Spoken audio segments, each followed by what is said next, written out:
chaos has filled the night. Killing sprees to one prodigy of an Uchiha, Itachi. Itachi was killing anyone who was an Uchiha that he could see, until he saw this boy hiding under a box. He could sense his presence, which was odd. No one that young could have an aura that strong. Itachi opened the box, and the boy looked up. The boy was around Sasuke's age at the time of this event. He had jet black hair, and his bangs were the short curtain style. His hair was long. He also wore a green jacket with the Uchiha symbol on it, and he had a mesh shirt under that. But what got Itachi's attention was the fact that the kid had the Sharingan at the age of 7. Itachi pointed his Anbu sword at the kid's neck. He could feel the kid's terror as he did so. "What is your name, boy?" Itachi said, his Sharingan glowing in the darkness of the night. The boy stood up. His legs were shaking. It was hard for him, cause he almost stumbled. He didn't take his eyes off the sword until he was standing. He then looked at Itachi. His Sharingan was half-formed, but still even getting that far at such an age was unheard of. Itachi was the only one who did it, but now him? Kyoshi Uchiha, the boy said, stuttering since he didn't want to die and whatnot. You did well. What with your Sharingan almost complete and all to bat?" Itachi said and tried stabbing his neck, but the boy deflected the sword with his kunai, making both tools hit the wall beside them. Itachi had a surprised look on his face, but came back to the serious face he's always had after a few seconds. He then jabbed Kyoshi in the nose with a quick motion, but that was oddly blocked as well. Itachi let out a growl. He wasn't putting any power or anything into this, and he didn't think he would need to. But apparently he was wrong. He continued to send fast jabs, seeing them get hit once or twice. Kyoshi then grabbed a punch and twisted it. Then Kyoshi used Itachi's hand as momentum to jump up and kick Itachi, making him hit the wall. Itachi grinned, seeing that at least there was one Uchiha who wasn't worthless in here. Itachi then walked to Kyoshi. The boy stepped back and raised his fists up, not knowing what was going to happen, but before he could make a move, he was kneed in the gut so hard he was in the air. That knee was then followed by 5 hard reverse punches to the chest and nose, then a spinning kick into the wall. Itachi grabbed his Anbu blade and tried thrusting it into Kyoshi's heart, but the boy grabbed it and jumped up and double-kicked Itachi in the nose.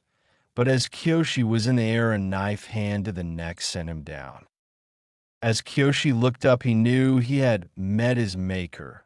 He closed his eyes, then opening them to deactivate his Sharingan.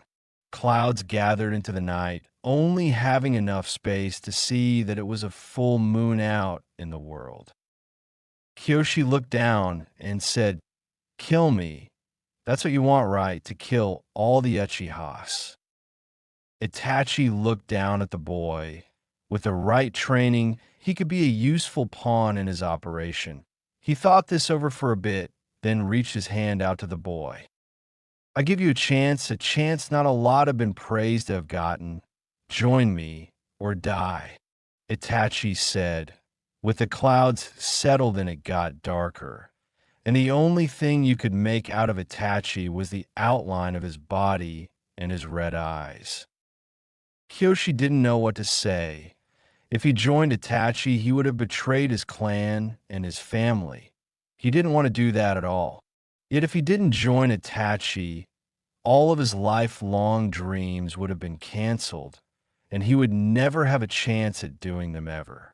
And if he was with Itachi, maybe he could grow strong, maybe stronger than Itachi himself. Kyoshi took his hand and stood up and nodded at him. "Fine, I'll join you," he said as it started to lightly rain. "Excellent. Now meet me at the outer gates of Konoha. I have some business to attend to. We then will head off. I'll explain to you my plan of action," Itachi said, and with that he disappeared with his sword and everything. Kyoshi watched as he went and sighed.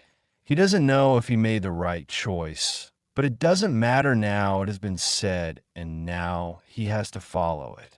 Kyoshi started running to the gates, then took off his green Uchiha jacket and threw it into a puddle as he disappeared. After a few hours later, Itachi did as he said and came toward the village gates. It was around midnight, so the news of the clan's wipeout will be heard around the village about the time when Itachi and Kyoshi were 5 miles away from Konoha. Itachi came up to the traumatized Kyoshi. He hadn't given in to the fact he was with a man who just wiped out his clan, but he couldn't turn back now. "We should head out," Itachi said simply. Kyoshi nodded and they both disappeared, reappearing at a checkpoint of Itachi's in the middle of the forest that leads to the general direction of the waterfall and lightning village. They continued to walk until they came near to the waterfall village's gate, which was a huge waterfall. They were on a rocky hill that sort of looked like a mini cliff. Itachi looked at the huge waterfall, then at Kyoshi. "Here is the plan. We're going to go in the village and to a dojo that is at the far right of the town. The password is Red Dawn. There's a man there. His name is Jiren. He's going to train you so that you're physically capable of doing my training. I'm going after escorting you," Itachi said. He was still wearing his ANBU armor, which was blood-stained due to the Uchiha slaughter. Kyoshi looked at Itachi after nodding. Then he asked, "Itachi, you said you had some business to take care of and for me to go to the gates. What did you do?" "I had to take care of my brother. Unfortunately, I underestimated his skill in dodging, and when I tried the finishing blow, it missed him barely," Itachi said, not wanting to recap that even though he, of course, was holding back. Kyoshi and Itachi went through the waterfall and started walking down the path to the dojo. The villagers gave them looks as Itachi put his ANBU mask on, and Kyoshi just looked straight, not making any eye contact with anyone. They reached the dojo and said the password. Jiren let them in, and they sat at the main chamber of the dojo. Jiren made tea for his guests. "Itachi, it's been a while, has it? And I see you have a follower?" Jiren said, taking a sip of his tea. He had black hair, but you could see that it was graying. He had a blue tunic that looked old, and it had some stains. His eyes were like an ice color, in other words, almost white. He had a sword strapped to a black sash, and had a black hakama, which is the bottom part of the samurai clothes. Itachi nodded. He took his mask off. "I want you to train this boy, just like you trained me when you did your monthly visits to Konoha. I have a plan, and making sure his training is complete is a part of it," Itachi said, then stood up and looked at Kyoshi, who looked at him. They both nodded slightly, and Itachi disappeared. Well, okay. Shall we begin your training?" Jiren said, and finished his tea. Seeing that Kyoshi hardly touched his, he picked it up and poured it out, then motioned Kyoshi to follow him to the backyard of the dojo. The backyard of this dojo looked real peaceful and calm. Jiren threw a bakken at Kyoshi, who caught it and looked at the wooden practice sword. "You're a young boy. I see, so you haven't been in the ninja academy at your village, am I correct?" Jiren said, seeing the boy nod. "Okay, so you must not know chakra control, but first we're going to start with kenjutsu, or the art of sword fighting," Jiren said, and got in a proper fighting stance for his sword. seeing Kyoshi mimic his stance. Jiren showed him the basics of sword fighting with the strike's defenses and movements without hurting yourself. It was harder than it looks as Kyoshi was experiencing, but Jiren was surprised that he was learning quicker than Itachi did. It had been hours since they started practicing with swords, and they called it a day. Jiren opened a sliding door in the right side of the hallway to show an open room with a sleeping bag for a bed and some scrolls on the shelves and stuff. There even was a kettle in the corner of a room for tea, apparently. There was also a stand for a sword and other weapons. "This is your room. Make yourself at home," Jiren said, stepping to the side, looking at the boy. "Thank you," Kyoshi said, and walked in. "By the way, I didn't get your name. What is it?" Jiren asked, not remembering any time Itachi introduced him, but that wasn't surprising.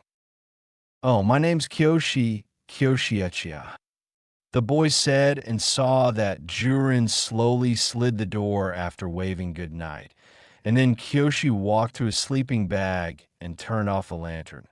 Kyoshi woke up due to a loud ringing noise, like a bell struck loudly. Jiren opened his door, the light shining behind him, making Kyoshi wake up immediately.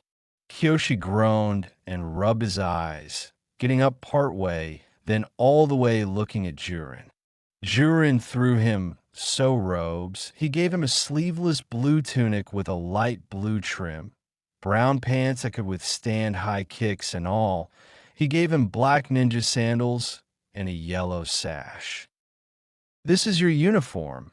It's better than the mesh shirt and green pants you've been wearing. Am I correct?" Jiren said, seeing Kyoshi nod.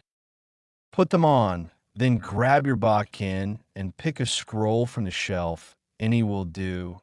Then meet me at the clearing outside, understood?"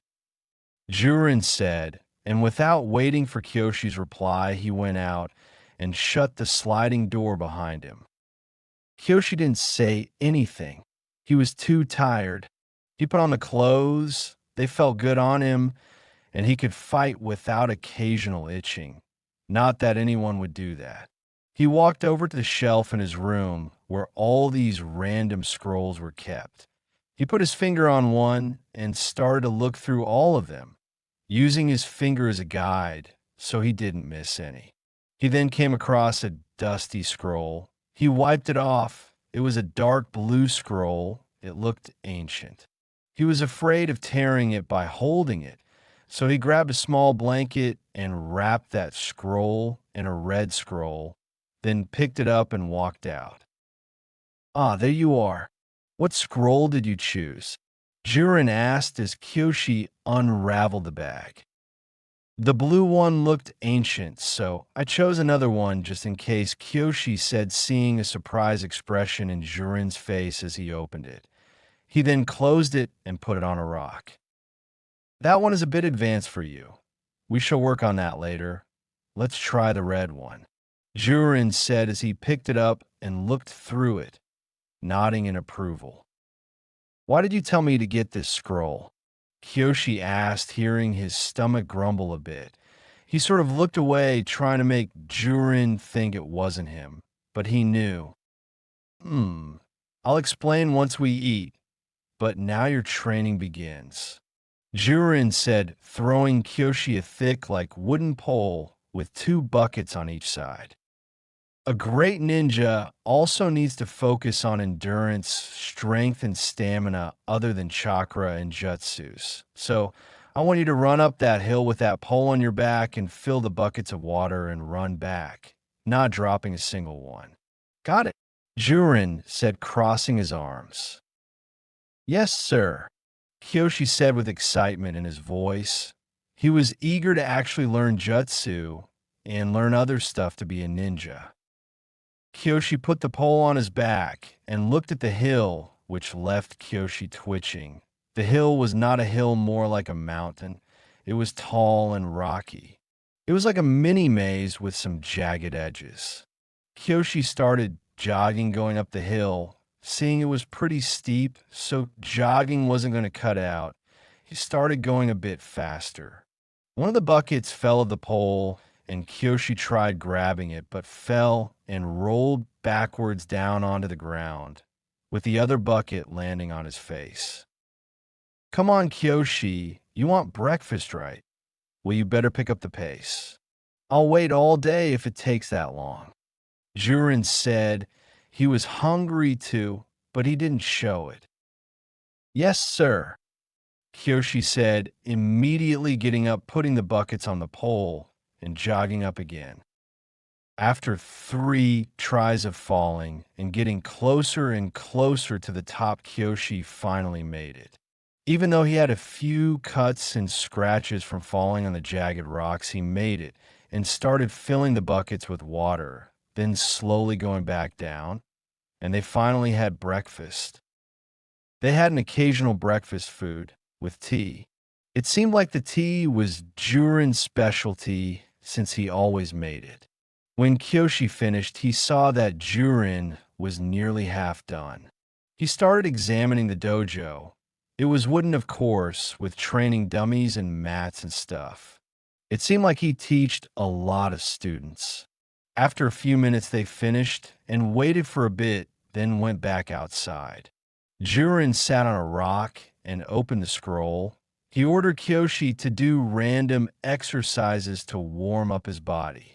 Once he finished that, he explained to Kyoshi what chakra is. I shouldn't have to explain it to you readers. You should know what it is by now. Kyoshi understood completely. "Now, I want you to try channeling your chakra and walk on the water. In order to perform jutsu, you must learn chakra control, otherwise you could injure yourself or a teammate and not your target." Jiren said, examining how Kyoshi tried channeling his chakra. Jiren sighed and forgot something important: the hand seals. Jiren gave Kyoshi a scroll and tacked it to a tree. It had all the hand seals. Kyoshi chose the tiger hand seal and closed his eyes, trying as hard as he could to search for the chakra in him. He felt the chakra channeling to his feet.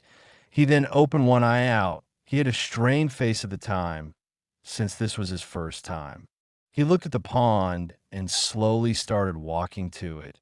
He put his foot on the pond. He thought he was going to stand.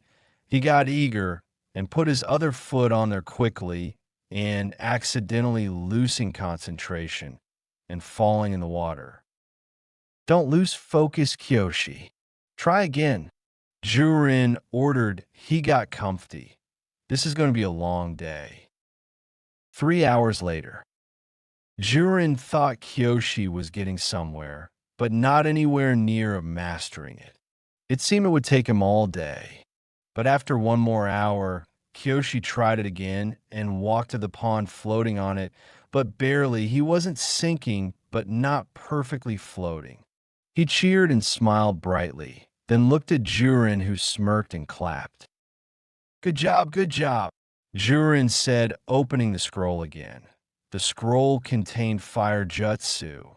He started looking for the basic one, which was fireball jutsu. He instructed Kyoshi on what hand seals to use. Kyoshi nodded and took the scroll and did the hand seals.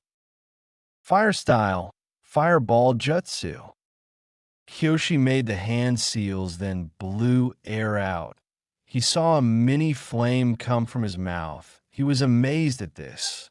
The fire didn't go far, but each time he did that, it got farther and farther. For weeks later, Kyoshi had finally somewhat mastered his first jutsu. He was also secretly working on other jutsu at night, but had time to sleep well. He was working on shadow clones. Every time Jiren would sleep, Kyoshi would sneak out and go to the clearing and work on a shadow clone. But what he didn't know was that Jiren was watching him the whole time. He also did his exercise. He did feel stronger, and this was only 4 weeks. He didn't know how long he would be here, but think of what he could accomplish. He started working on challenging jutsus. Jiren said that he was progressing well, and he was even matching Itachi when Jiren trained him for about a year or so.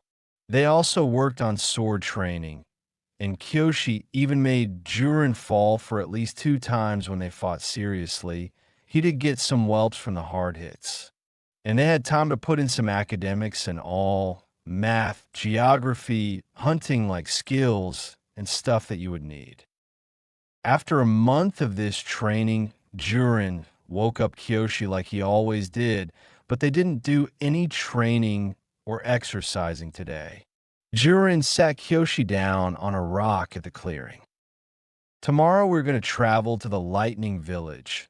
I have some stuff to do there, and since you're my student, you will of course be involved in my travels.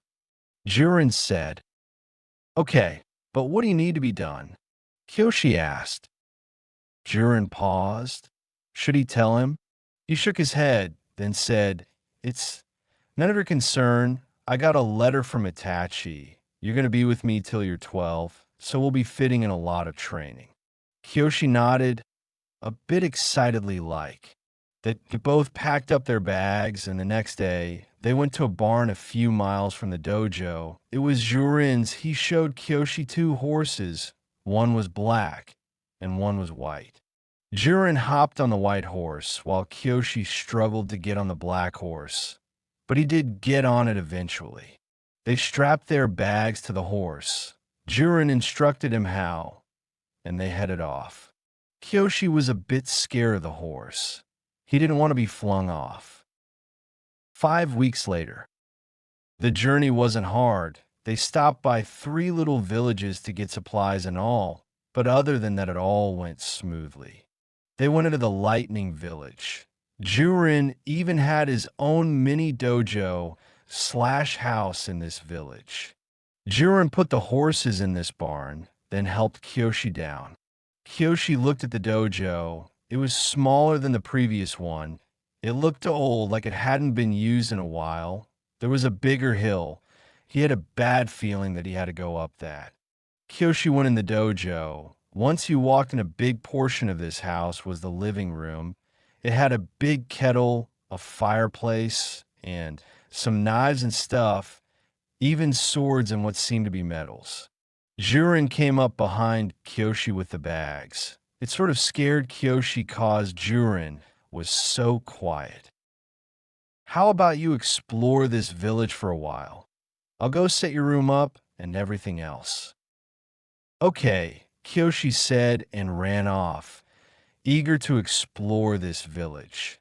Kyoshi continued exploring the village hidden in the clouds. It seemed pretty cool. The markets all had neat stuff, better than the stuff in Konoha. Kyoshi then came across an odd pathway. It was pretty messy, and it was darkish. Kyoshi saw a house a few feet from the path. Kyoshi let the curiosity get the best of him, and he walked to it, but then sensed a trap go off by his foot. Darts shot out from a random direction. Kyoshi saw them with peripheral vision and jumped back in time. Kyoshi looked around, waiting for anything else to come back. He then continued walking again, but at a steadier pace. After a few minutes walking a path, he was up to the house, but before he could even get towards the door, he felt a presence behind him. He felt the blade of his sword just barely on his neck. "Trespasser," a voice said. It seemed demanding and low-like, but also young at the same time, maybe like an 8-year-old. "Speak, outsider. What is your name?" The voice said again. Kyoshi didn't want to give vital information to a stranger, and that person knew that after a few minutes. Kyoshi spun around, having the stranger's hand twisted, making the blade drop from his hands. He then brought the person down, but was immediately kicked in the stomach and flung to the other side of the person. Kyoshi immediately got up, his fist concealed by his ribs and his hand out in front of him, looking at the man. The man, while kid, was dark-skinned and had dreadlocks. He also had short like sunglasses and had white robes with a black undershirt. He wore a white lightning village headband and black ninja sandals. He had 2 sword holsters strapped to his back and 2 strapped to his belt. One of his swords was already flung beside him. Kyoshi looked at the man's feet. When sparring with Jiren, Kyoshi learned that you could vaguely tell where the person is going by the way they move their feet. It seemed he was moving to the right, so right when the kid made a move to the right, Kyoshi shifted to the left. Wrong, the person said, and quickly drifting towards Kyoshi at fast speed and slamming him in the gut, it made Kyoshi cough up spit and slammed him into a tree trunk. He was then flung to the ground and had a sword to his neck. Now I ask you again, what is your name? The kid said Kyoshi didn't really have a choice in this one. Kyoshi, Uchiha. I have come to this village with my sensei, Jiren. He is training with me. I mean you. No. Harm, Kyoshi said as the kid let him get up. They then stood diagonally from each other, the wind blowing just a bit to make a small noise. The name is Kadiri. Everyone else calls me Killer Bee, he said and put his hand out. Kyoshi smiled and shook his hand. It seemed he made his first friend. They started walking around the lightning village. They talked about the village, while Kadiri talked about it, and Kyoshi just listened and learned. They talked for so long the sun started to set. Kyoshi thought Jiren must be worried and all, and he needed to get back to his training. Well, I gotta go. Jiren sensei must be worried of me being late. I might miss dinner, Kyoshi said. They both sort of laughed, then said their goodbyes and went their different ways. Kyoshi arrived in the small dojo. He saw Jiren sitting in the middle of the living room, sipping his tea with his eyes closed. He looked a bit serious and tired at the same time. Kyoshi approached Jiren, and when he got close enough, out of nowhere, Jiren put his bakken to Kyoshi's neck. You were gone too long. We must make up for the lost time. You do want to get strong, right? Well, don't lose interest and remember that you still have work to do, Jiren said, and Kyoshi let out a secret sigh and grabbed his bakken. For 3 hours they spar with their bakken, and their sparring session was longer than usual. It lasted 3 hours exactly. Kyoshi knelt down, being tired, but there then was round 2 and round 3. They were sparring until daylight struck, and Kyoshi was exhausted. It's morning. We'll go up and fetch the water for breakfast, Kyoshi, Jiren said with a look that made Kyoshi not want to complain and just do it.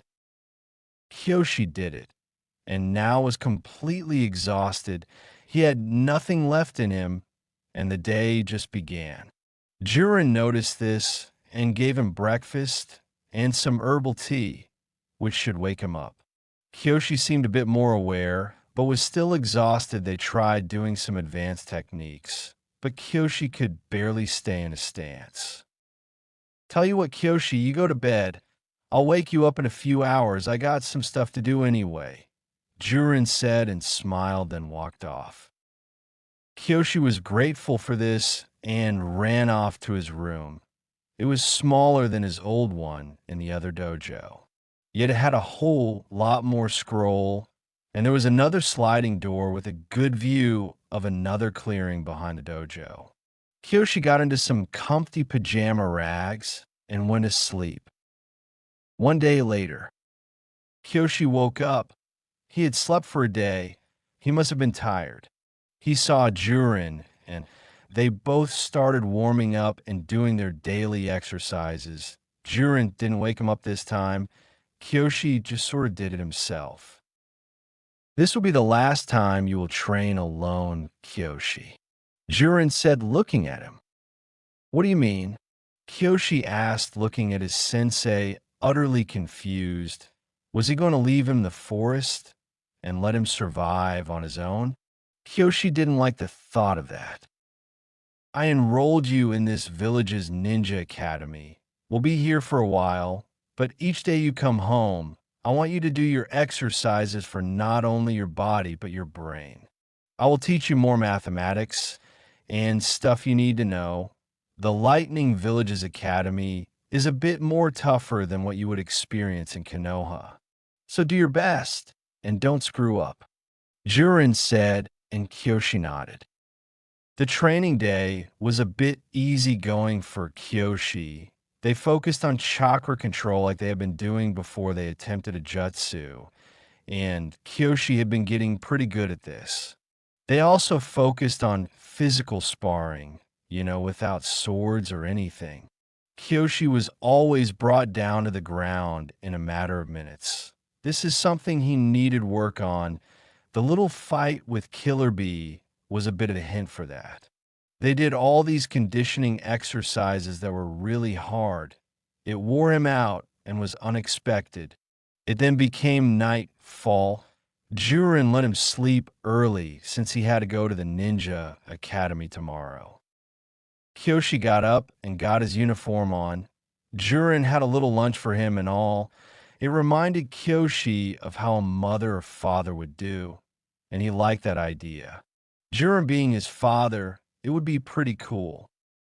By Jiren Sensei, Kyoshi said as he waved off and headed for the big light building that was the Lightning Village Ninja Academy. Kyoshi walked in the Ninja Academy. The first thing he noticed that it was very spacey. Kyoshi toured the Konoha Ninja Academy once, and it wasn't as big, and there weren't any desks, there were just mats. Kyoshi then noticed a familiar face, Killer Bee, Kadiri. Kadiri noticed Kyoshi, and he walked up to him. "Hey, I thought you would be training with your sensei," Kadiri asked, crossing his arms. He wore a sleeveless gray shirt and black pants with a red sash. He said it would be good if I worked here.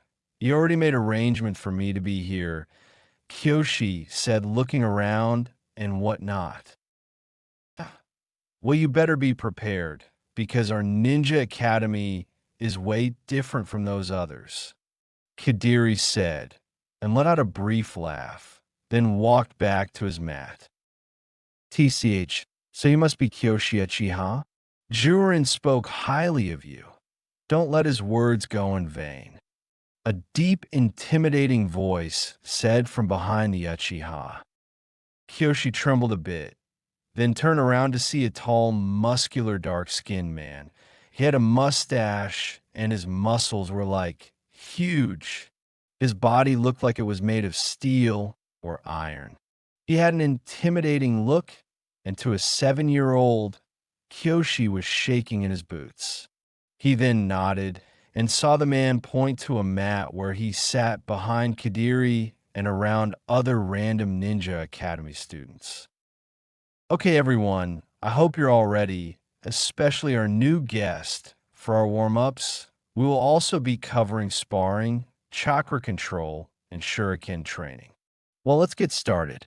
The man said it didn't seem like he would give out his name or talk a lot like a normal teacher would. They all started doing tough exercises, tougher than Jiren could possibly think of. They were a deadly combination of simple exercises, testing your stamina speed, and all those other fine points that makes a ninja a ninja. When they started doing a combination of punches and kicks, but maintaining a quick speed of running, Kyoshi and Kadiri were side by side. Sort of if they lost balance or slowed down, they had to do 50 push-ups on one hand. Kyoshi, Kadiri said, panting from these exercises, he waited until he got his attention, wanting to say this and not lose energy or breathe. He's singling you out. He does that to newcomers. That's why he's doing this training, to see how good you are, Kadiri said, then picked up the pace and started going a bit faster than Kyoshi. Kyoshi looked at the teacher, who had his eyes fixated on him. and him only. It was sort of scary, the fact that someone was watching you, and if you mess up just a tiny bit, you'll be penalized. Kyoshi picked up the pace and pushed himself until he was the farthest one. He was tired, sweat was dripping from his face, and his legs were getting worn out. And this was only the exercising. XXXX. After the straining exercises, the class went into the forest where they would learn chakra controlling. The teacher demanded that they were to be divided in 3 rows. Each person would run up, and while they're running, charge up chakra in their feet and jump, and stick to a tree and jump to another one until they reach the finish line. And since the people here were about 6 to 8-year-olds, you only had to get on one tree and jump to the next. Kadiri was up first, and Kyoshi was beside him in row 2. They both ran, and having hand seals to charge up his chakra, Kadiri jumped up first, landed on the tree with his feet, but slipping just a bit, but not letting anyone notice it. Then he jumped to the other tree and stuck to it with his chakra, then jumped to the ground. He panted and went to the back of the line. Kyoshi, on the other hand, got onto the tree and jumped, but slipped and slammed into the other tree and fell back. His nose started bleeding, and he put his hands over it. He looked like he was going to cry. He hit it pretty hard. You could even hear the thud. The whole class sort of let out a small gasp, and there was some whispering in the group since Kyoshi hadn't gotten up. The teacher walked up to Kyoshi and looked down. So the Uchiha couldn't pass a mere tree jumping test? I expected more from you, the teacher said and laughed, but he then felt someone grab his hand, hard but not that hard. It was Kyoshi. His face was red and his nose was bloody, but he got up and glared at the teacher, then tried again. But he hit the tree once more and fell back, but got up and tried, each result being the same. The teacher yelled, "Come on, boy, give it up." The teacher said after he hit the tree, after almost sticking to it. Kyoshi refused, and after 3 more tries, he did it. He raised his hands up like a gymnast would do if he completed a move, and he stared at the teacher with a confident look, but a tired one. His face was red from all the times he wiped blood off his face. It seemed as if his nose was broken. After the whole class went through the drill, the teacher ordered them to go back in the class, but he pointed at Kyoshi and told him to come here. "Yes?" Kyoshi asked, hiding his tiredness. His body was completely drained of all energy. The only thing pushing him was willpower. The teacher threw him a wet cloth. "How about you sit this one out, kid? You did a good job. I like your confidence. Lunch is after this, then shuriken practice. Oh, and the name is Sansa," he said, putting out his hand. Kyoshi shook it, and while they sparred, Kyoshi sat in the corner watching with interest. "Okay, everyone, grab your lunch bags. You got 20 minutes to eat before we start shuriken practice." Sansa yelled as everyone did so and went to these wooden-like picnic tables. Kyoshi grabbed his lunch bag and walked out. Not knowing where to sit, Kadiri waved at him. He was sitting with 2 people. One was a dirty blonde-haired girl, and the other one was a short black-haired kid who had a stern-like look to him. The girl wore a medium-sized skirt and a tunic. She also wore blue ninja sandals and a brown vambraces. She had light blue eyes, and her hair was in a long, like ponytail, and some strand of her hair was over her eye. The boy had short, spiked-up, jet black hair. He also had dark brown eyes. He wore a crimson tunic with a black undershirt. He wore black ninja sandals and 2 black gloves with a dark red trim. He looked tough and whatnot. Kyoshi sat beside Kadiri and looked at everyone, not knowing what to say or anything. "Okay, everyone, this is Kyoshi. I met him yesterday. He just came to the Ninja Academy. He's here with his sensei for training. Kadiri said to the now four-man group. Hi, Kyoshi. My name is Sila, the girl said and shook hands with Kyoshi. My name's Aaron, the other boy said. He said it in a monotone-like voice, but just looked at Kyoshi when he stuck his hand out. After a few awkward seconds, Kyoshi took his hand away and began eating like the rest. You kept getting hit, mainly in the face continuously by that tree. Why didn't you stop? Sila asked, wondering why he was reluctant to give up. Well, I don't know why really. I came here to train and get stronger, and I didn't want to give it up by getting a few scratches. Kyoshi said after swallowing the last bite of his food. He was really hungry. Ah, I see. Too bad you didn't get a spar. Maybe tomorrow or so, Kadiri said, smirking a bit. The whole time the three talked, Aaron didn't talk much. He really didn't want to and didn't feel like it. When Kyoshi looked at Aaron for a brief time, he gave him a stare that made him feel not wanted or exiled from the whole place.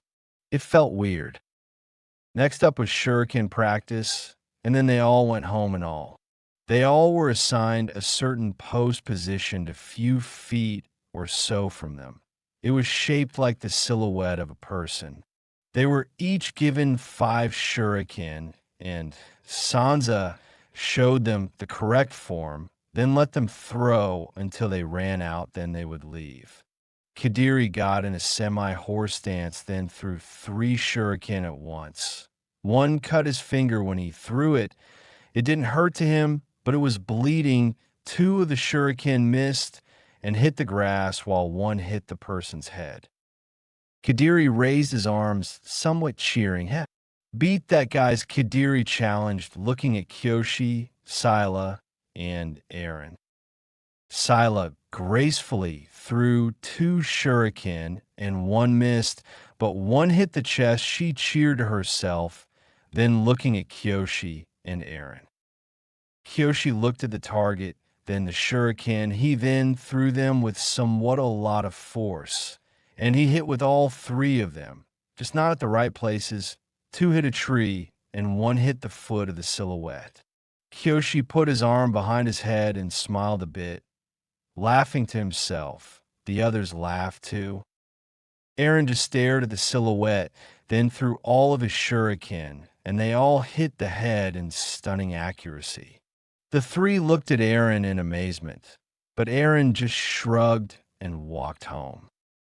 Well, I'll see ya tomorrow, Kyoshi, Kadiri and Sila said, and waved him goodbye as the Uchiha left for his home. Kyoshi opened the doors, but Jiren wasn't here. Kyoshi searched around, calling his name a bit.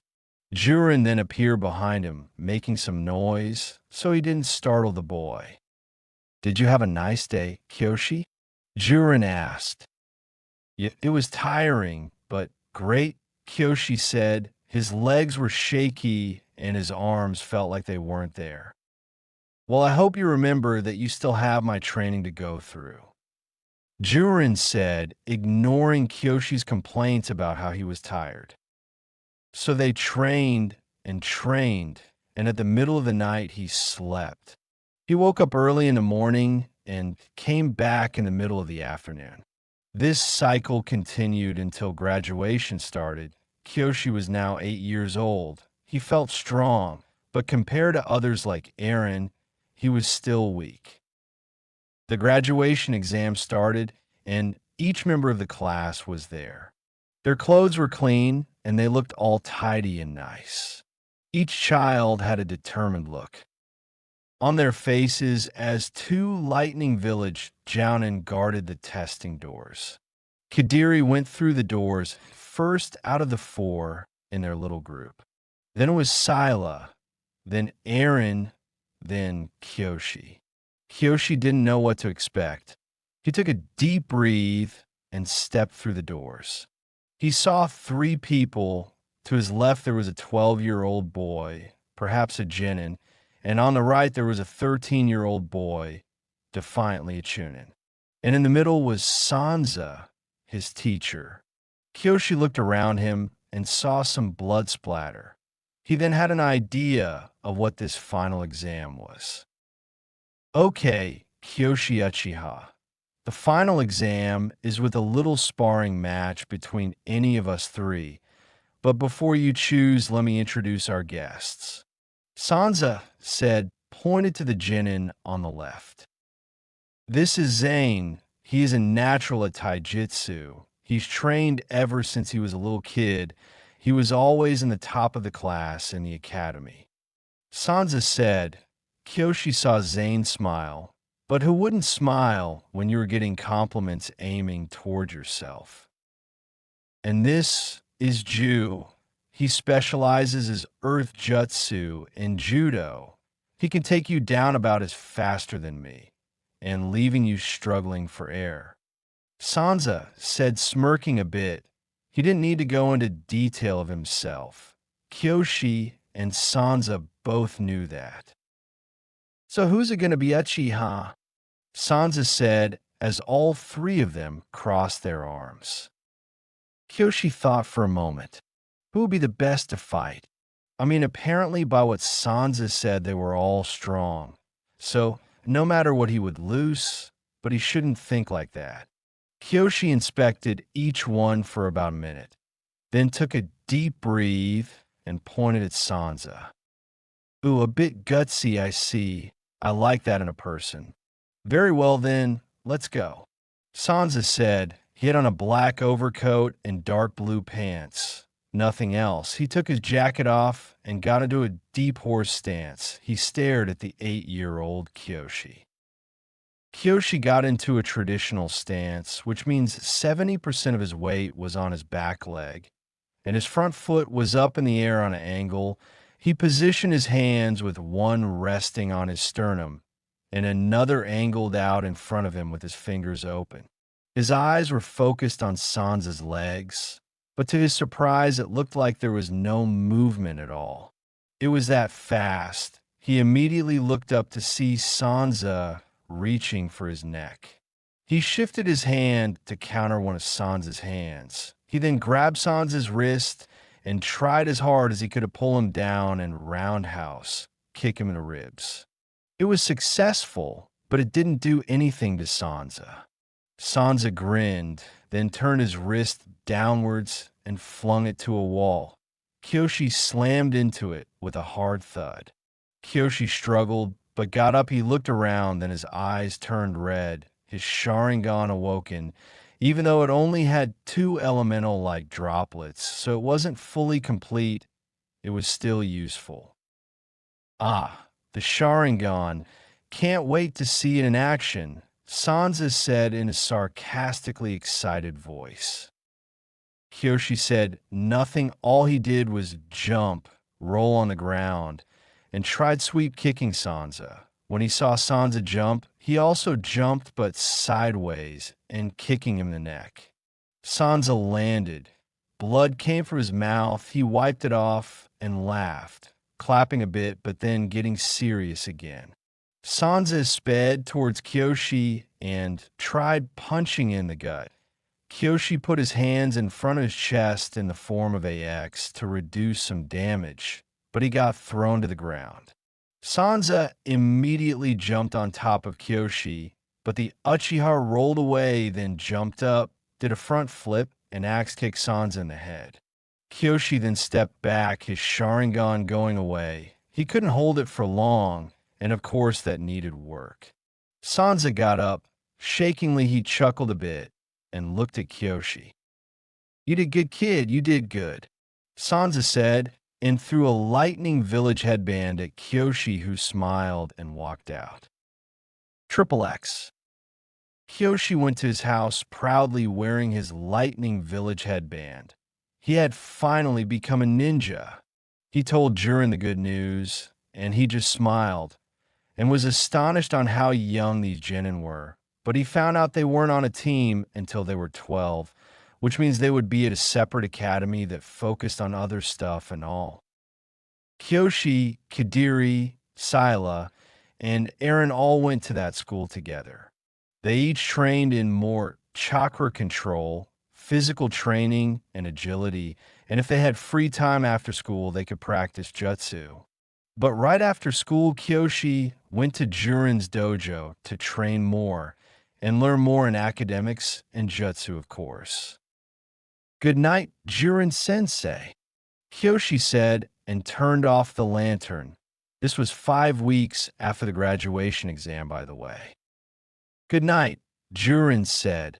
He then walked outside and onto the roof. Jiren waited for an hour. Then a figure appeared. He was wearing an Akatsuki cloak and had the fully developed Sharingan almost permanently on. "How is he doing?" a familiar, serious voice asked Jiren. "He is doing great. The boy has exceptional skill. He's turned out to be very strong. For him to get better, I wouldn't suggest training him until he was around 12, and he has at least done his first mission or so. He has grown some friends here. It might be hard to say goodbye," Jiren said, looking into the starry night. Itachi scoffed. "Friends are for the weak. If that boy wants to be strong, he must learn to let go. Anyways, I'll come back in 4 years then. Make sure he's ready," Itachi said, and with that he disappeared. "Right," Jiren said, then went back inside. Rustling of leaves were heard as 3 ninja sped through the forest. They were chasing 3 bandits running off with their loot for the day. They were also carrying a stolen carriage filled with explosives of any sort. The 3 ninja jumped down in front of them. The bandits stopped abruptly at the sight of the 4. "I got them," a voice said. He was dark-skinned, had long like dreadlocks, and some cool sunglasses. He also wore a gray vest that didn't cover his left shoulder. He wore a black t-shirt. He had 4 blades, 1 red, 1 blue, 1 green, and 1 white. He wore black pants and black ninja sandals with a black Lightning Village headband. "Kadiri, we're doing this as a team," a female voice said. The girl had dark blue legging-like pants and a red and blue tunic with a white shirt. She had icy like blue eyes and long blonde hair. She wore a dark blue Lightning Village headband and blue ninja sandals. "Sila's right. Now let's get them before they go away." Another voice said. This was a familiar tone, of course. He had long curtain-style dark brown hair. His hair was longer than before and brown eyes. He wore a rugged like blue tunic that was fit for him again. He also wore a black undershirt and a yellow belt, and he wore black pants and ninja sandals. He wore a black Lightning Village headband. Fine, fine. As long as Kyoshi would stop sucking up to Sila, Kadiri said teasingly, but then got a bit serious as he looked at the bandits. Kyoshi ignored that and sped toward the bandits. "But you had no idea he left. He just disappeared." The bandits freaked out as the last 2 disappeared as well. They then grabbed the handles of the carriage and ran like they never did before. Kyoshi appeared in front of one, his Sharingan now fully complete and very intimidating, like Itachi's, but with less intimidation. The bandit freaked and tried turning, but Kyoshi slammed the bandit to the ground with his fist, and before he could touch the ground, Kyoshi kicked him high in the air and threw a kunai through the bandit's chest, pinning him to a tree. The kunai was a bit larger than others, but not too large. The light shined on a string that was attached to the kunai, and Kyoshi then focused his chakra and then sent electricity through the wire, which fried the bandit. Kyoshi smirked. He just got lightning down, and while he didn't master it, he just got to the basics. He was training with Jiren for 4 years and go to the Ninja Academy as well. It got him pretty strong. Kadiri jumped in front of the other, who got pretty far but not that far. He then quickly unsheathed his blades and sliced the bandit 3 times. He then put a blade in his mouth, and he had a strap on his katanas. He strapped it to his forearm and sliced rapidly. And then for the killing blow, Kadiri sliced the bandit's arteries in his neck, making him fall down, dead. Kadiri smirked, then sheathed his swords and walked over to Kyoshi. Scylla grabbed a bandit from his ankle and had a great grip on it. She twisted the bandit's ankle to the point where it made a shattering pop. She then came out from the ground, and she judo chopped the man's neck, making him pass out. She then jumped up and rolled up her right sleeve, having a device strapped to her forearm, which sent poison darts at the man. She released the darts and watched it pierce the man. She then landed and walked to Kyoshi and Kadiri. While we stopped the bandits, Kadiri said proudly, "Yeah, we should head back, I suppose," Silas suggested, seeing that they all agreed. Triple X. Behind a tree in full sight of the 2 genin and 1 chunin, a man was sitting on a limb. He had heavy armor on, it seemed, but it looked like they were regular clothes. The man wore a helmet, and you could only see his mouth. The lens was dark red. The man had discs on his arms, which made blades pop out. They were frightening, and it looked like it would hurt like hell if you were even cut by them. The man had steel-like boots, and he looked really badass. Targets sighted, the man said, and made the discs have the blades pop out. He then jumped out to the 3 shinobi. Kyoshi walked a bit ahead of the pack. He then heard some leaves ruffling. He looked around, activating his Sharingan. He couldn't see anyone, which was odd since he usually could sense something, but not now. He saw Kadiri and Scylla looking around too. The man then appeared in front of Kyoshi and sliced him in the chest. He jumped back, not avoiding the attack, but avoiding a fatal blow. Kyoshi then fell, and Kadiri immediately had his swords out and started slashing at him, making dents in the mysterious man's armor. The man and Kadiri clashed their blades, 2 of Kadiri's blades versus one of the mysterious man's blades. Scylla then jumped up and threw a poison dart at the man's neck. He blocked it with the disc. The disc then opened oddly, and cables popped out and trapped Scylla in it, making her unable to move. The man pushed Kadiri back with all his force and slashed Kadiri across the stomach. The Chunin then knelt down and fell sideways in pain. The man laughed, and then out of nowhere, he somehow spontaneously combusted in black flames. The man then fell to the ground dead. Standing behind the burning man was Itachi. He saw Kyoshi, and Kyoshi, of course, saw him. Kyoshi stood up. He ripped a piece of his tunic and wrapped it around the wound, and Kadiri did the same. After they sort of addressed their wounds, they got Scylla out of the cables. Kyoshi then walked to Itachi, and Itachi stared at him. They exchanged glances. "You are ready, Kyoshi," Itachi said in a voice that would make your spine tingle. "What's going on?" Scylla whispered to Kadiri, who had no idea, but he didn't like it.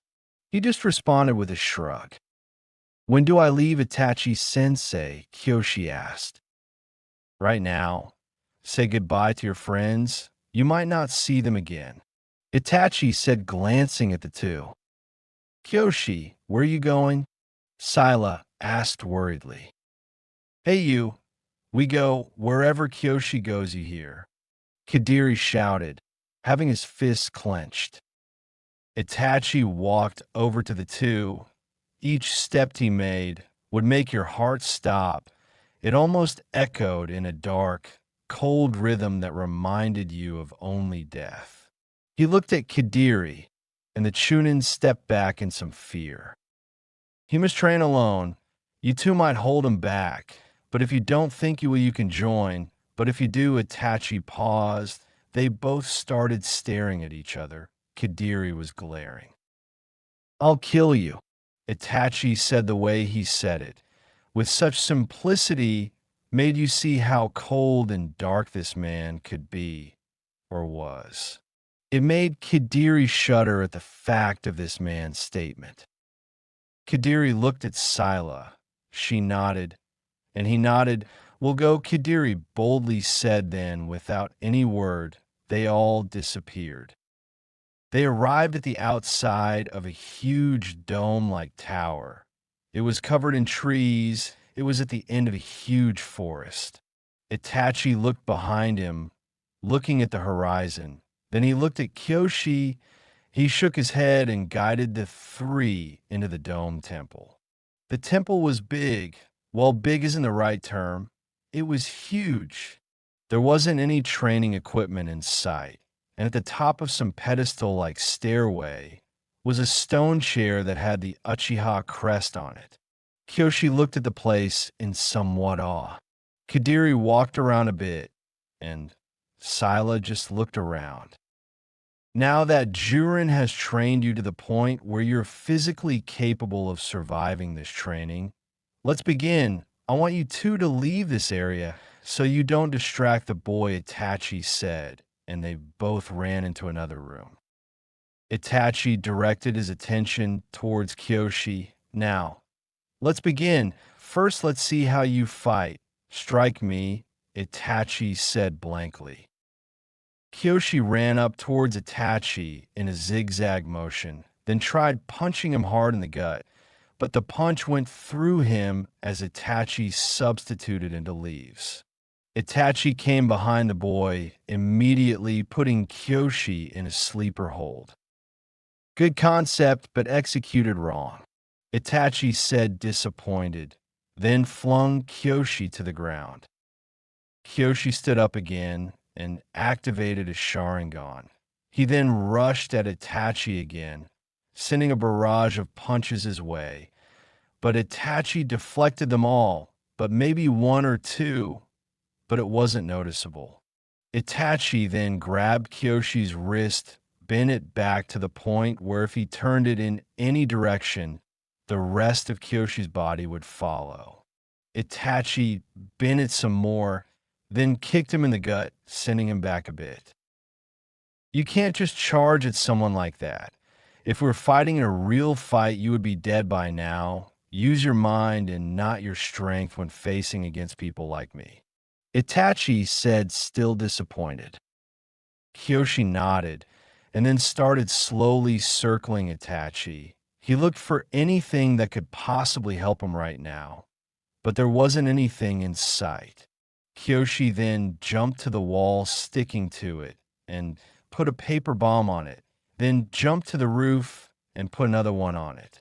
He made it so Itachi just thought he was jumping from the wall to the roof. Kyoshi then dropped down from the roof, speeding towards Itachi. He threw 3 smoke bombs and landed on the ground in front of Itachi. The smoke was thick enough that even the Sharingan could barely see through this. He placed a paper bomb and set it off, immediately jumping away from the smoke. Kyoshi saw the bomb go off from the smoke, then saw Itachi dash to the wall. When Itachi was going for the wall, Kyoshi simultaneously threw a kunai at the paper bomb, making that explode. Itachi dashed to the roof, and just like with the wall, Kyoshi threw a kunai to make the roof explode. Itachi was hit with debris and started going down. Kyoshi then ran up and made shadow clones to throw the original Kyoshi up. While Itachi was a bit dazed, Kyoshi sent an uppercut to Itachi's face. Itachi jumped back and put his hand out, halting the sparring match. "Good job. You probably could have done a lot more if you weren't charging at me in the beginning. Anyways, on with some advanced fire jutsu training." Triple X. Kadiri and Sila were walking through the forest outside of the dome. They were talking about this strange Itachi figure. They heard the name before, but other than that, nothing else was known about them to the two. He was wearing an Akatsuki cloak, I believe. Isn't the Akatsuki's plan to get all the Jinchuriki? Silas said, looking at Kadiri, who nodded. And you're one of those Jinchuriki, right? Sila asked that Kadiri nodded again. Yeah, they probably have names of each one. Maybe I should make up a name. In case anyone asks, I'll be a different person. Kadiri said, liking the sound of that. Like an alias. Well, what would you want it to be? Sila asked. Killer Bee, Kadiri said, nodding in approval of his own nickname. Sila laughed. That was the most ridiculous nickname someone could come up with, but she nodded and smiled. That's great. Sila lied, thinking it was idiotic. Hey, how long do you think we have to wait for Kyoshi to get done? Kadiri asked, scratching the back of his head from boredom. Sila shrugged. Probably till nightfall, which since the sun is at an angle to the west, it should be about 4 hours? Sila guessed. She was pretty smart compared to the other two in her team. Kadiri loudly groaned at the fact he didn't like to wait like this. Triple X. Fire Style, Phoenix Flower Jutsu. Kyoshi started blowing out large, like fire bullets, which pierced the target that was on the walls with stunning accuracy. It took him till nightfall to master this jutsu. Itachi was a bit surprised how well he could handle that much in one day. They started going over advanced fighting techniques, takedowns, and emphasizing on fire jutsu. Once Kyoshi mastered fire jutsu, they would move to lightning. They had already gone through one lightning move, which was the Chidori. The next day, they started working on a grand fireball jutsu. Then in 2 days, he got that down pretty well. Then the next day, they started on a fire clone jutsu, and having Chakra cover your hand and have fire engulf it to the point where you won't get hurt. 5 weeks of mastering those techniques, Itachi started teaching Kyoshi on how to split fire jutsu with just your chakra, but it would require insane chakra control and precession, and if you screw up just a little bit, your hand would burn, and depending on how big the fire jutsu was, you would die. The total of days all this took was 7 weeks. Near the ending of the month, it was the last month of fall, heading into winter in a few days. Kyoshi, you've been handling fire jutsus well. It isn't a surprise, since you were Uchiha, and that's our specialty. Itachi said. They were sitting on top of the dome temple, while Killer Bee / Kadiri and Sila were inside resting. The two Uchiha woke up early and were watching the sun come up. Now I want you to get creative. I'll give you 3 weeks on this. Create your own fire jutsu. Itachi said. Kyoshi looked at him surprised. And my own. Kyoshi said he was unconfident, thinking he couldn't do it, thinking he would screw up and see Itachi get pissed at him and kill him. He didn't want that. Yes, your own. How do you think all these jutsu were created? They all came from a source. You have the potential, just use it. Itachi said casually. He then disappeared before Kyoshi could say anything else. He left behind a red scroll with a fire emblem on it. Kyoshi sighed and picked it up, then jumped off the dome on the temple safely, then walked into his room. There was a sliding door. Hell, there wasn't a door at all. The room was bleak. It had a comfy bed, a big window, and since the rooms weren't on the ground floor, there was a patio giving you a good view of the forest and mountains. Kyoshi would usually walk out there if he couldn't sleep or needed somewhere to think. Kyoshi put a sheet in front of his open doorway for his makeshift door. Kyoshi sat on his bed, spending an hour reading on this jutsu, creating stuff. Kyoshi then stepped outside the temple. He wasn't wearing his occasional blue sleeveless tunic and yellow sash. He was wearing a black overcoat-like robe and a blue V-neck shirt, black pants, and a black sash with a red stripe on it. His tunic got burnt during the training, and his pants had burnt marks on them. He didn't want to wear it anyway. He liked this look better. The black robe even had a hood, and the V-neck was comfortable. So was the robe. Kyoshi started walking through the forest after putting the black robe on his bed. Scylla was already out at a grassy clearing near the temple. She was picking flowers and other stuff that seemed to pique her interest. "Hey, Scylla, what are you doing?" Kyoshi asked, walking towards her. "Oh, just picking up some flowers. There's nothing else to do other than this. It's turning into my hobby." Oddly, Scylla said. Kyoshi sort of laughed. She then looked at him and asked, "What are you doing here?" "Itachi asked me to make my own jutsu. It doesn't seem that hard." Kyoshi said, looking up for a moment. "I just don't have any ideas for any." Kyoshi added, "Well, it needs to be kick-ass." Kadiri said as he walked over to the two talking. "It also should be effective." Scylla added, "Well, I only have 3 weeks to perfect my own jutsu. Do you think you guys can help?" Kyoshi asked, looking at the two. "Got nothing else to do, why not?" Kadiri said, shrugging. Scylla nodded, sure. With that said, the three started to help Kyoshi develop his own jutsu. 3 weeks later. Kyoshi, Kadiri, and Scylla had finally finished Kyoshi's new fire jutsu. They were inside the temple eating breakfast, and once they were almost finished, a figure appeared in front of them. Of course, it was Itachi. He looked at Kyoshi. The boy already knew what Itachi was looking for, so he got up and went outside the temple. "Okay, here's my new jutsu," Kyoshi said with some excitement in his voice.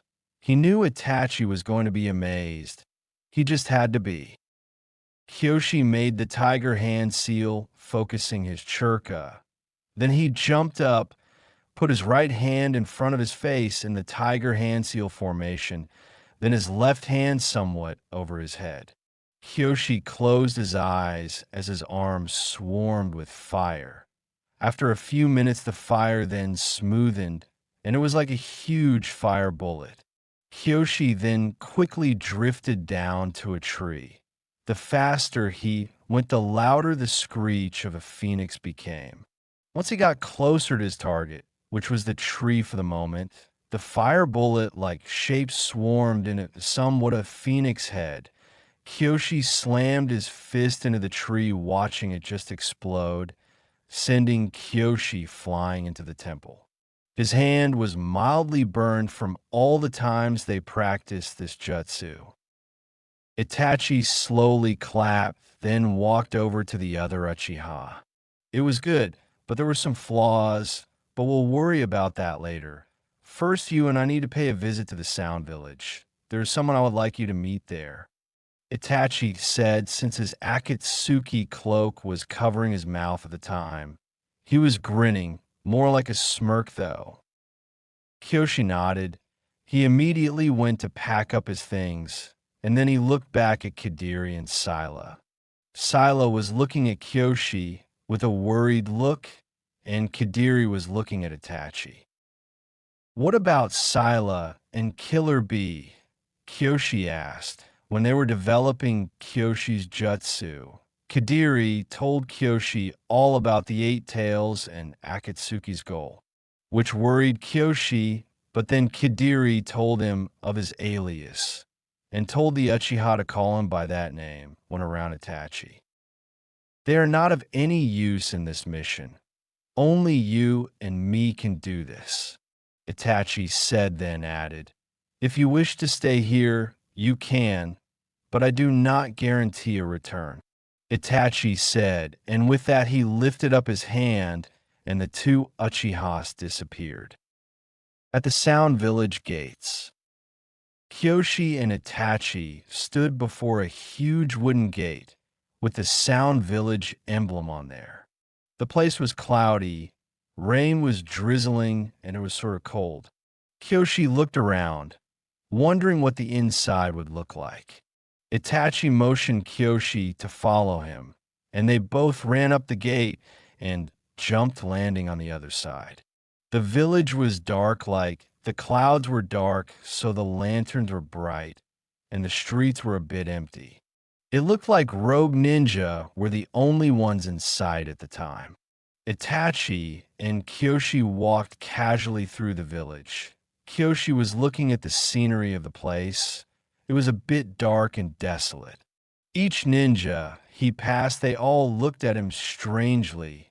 Kyoshi didn't like the feeling, but he could deal with it. Itachi led Kyoshi to a dojo on the outskirts of the city. It had chandeliers that were purple-like, and the door was covered with a moss substance. "Itachi-sensei, what are we doing here?" Kyoshi asked, confused.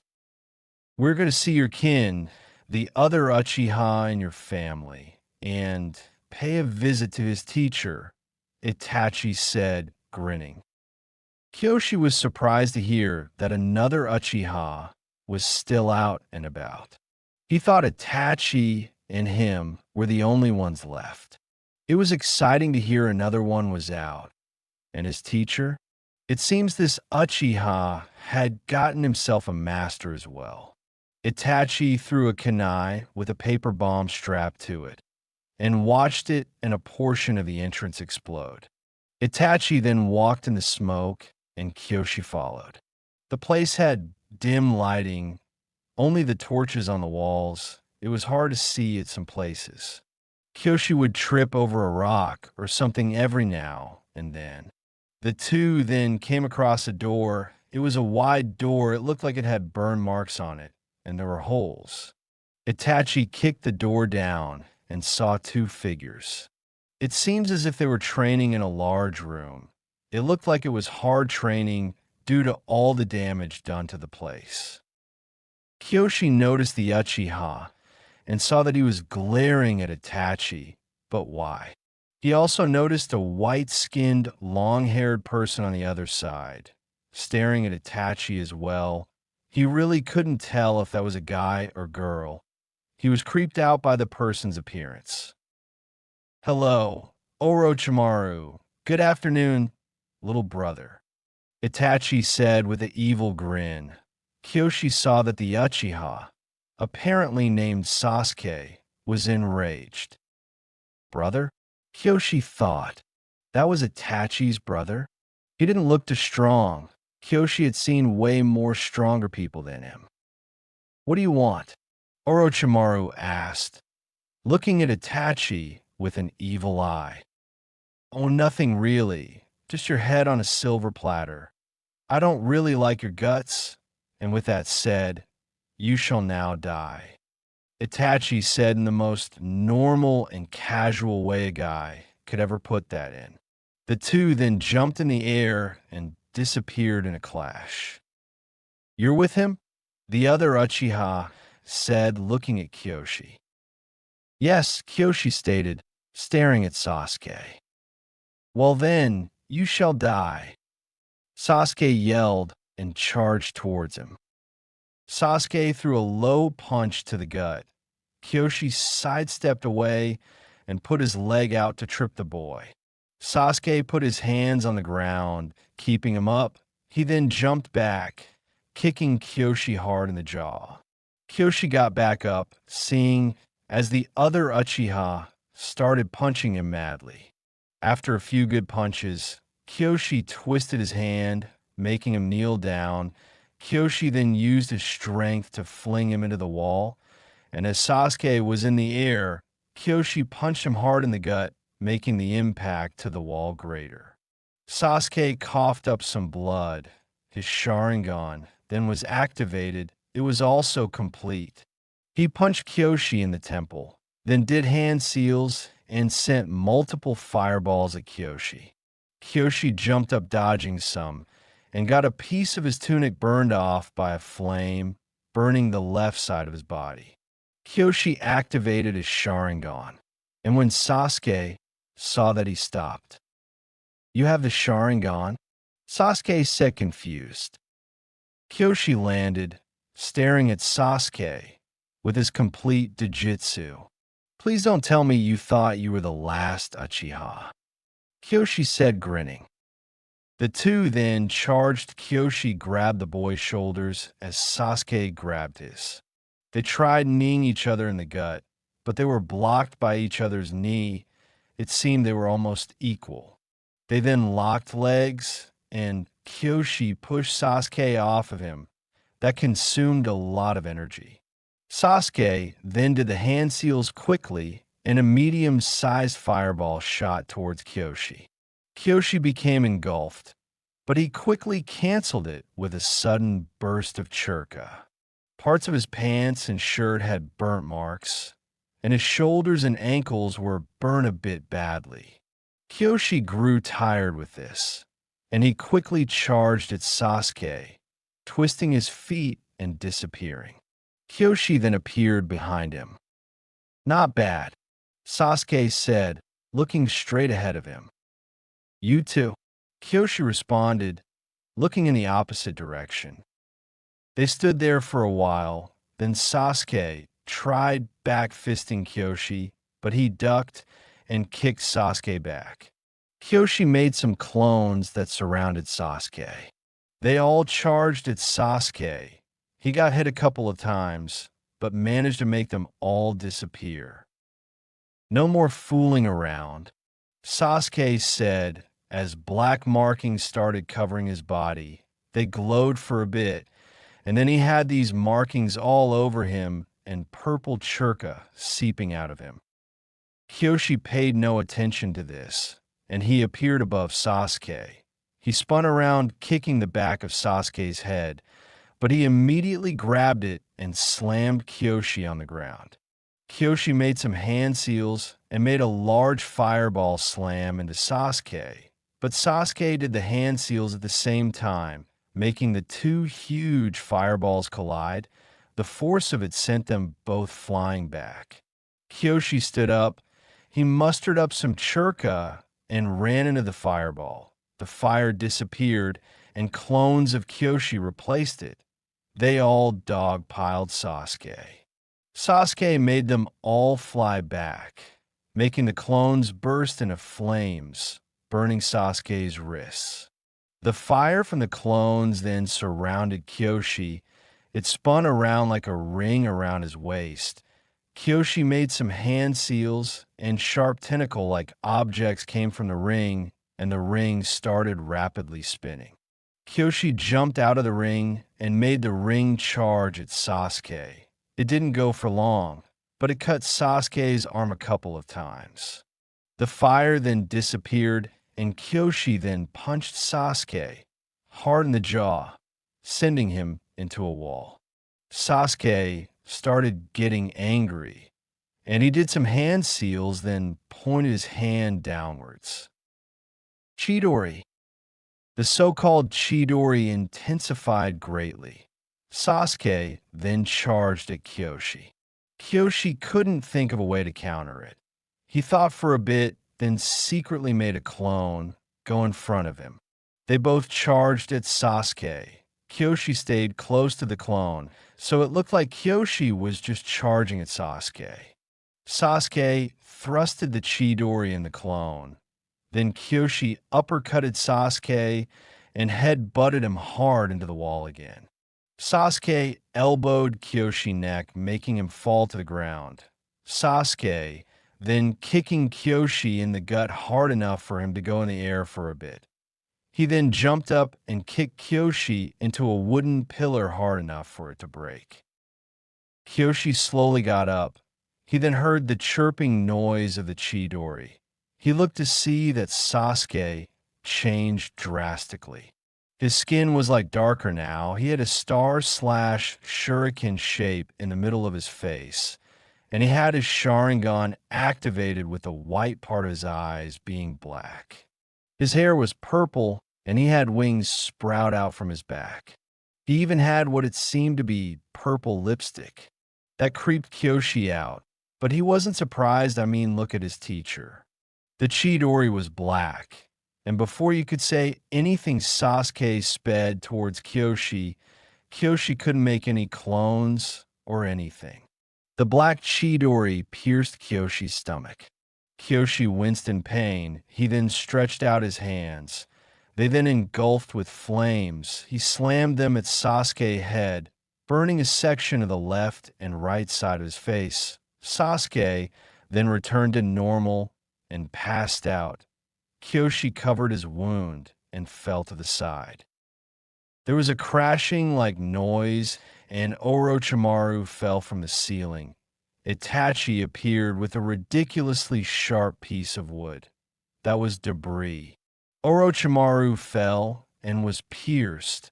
Itachi watched as the wood went straight through him. Itachi looked at Kyoshi and walked over to him, wrapping his wound in medical tape. He wasn't much of a medic ninja, so that's the best he can and will do. Itachi then put his finger in front of Kyoshi, telling him to wait there. Itachi went into Orochimaru's room and pulled out his old Akatsuki ring. Itachi looked at the general direction of Kyoshi, then put it in his pocket and walked back to him. Itachi looked at the unconscious Sasuke, then at Kyoshi. "Is he dead?" Itachi asked. "No, he passed out. He was hard. He had something that amplified his attributes. I could hardly keep up," Kyoshi said, slowly getting up. "There'll be people like that. It seemed you did a pretty good job. At least you made him go unconscious," Itachi said. He looked at his brother, not feeling sorry at all for what has been happening to him. He just ignored the thought whenever it came to his mind. "What will we do now?" Kyoshi asked, leaning on a broken wooden pillar. "We need to take you to the next level in your training, but with doing that, you need to fully complete your Sharingan," Itachi said, looking at Kyoshi. "What? I thought I already have," Kyoshi said, thinking he reached the farthest point in the Sharingan cycle. "No, there is one more, the Manjikyu Sharingan. But the only way you can get it is if you killed your best friend, and who might that be, Kyoshi?" Itachi asked. Kyoshi didn't like the thought of killing his best friend. He was really uneasy about it. He had a lie on this one, but it wasn't much of a lie. He didn't want to hurt Kadiri, and Jiren had been a good friend of his since he met him 4 years ago. He had also been like a father figure to him. It had to be Jiren. "Jiren," Kyoshi stated. "Well, it seems the student will have to go and kill the master," Itachi said. With a grin, he then added, "You know what to do." Kyoshi nodded, and they both disappeared, reappearing at the waterfall village. "I'll wait for you here. Come back when you're done. at the waterfall village." A man in a dark robe walked into the village. You couldn't really say this was a man, since the figure was a teenager. The man had a long dark robe. He wore a hood which covered his face, and you could only see his eyes.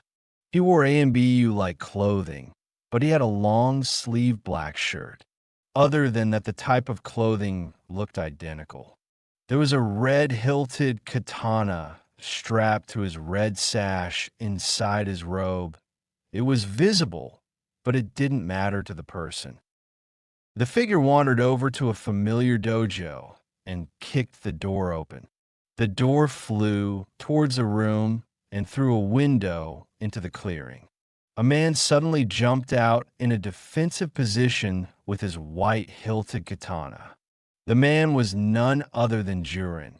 He had returned to his village after Kyoshi left. "Who are you?" Jiren said, looking pissed since he got his fancy-like door kicked down. "I have orders to kill you," the figure stated blankly. "From who?" And that still doesn't answer my question. Speak, or I will have to resort to violent matters. Jiren harshly said, I'm a student, here to take down the master. The man said and chuckled a bit. Very well then, Jiren said after scoffing. He unsheathed his sword and dashed at the man, but he didn't attack with the blade, just the hilt, trying to remove his hood. The man also unsheathed his sword at the right time, making Jiren's sword fly out of his hand. Weak, the man stated, then kicked Jiren, who spun around and threw a kunai at the hood, make it fall off. The man was Kyoshi. The boy looked different.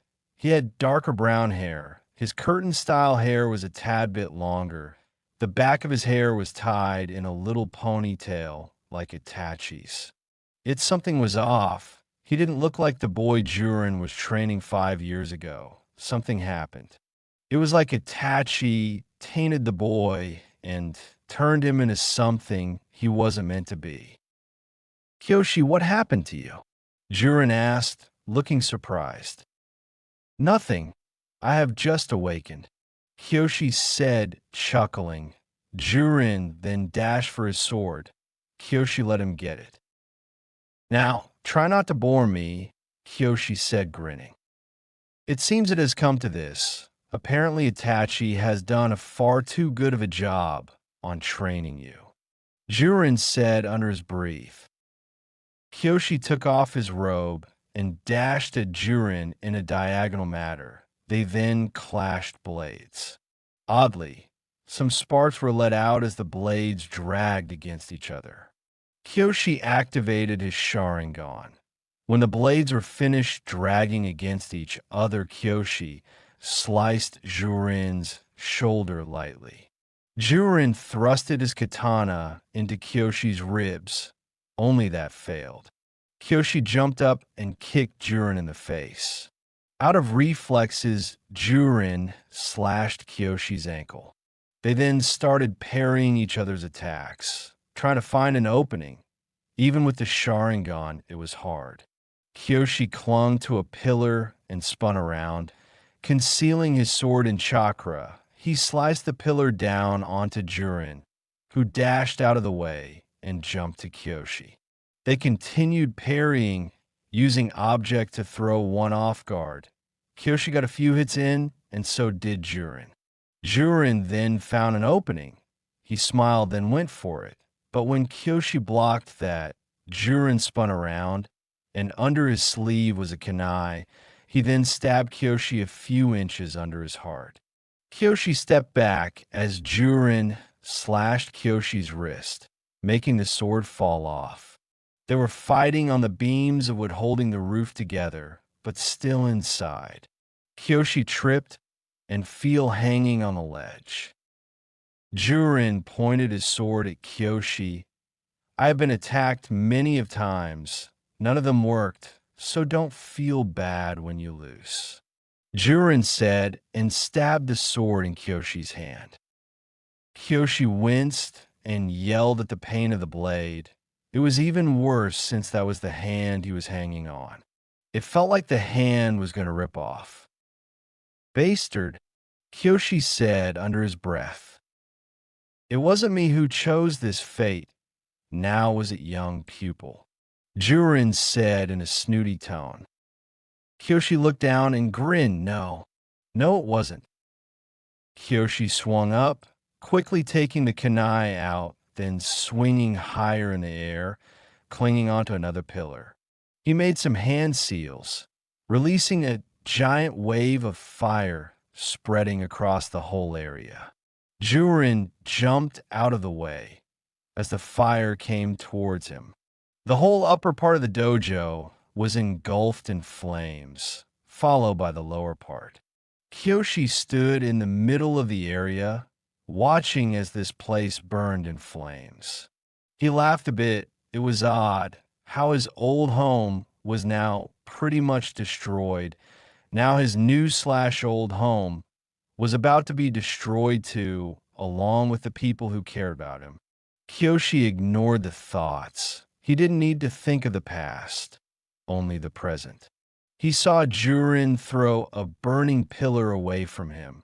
The man's hands were scorched, but he didn't let that bother him. They both stared at each other. Kyoshi then pointed at Jiren and suddenly appeared beside him. "Goodbye, Jiren," Kyoshi said.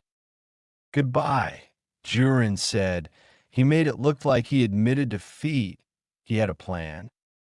Kyoshi tried thrusting his katana in Jiren's back, but the man spun around and made a water jutsu to douse the fire, then a earth just to slam Kyoshi with. It worked, and Kyoshi went straight through the roof, falling through the roof again and landing on the floor. Kyoshi got up partway. He then ran at him again, trying to punch him, but an earth pillar defended it.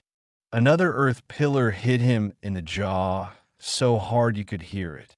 Kyoshi was slammed into his old room. Kyoshi growled and ran up. When the pillar came again, he jumped on it and continued running, doing the same for every pillar that came that Jiren made. He then jumped sideways, jumping over 2 pillars. He jumped in a cartwheel-like way, and when he was upside down, he threw 3 shuriken and 2 exploding kunai. The shuriken cut Jiren's hands, which made Jiren have to deactivate the jutsu. And before he could do anything, the kunai exploded, sending Jiren out of the dojo and into the streets. Kyoshi jumped out of the dojo and standing on top of a wooden pillar that was in front of Jiren. Jiren got up and looked up. A small portion of his face was burnt. He looked mad now. "I should have never taken you in," Jiren yelled. "Yeah, now you must pay for that mistake," Kyoshi said, grinning. He then dashed to the left, curving in Jiren's direction. They both punched each other's fists. Jiren then sweep-kicked Kyoshi, who landed on his hands and sent a barrage of kicks towards Jiren. Kyoshi then flipped up, seeing those kicks not working, and he then reverse punched Jiren, making him flinch. Kyoshi made some clones, and they all started punching Jiren. Jiren got angry and quickly did some hand seals. He made a portion of the ground turn into a pillar and thrust at Kyoshi, who got hit and crashed into a house, utterly destroying it. Kyoshi got up, then walked on the pillar. As he was about to punch Jiren, he was trapped in a water bubble. He held his breath. It felt like he couldn't move at all. Kyoshi forced himself to move and did hand seals for a medium-sized fire bullet, which evaporated the fire. He then quickly made some fire clones to keep Jiren busy, while Kyoshi took a mini breather. It wasn't long till Jiren made the clones disappear, but he got whipped across the face by the fire. This left a mini gash across his face. Jiren then diagonally dashed at Kyoshi, using some old judo tricks to slam Kyoshi to the ground. Jiren started choking him harshly. He then made an earth clone with a kunai before the kunai could fully reach Kyoshi's neck. Kyoshi sent a static shock at Jiren, who let go immediately. Kyoshi rolled away from the clone's attack, then quickly got up. They both started getting tired. You could tell easily they also had bruises and cuts from each other. They started fighting with a barrage of punches and kicks. The villagers watched as these deducted out. They were moving while fighting, and eventually they went to the other famous waterfall. Not the waterfall gates, but the waterfall where the hero's water is kept.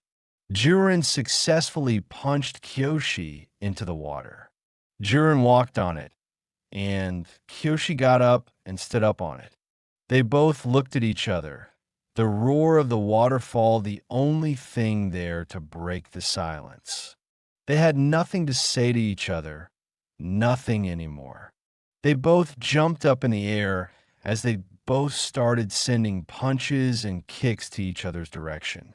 Jiren grabbed Kyoshi and flinged him into the waterfall. Jiren landed on the water and took 2 kunai out and rushed towards him. Kyoshi took out a kunai as well and rushed towards him.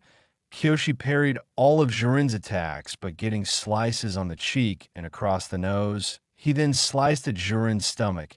He then sliced at his hand, making 1 kunai fall, and he did it again but failed and made his kunai fall in the water. Kyoshi then grabbed Jiren's hand and grabbed it tight enough for Jiren to drop it. He then slammed Jiren in the water, making a huge splash. Kyoshi panted as he got uppercutted by Jiren, who sprang from the water. Kyoshi clung to the side of the waterfall, then dashed at Jiren, punched him in the nose, then flinging him into the waterfall. Jiren rushed back at Kyoshi. Kyoshi simply ducked and made Jiren dive into the water. From the information I got during Sasuke's fight, lightning techniques shouldn't be that hard, and that technique is exactly what I need to finish this. Kyoshi thought, then did the hand seals, and in a few seconds the Chidori formed, but it wasn't that great, just a medium sized out of the actual size. But it was enough. Kyoshi then thrusted it into the water as he jumped up a bit, having the whole water shock wildly for a few seconds. Kyoshi then dashed to the land and saw bloody water, then a body rise up. After waiting for about 30 minutes, the body didn't make a move. Kyoshi walked on the water and picked it up, seeing Jiren's dead body. He dragged it to the shore. He dug a hole and dropped Jiren in it. He then made a makeshift wooden cross and stuck in the ground. Kyoshi panted. The fight was finally over. Kyoshi walked back to the village. His AMBU-themed clothing was blood-stained. His long-sleeve shirt was partially ripped. He ignored the people gazing and immediately sliced whoever that tried to come and arrest him. He went outside the waterfall and looked at Itachi. "Ah, so you did it. I'm impressed. Not many have won against my master, and you're the only one to successfully kill him," Itachi said, apparently not caring that the man was dead. He was just a pawn anyway. "Now, I want you to remember how much Jiren meant to you, and any feelings you have looking back at it. Release it," Itachi said as Kyoshi did so. Then out of Kyoshi's left eye, a shape formed. It was a Manjikyu Sharingan. Sorry, I can't really describe this, so it'll just give you a link to where I found what Kyoshi's Manjikyu looks like. TN3-1 /FS25/300W/F/69/D/F/more Manjikyu sharing with Vijinsi Asakura PNG. The third one, triple swirl, is Kyoshi's, and credit goes to whoever made this. Kyoshi immediately deactivated it, as it was too much for him at the time. He covered his left eye in straining pain. He knelt down, but Itachi lifted him up. "Good. You are ready for the Akatsuki trials," Itachi said as he grabbed Kyoshi's wrist, and they both disappeared. "Itachi, you're back with a child?" An orange-haired member asked, standing on top of a stone pillar. Other shadowed figures were standing on different pillars. There was a weird relic-like statue that had 9 eyes. Only 6 of them were opened. The other figures were silent. They were staring at Kyoshi.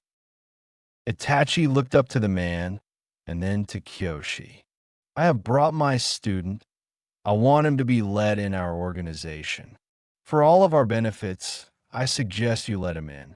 Itachi said Kyoshi had a self-esteem boost every time Itachi spoke highly of him. It was hard to earn his respect. Before the redhead could say a word, Itachi appeared in front of him. They were beside each other. The man, known as Pain, was obviously not intimidated by Itachi's sudden movement. Itachi put his mouth near Pain's ear so only he could hear it. The boy is skilled. If we let him in, he would do a great asset to our goal. Test him. You will be pleased I trained him personally. Itachi said in a persuasive tone. I'll give him a test. I'll let him spar with whichever member you want him to. Even if he can't beat him, it will be all right, just if he fares good with the opponent. This is what shall be known as the Akatsuki trials. Pain said and grinned, then stepped back from Itachi. They both nodded, and Itachi looked around. Itachi examined each member. He then decided to choose Deidara. For one, Deidara really hated Itachi, and Itachi didn't care for him much either. And he wanted Deidara to get his ass handed to him by a 14-year-old.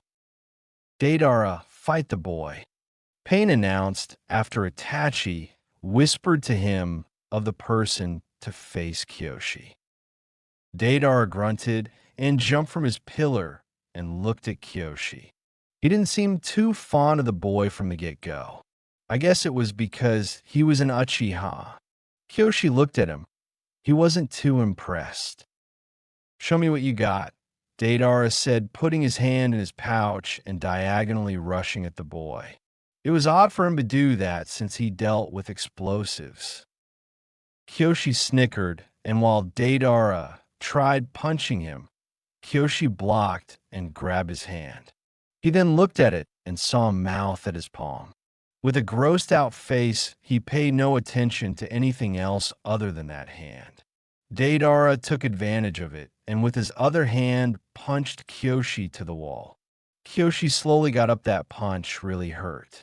Kyoshi activated his Sharingan and rushed at Deidara, sending a barrage of decoy punches at Deidara, then sweep-kicking his feet and uppercutting him high upwards.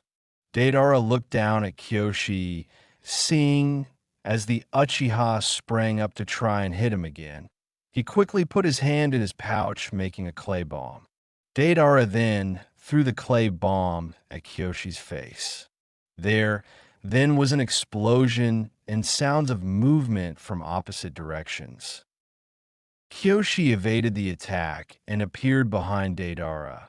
He then made a fire jutsu. But when Kyoshi burnt Deidara, he was just a clay molding shaped like the blonde-haired Akatsuki. Kyoshi looked around. He saw that the only thing he could see were the other idol Akatsuki examining Kyoshi with dull glares. It made Kyoshi feel uncomfortable, but he ignored it. Deidara was hiding behind a pillar. He had both hands in the pouch, preparing for something big. Kyoshi ran up the pillar and jumped up backwards, having a good overview of the landscape. Everything here was made out of stone, and it was hard to see, very dark. There were some charred spots on the wall where the explosion had taken place. Kyoshi then saw Deidara hiding, but it was too late. A larger than normal bomb was thrown in the middle of the area. Kyoshi panicked him, then dashed to Deidara as the explosion occurred. Deidara had a surprised look on his face as Kyoshi Judo chopped him hard in the neck, making Deidara lose his balance and fall from the pillar and onto the ground. Kyoshi jumped up, chakra welling in his hand. Electricity surged from him. He then sent a Chidori to Deidara, yet it was another clay molding. Kyoshi got irritated. He saw the real Deidara instantly and head butted him hard. He then started punching and punching him, then while kicking him to the pillar. The kick was caught and a bomb was planted on Kyoshi's leg. Kyoshi ripped his pant leg off, while the area where the bomb was, the explosion sent Kyoshi back a bit and scraping the ground. Kyoshi slowly got up and shook his head, then got immediately punched 5 times. Deidara grabbed the back of his head and slammed Kyoshi into a stone pillar. Deidara tried again, but Kyoshi made quick hand seals and bursted into flames, scorching Deidara's left hand. Deidara shook his hand. He grunted in pain as 3 Kyoshi appeared around Deidara. The real one kneed him in the ribs. The 2 clones kicked him in the air. Kyoshi jumped up, and all 3 of the clones started ruthlessly beating Deidara up with hard punches. The clones then threw Deidara through a stone wall. Kyoshi landed and saw 3 medium-sized bombs on the ground. They both exploded, making the 2 clones disappear. Kyoshi's black cape burnt, and he threw it down. He then was wearing his ANBU-style clothing with a black long-sleeve shirt. Kyoshi stood up. He was minorly bruised, and he was scraped up a bit from the bombs. Deidara then got up, coughing up some spit mixed with blood. He struggledly stood up, slanting a bit. "What did I tell you?" Itachi whispered to Pain. "So you were right about the boy," the orange-haired Akatsuki said. Pain held Deidara back, ordering him to go back and resign from the fight. Pain then walked up to the boy. Kyoshi looked at him. He didn't unactivate his Sharingan. Every time he uses it, he trains his body to be physically capable to hold the Sharingan for an increased amount of time. They both spent a couple of minutes staring at each other. Usually the other person would look away from intimidation from Pain's Rinnegan, but Kyoshi didn't. "You are now one of the Akatsuki. I will show you your new home away from home and get you your robes. And as a further warning, if you betray us, we will hunt you down," Pain said menacingly. Kyoshi nodded as he followed Pain. They gave him a large-like robe, since they didn't have a kid size, and they figured he'd grow into it eventually. It wasn't that large, though Kyoshi could fit in it. You just could see his hands or feet. Kyoshi was worried when fights occur, he might not be able to defend with this robe on. The robe even had a hood, and the others didn't. Pain paired Kyoshi up with Deidara. Of all people he had to be paired up with, it was the one he pissed off in the fight. When they both heard the news, each one of them let out a growl. Kyoshi noticed he wouldn't be with Itachi as frequently as he uses to be during the years he trained with him. They were sent on missions just to scout out various villages. After time, the 2 were actually becoming friends and rivals. And the more they came to be friends, the more Kyoshi missed Scylla and Killer Bee. He wished they could come with him and be a part in his journeys. Itachi said they were just extra space and that he shouldn't be worrying about them much. But Kyoshi thought otherwise. He didn't want to let them go as easily as he had. One night, Kyoshi and Deidara were sitting on top of the rocky outside of the hideout, without their Akatsuki robes on, when Kyoshi said, "Deidara, when you joined the Akatsuki, who did you leave behind?" Kyoshi asked, wondering about Deidara's past. Deidara sighed, annoyed by this question, but he didn't care much. "My family, well, mainly my cousin, he was the only one there for me," Deidara said. "No mom or dad?" Kyoshi asked, looking at the blonde. "My mom died from giving birth to me, apparently, and my dad split a few days after that. I was then put in the Earth Village where my cousin cared for me till I was an adult. I wanted to see the world, but I was a bit too afraid due to my poor self-esteem. Pain came up to me once, and he saw my gift. He offered me a place in his organization. I was around 19 when he came, and I've been here ever since," Deidara said and shrugged. "What about you?" Deidara asked, also curious. Kyoshi told Deidara his past as detailed as he could, and as far as he remembered. He emphasized on his friendship with Killer Bee and Scylla, since he treasured that the most. He told him of his recent battles, how he fought toe-to-toe against Sasuke. That impressed Adara. He heard about that Uchiha and how he was supposed to be so great. I see how you're worried about this, but I hate to break it to you, Kyoshi, but you're not going to see your friends anytime soon. I heard Itachi was going to train you some more, and when you're 16, you'll be going on a mission with me. Fun, huh? Deidara said and grinned. Kyoshi grinned too and nodded. But I don't get it. What's with the scouting mission that we always do any different from what we've been doing for like months? Kyoshi said. Deidara shrugged. He had no clue, and he just did what the big boss told him to. I suggest you start packing. You and Itachi are going to leave to train for like 2 years. Best of luck, old buddy. Deidara said, and with that he disappeared. Kyoshi was left, sitting down. He watched the sun set, then got up and disappeared, appearing in his room. He gathered up his things and put his headband down and looked at the forehead protector. He then remembered the time he first got this, how he was so proud of himself for all the hard work and dedication put through to this goal. He then saw a reflection of Killer Bee and Scylla. He looked back, but they weren't there. He sighed and put it in his suitcase and went to sleep. The next day, he woke up early. He grabbed his bag filled with the little clothes he had and put his headband and Akatsuki robe on. He was proud to wear it. He thought he had earned something few people could earn. He then walked outside the hideout where he was met by Deidara and Itachi. Deidara, what are you doing here? Kyoshi asked, puzzled. I'm just here to see you off. Deidara said. Are you ready? Itachi gloomily asked. Apparently, he wasn't a morning person. Kyoshi nodded, and they disappeared. They appeared at a village Kyoshi vaguely remembered. They were greeted by a blue-skinned swordsman. Kyoshi looked at him.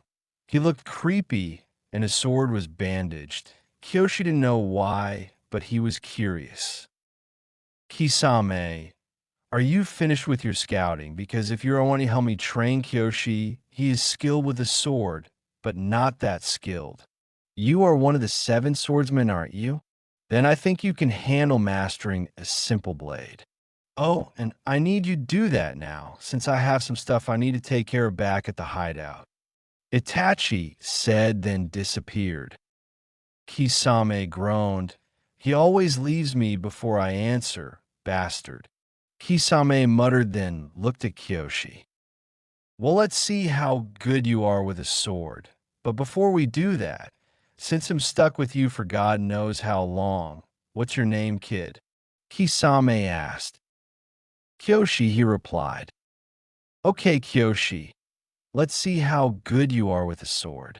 Kisame said, throwing a hard stick at him that could withstand some pressure. Kisame picked one up as well. Kyoshi charged up at Kisame as they clashed blades. Kyoshi swung at Kisame with as much accuracy as he knew. But Kisame easily deflected it and then pointed the stick to Kyoshi's neck after sending his stick flying. Geez, you need work, kid, Kisame said, groaning in his mind. For about a year, they trained in the art of sword fighting. It was painful to Kyoshi since he kept getting whacked with a bakkin, and he had whelps on his legs, and his knuckles were bleeding from when he got hit there. They traveled across villages, and where they are now is the grass village. Kisame was then satisfied enough, and when they were ending their training, Kisame stated, okay, kid, tomorrow we're going to find you a sword. Not any sword from a shop, but a sword named Zetszerin. It is said to be in a shrine in none other than the Mist Village. It is in a cave, and only its chosen wielder can find it. And if you're not that chosen wielder, you're dead. End of story. but I think you'll do great. I have a feeling it will suit you well. Kisame said, ignoring Kyoshi's worried look. So, eat some sleep, and Yakisame said as they both disappeared to their rooms at this abandoned shack outside the grass village. Kyoshi and Kisame were walking in the mist village. As always, they had to hide, and they were walking in the shadowy mist that was near the rim of the gate. Kyoshi always had to hide from the public. He didn't want this. He hated it. And Kyoshi wanted to be able to go in public without getting run out or hanged. He didn't want this, yet there was nothing he could do. Not yet. So he continued to follow. Okay, kid, there should be a secret door around here. It's underground and leads to the cave of Zetszerin. Once we get there, you're on your own. I can't help you obtain the sword. Kisame said, finding the secret door and opening it, motioning Kyoshi to jump in. They appeared in a dark cave.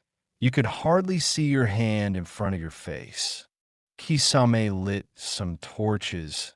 Apparently, he has been here enough to know where everything is. The path was now clear. It was a bit hazy and misty at the ground, and so was the entire village.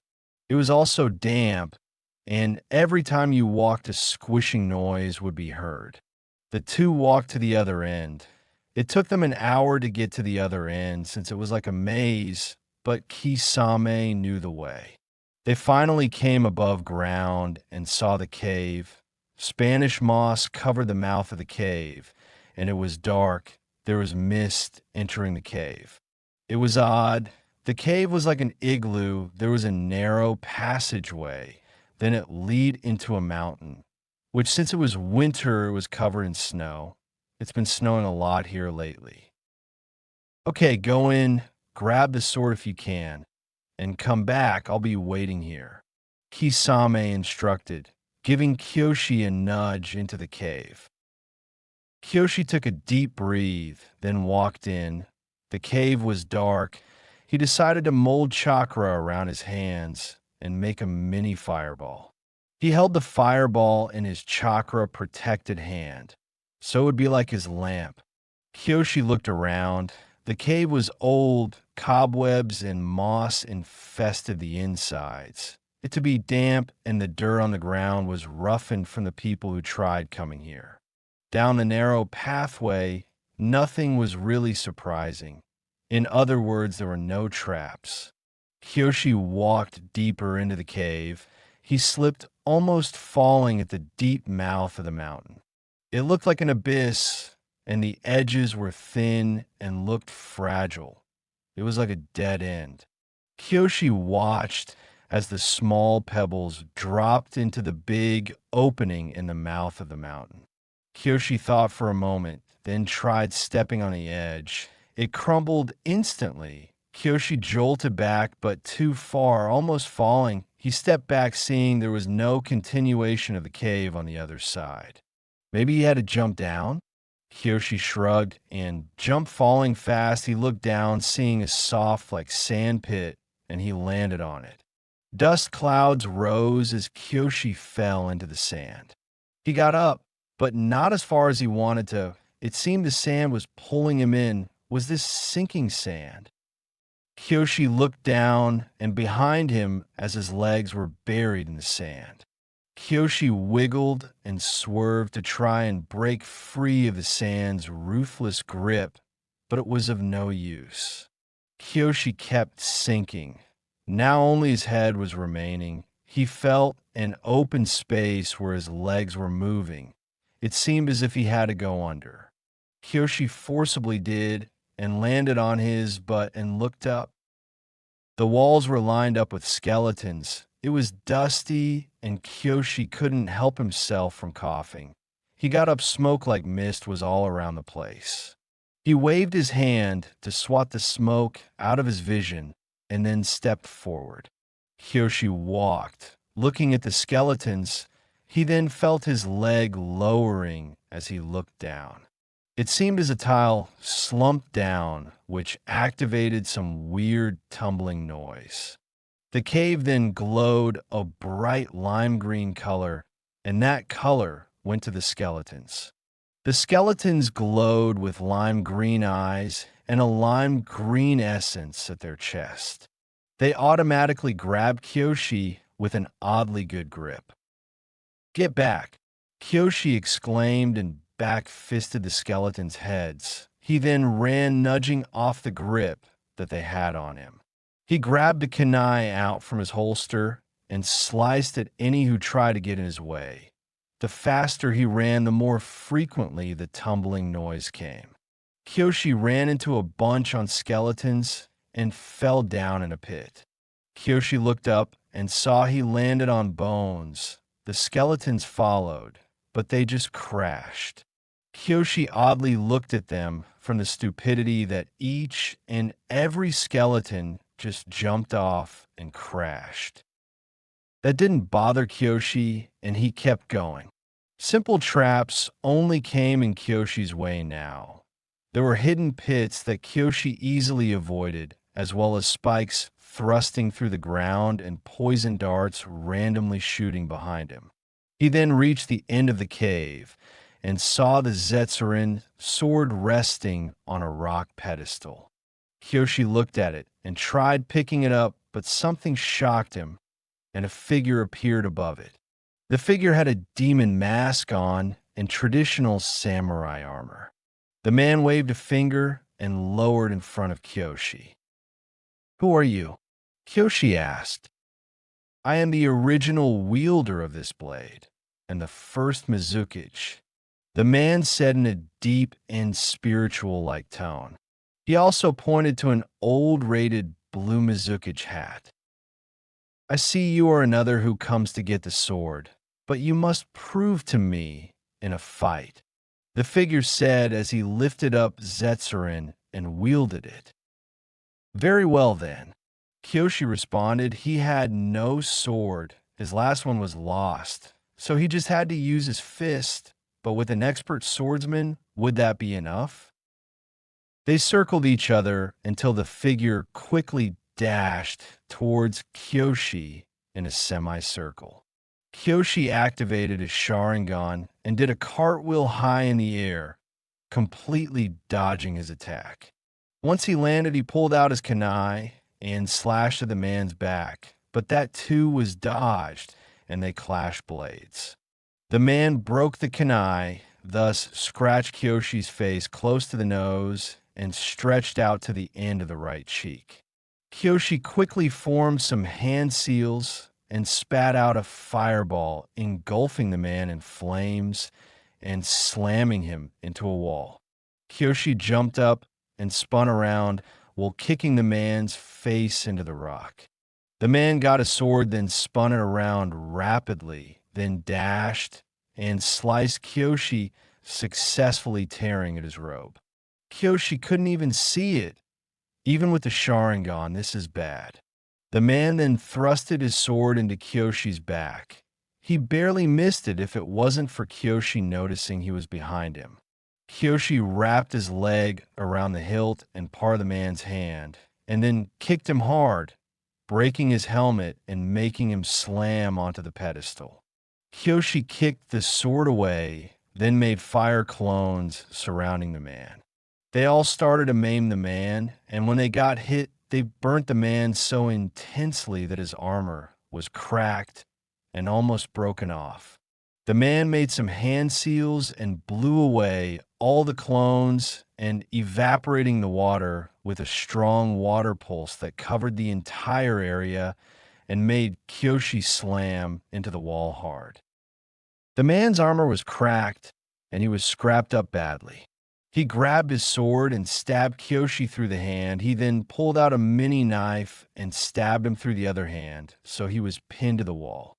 Kyoshi yelled in pain as the weapons were thrusted into him. The man then stepped back, getting ready to perform a jutsu. None have lived through this jutsu. It is a forbidden jutsu that was dangerous enough for the Kages to swear to keep it a secret. Since you won't live to tell this tale, I shall tell you. What this jutsu does is deliberately suck out your soul in the most painful way possible, yet keeping you alive and slowly deteriorating your body. Once this jutsu takes full effect, you will die. It is inevitable. The man said, and started to perform the long line of hand seals in order to perform said jutsu. Kyoshi couldn't let this happen. He can't die, not now. He mustered up his courage to make the sword go straight through his hand, even more too, where he could reach both hilts of the sword and knife. He grabbed them and used most of his strength to pull it out. Once he did that, he put the knife in his mouth and took the sword out. He cut the man's neck with the knife and stabbed him through the stomach with the sword. He shoved the man into the wall and used the rest of his strength to jab the sword in the rock. He stepped back and panted and sat on the pedestal. His hands were covered in blood. Kyoshi looked up. The job was not over yet. He made some hand seals, wincing every time he made once. He then made a large fireball jutsu, burning the man until he turned into dust. Kyoshi sat back. He had nothing left in the tank. He looked at the sword. The damn thing caused him so much trouble. It better be useful in battle. Kyoshi staggered towards the sword and carefully grabbed it and ripped his sleeve, not his robe sleeve, but his sleeve to his long sleeve shirt, to make a makeshift sheath so he didn't get stabbed in the back. He then made a hand seal and disappeared, appearing in front of Kisame, kneeling down and panting heavily. "So, you got the sword after all. Well done. Even I'm impressed," Kisame said and chuckled a bit. Kyoshi slowly got up. Kisame saw the wound and wrapped it in medical tape that he had just in case. Kyoshi then put his hood over his head, and Kisame put his hat on, and they both disappeared. They reappeared at their training spot. They spent 1 year training intensely on swordplay. They only had 1 year left for Kyoshi to master this, and they wasted no time, and it all paid off. Kyoshi then learned advanced move manipulated by the basics, and he learned how to channel chakra through it. Kyoshi thought it was the hardest training he ever had to endure. Kyoshi was now 16. He was skinny with some fat at his belly, but not much. His arms had muscles in them, no doubt. His legs were strong, and he was taller. His hair was the same as it was 2 years ago, just longer. Kisame now deemed him a worthy opponent in the field, yet that didn't mean much to Kyoshi. Kisame then led Kyoshi to where Itachi's hideout, which was near Konoha and in a dense forest. Itachi was sitting in a stone chair with the Uchiha emblem on it. It seemed this was once the Uchiha clan's base for military needs in the Great Ninja War. "Itachi," Kisame said casually. Itachi just looked back with no emotion. "He's ready," Kisame added, then disappeared. "What am I ready for?" Kyoshi asked, puzzled again. "Well, my little brother, Sasuke, had done a terrible deed to the Akatsuki, and I told him to meet me here for a showdown between the two, but I've led him into a fight with you, to the death. I want you to kill Sasuke, Kyoshi, kill that embarrassment of an Uchiha once and for all." Itachi said, his voice getting a bit more evil each time a word came out from his lips. "What did he do?" Kyoshi asked. "Well, he killed a member of our organization, as said by our newest member, Toby," Itachi said. "Who?" Kyoshi asked hastily. "Datara," Itachi said bluntly. There was a silence between the two. Kyoshi's head lowered.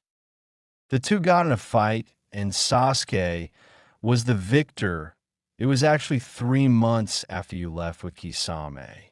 He was on a mission, That's the other reason he was there when you first went to the opening of the hideout. Itachi said. No, not him, Kyoshi said, his eyes tearing up.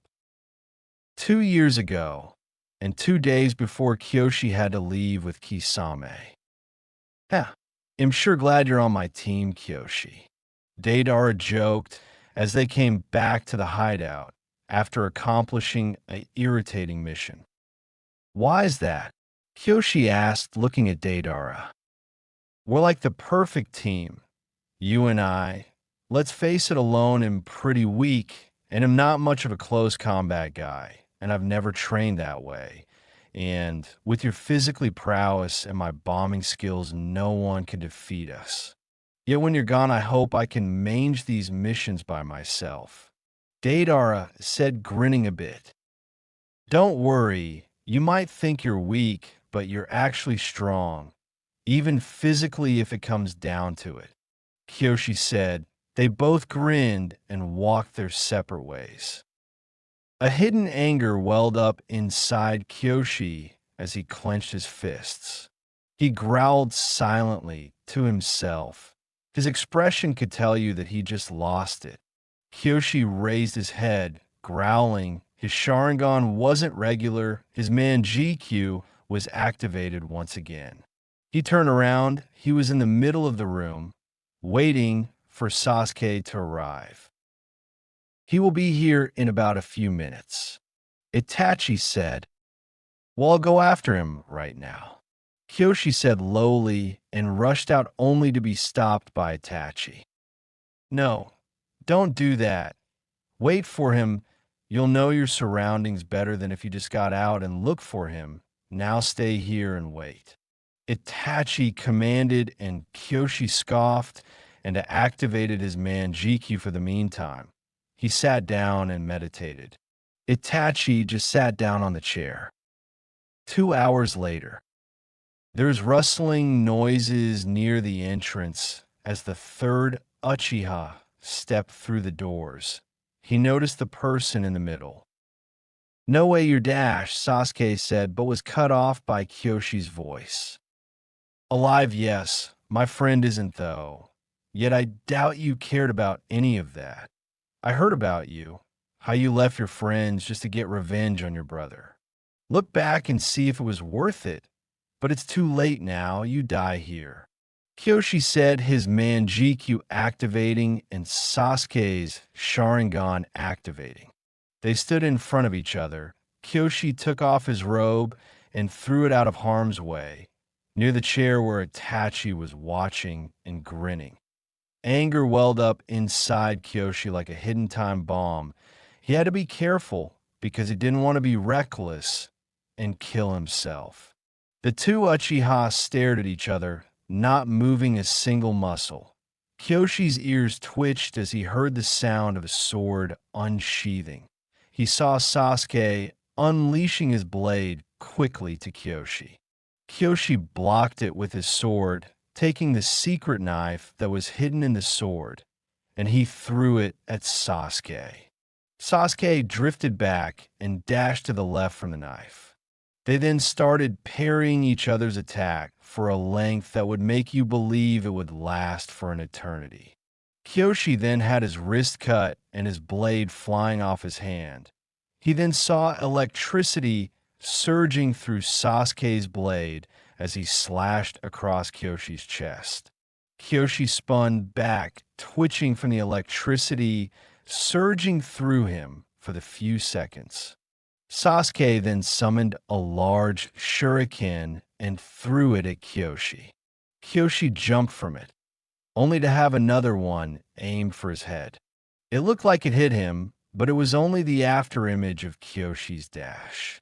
Kyoshi landed 20 successful punches at Sasuke at very rapid speeds. Kyoshi then flung him in the ceiling and dashed at him upper, cutting him hard and thrusting Sasuke's head through the ceiling. Kyoshi then dropped down, looking up. There was a blaze of electricity surrounding the area, striking Kyoshi down with a hard bolt to the leg. Kyoshi slowly got up, seeing Sasuke come down at him like a bright electric blue missile. Kyoshi dashed back, but was hit by the debris. He fell over covered in the debris. Sasuke slowly started to walk toward him. Kyoshi found a small opening in the cave of debris covering him and made a larger than normal fire jutsu engulfing Sasuke and almost the whole area in bright orange flames. Sasuke dashed upwards and sliced at Kyoshi, who grabbed the blade and channeled electricity through it, piercing Sasuke and making him fall back.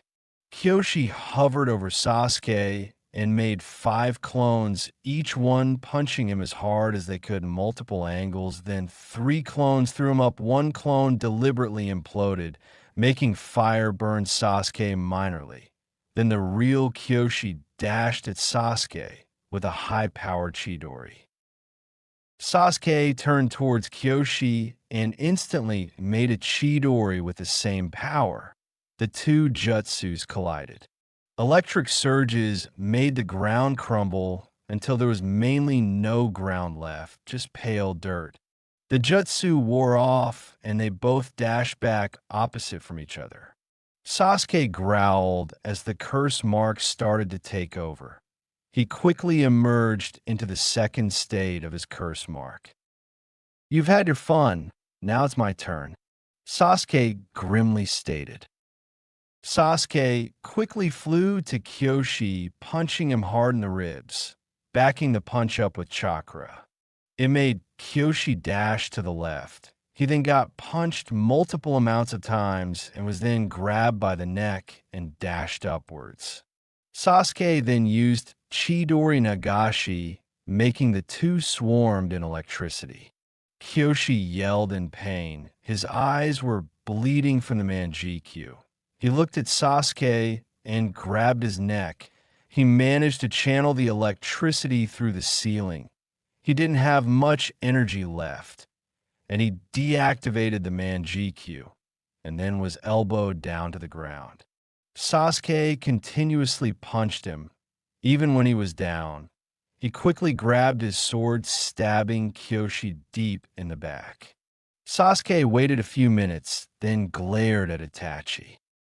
"I'm not the same person you saw a few years ago. I have changed, and I have come to kill." "Why, Sasuke?" said, interrupted by a groan. Kyoshi pulled the sword out. It didn't go through him or any vital spots, so he was okay. "Good God, can you please shut up about your damn revenge? No one gives a flying fuck about it other than you," Kyoshi ranted. Kyoshi waited for no response. He jumped up and pinned Sasuke by his wings. He thought that would be a weak point to him. He then sliced the wings off with the sword that stabbed him, which happened to be his Zetszerin. He then front flipped and grabbed Sasuke's hair and threw him to the wall, then focused his chakra and sent a bolt of lightning swirling with fire aiming at Sasuke's chest. Sasuke was a bit dazed right now. He then dropped down weakly before the bolt landed, and it crumbled the wall. Sasuke raised his hand and then dropped it. Kyoshi saw that there was chakra in that hand wave. Kyoshi then looked up, seeing a large electric dragon speeding towards Kyoshi. Kyoshi tried dodging it, but got it with it full force.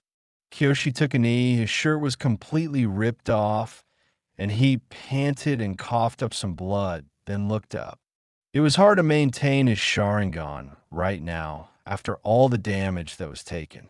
He slowly got up and made some hand seals, then raised his hand, making chakra cover it, and fire slowly started to swarm it.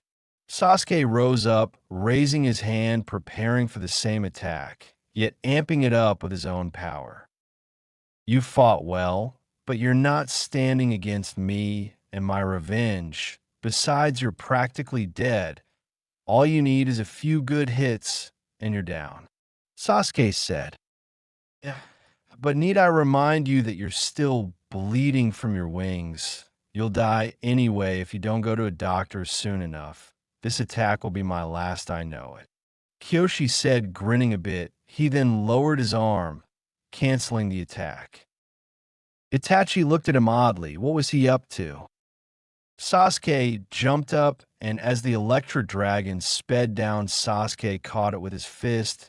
He then combined powers with it and charged at Kyoshi. Kyoshi smiled as he secretly made a clone to go in front of him. He made the clone dash at him, and the real Kyoshi hide behind a pillar. He saw the clone get hit, and it engulfed in flames, reaching to Sasuke, but not as much. Kyoshi then threw an exploding note attached to a kunai at Sasuke. It dropped when it reached Sasuke's peripheral vision range, and it then exploded in a massive seismic explosion thing. The pillars crashed, and the walls crumbled from the force exerted from the explosion. Sasuke had his curse mark deactivated, and Kyoshi stood beside Itachi. Sasuke rose up, stumbling a bit, and then looked at Itachi, then at Kyoshi. "Let me finish him off," Itachi said, about to go, but was halted. "No, he has done a great deal of grief to me, and I will make sure he dies by my hands." Kyoshi said this was the first time he ever opposed a sensei, and didn't think twice about it. Itachi nodded and stepped back. Kyoshi roughly walked to him. You could tell that Kyoshi was furious by the way he was walking, and that he had his fists clenched to the point where he was bleeding. He grabbed Sasuke's sword and dashed toward him silently, then stabbed Sasuke through and shocked him with lightning until Kyoshi had no chakra left. Kyoshi kicked Sasuke's charred, lifeless body down to the ground. He sheathed Sasuke's sword and his own and attached it to his damaged belt. He then walked back to Itachi. Itachi instructed him to go back to the hideout. He would meet him there. Kyoshi nodded, and Itachi let him borrow some of Itachi's chakra. Then Kyoshi disappeared.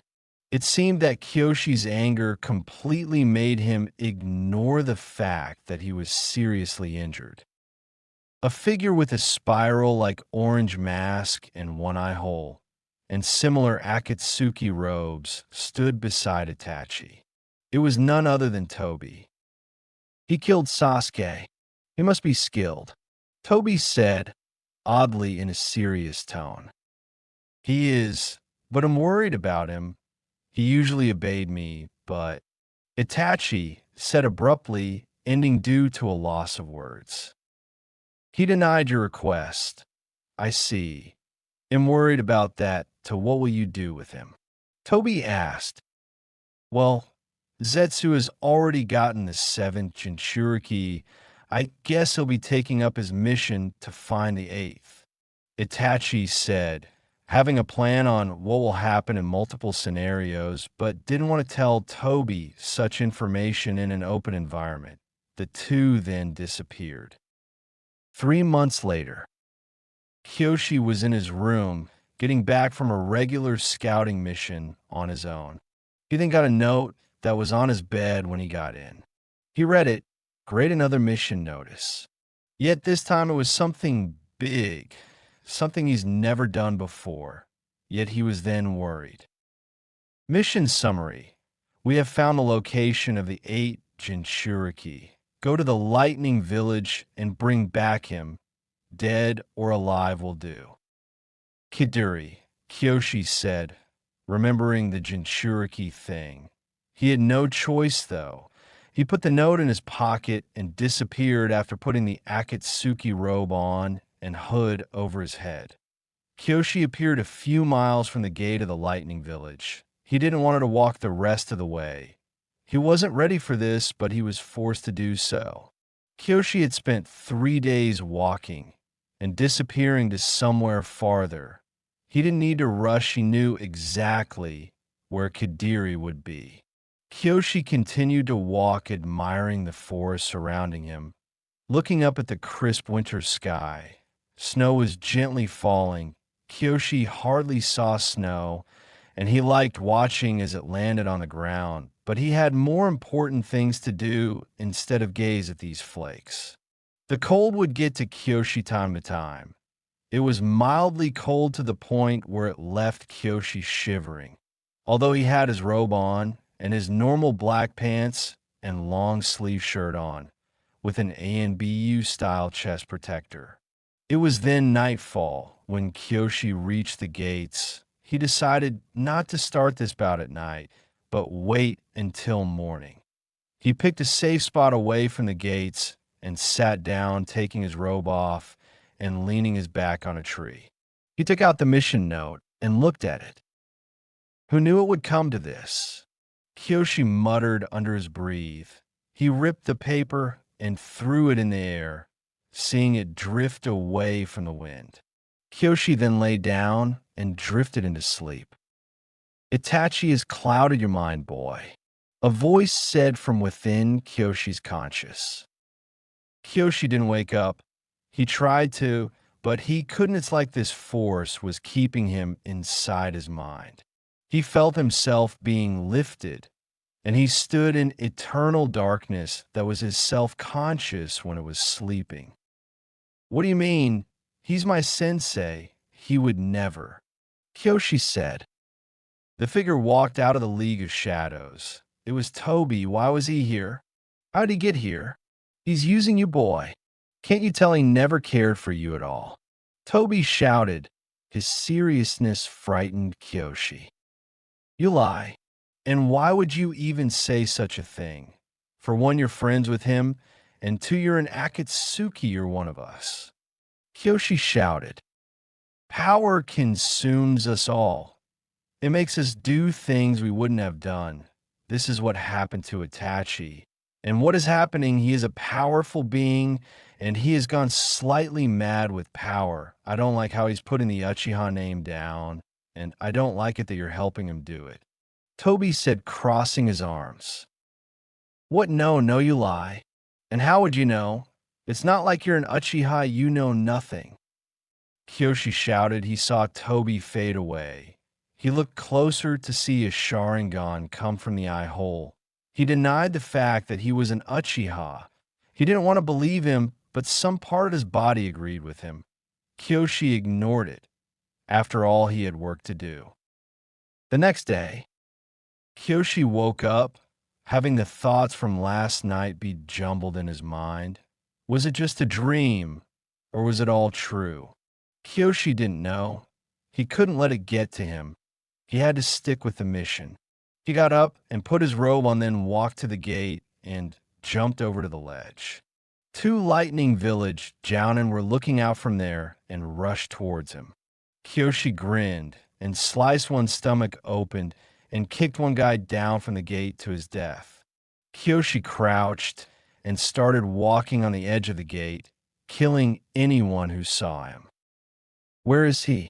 Kyoshi thought, looking as close as he could at the village. He needed to get closer, yet he couldn't. He would get attacked at the spot. Kyoshi then looked at the ground and grinned. He leaped over from the gate and landed beside the dead Jounin. He took the man's clothes and hid his robes and other clothes at a secret spot. He then jumped over the gate to the village. He couldn't put his headband on, since like all Akatsuki members, it had a scratch across it, which symbolizes he was a Rouge ninja and wasn't welcomed. Kyoshi scouted around the whole village. He then turned to the Lightning Village's Ninja Academy. He walked over to it and saw little kids practicing the same way he did when he was that age. He then saw the teacher. It wasn't his old teacher, it was Kadiri. Kyoshi grinned as he stepped in, not caring about the class, then stood in front of his old friend. Kadiri looked at him with a menacing look. It was quiet. His expression lightened as he remembered who he was. Kyoshi, you came back. Kadiri cheered as he grinned, but he quickly went back to his regular expression, seeing that Kyoshi wasn't grinning back. He heard a sword unsheathing, and it was then pointed to Kadiri's neck. What are you doing, Kyoshi? Kadiri said cautiously as he stepped back. He slowly grabbed one of his katanas. I have orders to kill you. You and your eight-tailed beast are needed, Kyoshi said in a hinted monotone voice. Kyoshi, why? Why would you even think about killing your best friend? Kyoshi, Kadiri shouted. This wasn't the Kyoshi he had remembered. It seemed the new Kyoshi wouldn't think twice of killing his own mother. I have to follow my orders, Kyoshi stated. He then sliced at Kadiri's neck. It was blocked by Kadiri's katana. You're making a mistake, Kyoshi. Kids, class is over. Get out of here, Kadiri shouted as the students tried running, but was stopped by an invisible wall at the doorway. No. How about we let your students watch as their teacher gets destroyed? Kyoshi said, chuckling manically. Kadiri pulled out his other katana. So did Kyoshi. They locked both blades with each other's, trying to overwhelm each other with their strength. They both then stepped back. Kadiri had one katana above his head and one close to his waist, as he was also in a sideways front stance. Kyoshi had one blade in front of him and one to his back. He was low to the ground, also in a sideways front stance. They stood there for a while. They both then dashed at each other, parrying each other's attacks, and continuously clashing blades, making sparks fly. Kyoshi jumped up, spiraling a bit, and slashed at Kadiri's headband, making it fall off. Kadiri stepped back, putting his katana's hilt in his mouth, and taking out a third katana, slicing Kyoshi's arm. You're fighting a losing battle. We both know who the better swordsman is, Kadiri muffly stated as he got back in his stance. You're right. You are the better swordsman, Kyoshi agreed as he threw his swords to the ground in front of the students as they kept banging on the wall. Kadiri looked different. Kyoshi could hardly pick him out. He had long dreadlocks, dark skin as always, a lightning village jounin jacket, and no shirt. You could see his muscles, and he apparently had been training hard. He had the same black sunglasses on, the kind that doesn't rest on your ears. He also had a lot more swords, 3 on his back and 2 around his waist.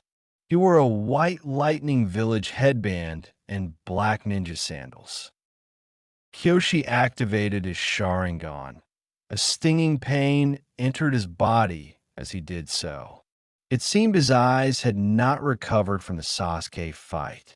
Kyoshi made 5 large fire bullets charge at Kadiri, who dodged them by doing a combination of flips and cartwheels in the air.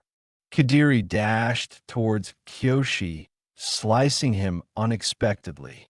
Kyoshi winced and elbowed Kadiri down, then kneed him into the wall. Kadiri spun around, throwing 3 of his blades at Kyoshi. They then combusted in 3 elements: fire, wind, and earth.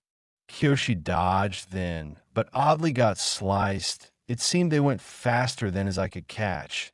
Yet that was impossible. Kyoshi dashed at Kadiri while he was unprotected by his blades and punched him hard in the gut. Kadiri quickly took out his sword to block even that, making Kyoshi's knuckles bleed. Kyoshi flipped back and looked at Kadiri. Looks like I wasn't the only one training, Kyoshi stated, grinning. I guess you weren't, Kadiri said, using chakra strings to get his swords back, putting 1 in his mouth, 1 under his arm, and 2 in his hands. Kyoshi was impressed. Kyoshi concentrated chakra on his palms to make them glow with the blue energy. Kadiri charged at Kyoshi, slicing at him. Kyoshi punched the blade, making it shatter. He quickly did the same to the other 2, then looked at Kadiri with his intimidating Sharingan. He did quick hand seals and formed a Chidori. It was a minor one, but it was effective. Kyoshi stabbed at Kadiri's ribs. Kadiri couldn't get his sword out in time. Kadiri winced. Green chakra started bubbling out of him. It burned Kyoshi's hands as he stepped back. The chakra swarmed Kadiri as he let out a roar that scared the shit out of the little ones. Kyoshi grinned. So you are the eight-tailed Jinchuriki. Seems like you didn't lie. Perfect. Kyoshi said, grinning. A person ran in the hallways, going closer to the door. The person was a girl. She had long blonde hair and icy blue eyes. She had a womanly figure. She was 17. She wore a Jounin vest as well, a Lightning Village Jounin vest with a black V-neck shirt with a mesh shirt under it. She also wore black leggings. Her name is one you all should know.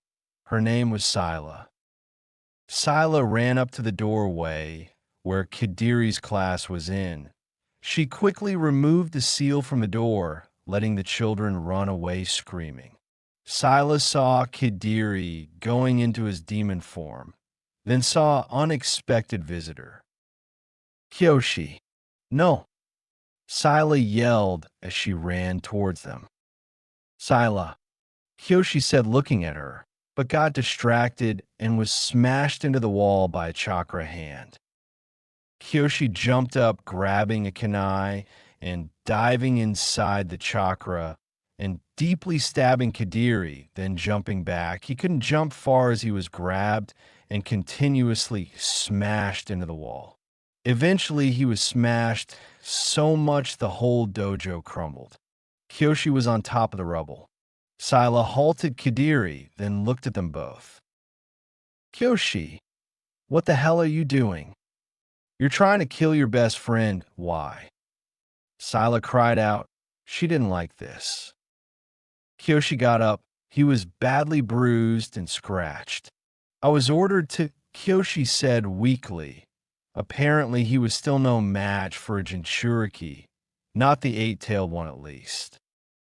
Let me guess, Itachi gave it to you. Sila yelled like a nagging wife. No, Kyoshi said. Smoke covered him as he appeared in his regular attire. I'm part of Akatsuki. They gave me the orders. Itachi is not only my sensei now, and he is my colleague. Kyoshi said. Kyoshi, this is crazy. Look what Itachi has turned you into. Have you ever stopped and looked at what you have become? You were once this generous, nice child who wanted to protect everyone. Now you're a cold, heartless member of some evil organization. Silas said. Kyoshi paused. He didn't know what to say. It seems that they were all right. Jiren was right all along. And he was now dead. He had turned into something he wasn't at first. Itachi, he did this to me. He corrupted me. He made me think that bad was good and good was bad. He must pay for this. I didn't want to be like this. You guys must know. I'm sorry. Kyoshi said, finally coming to his senses. In a fit of rage, he threw the Akatsuki robe to the ground and burned it. That convinced Kadiri and Sila that Kyoshi was his old self again. Well, if it's any help, we heard rumors that Itachi had passed by our scouting towers. He's heading for Konoha. Sila stated. Kyoshi nodded. I gotta stop him. I don't want him corrupting anyone else's mind. And it ends now. Kyoshi said, growling as he disappeared. Come on, we're following him. Kadiri said. Right, but let's not help I think this is something he has to do on his own. Silas said as they both disappeared. Little did they know, Akatsuki was at the gates. He was posted there to see how Kyoshi's mission was going. It was Zetsu, and he saw everything. The Akatsuki then disappeared, reappearing in front of Pain. How goes his mission? Pain asked. It seems we have a traitor. He had abandoned his position, and now he is going to meet Itachi in Konoha to attempt to kill him. The plant Akatsuki said. Itachi will have no trouble in finishing his student off. I can guarantee that. Pain said, chuckling a bit. Pain stopped, then added, but if by any chance Kyoshi is alive, make full efforts in hunting that traitor down and killing him. Pain said harshly this is the first time he had to deal with a traitor. Triple X. Kyoshi landed in front of the gates. The gates were opened. He looked at the two Chunin operating the gates, and he ordered them to close the doors. You have no say in our orders, boy, one Chunin said. Trust me, an Akatsuki is going to be here any minute. You need to shut these gates now. Kyoshi shouted.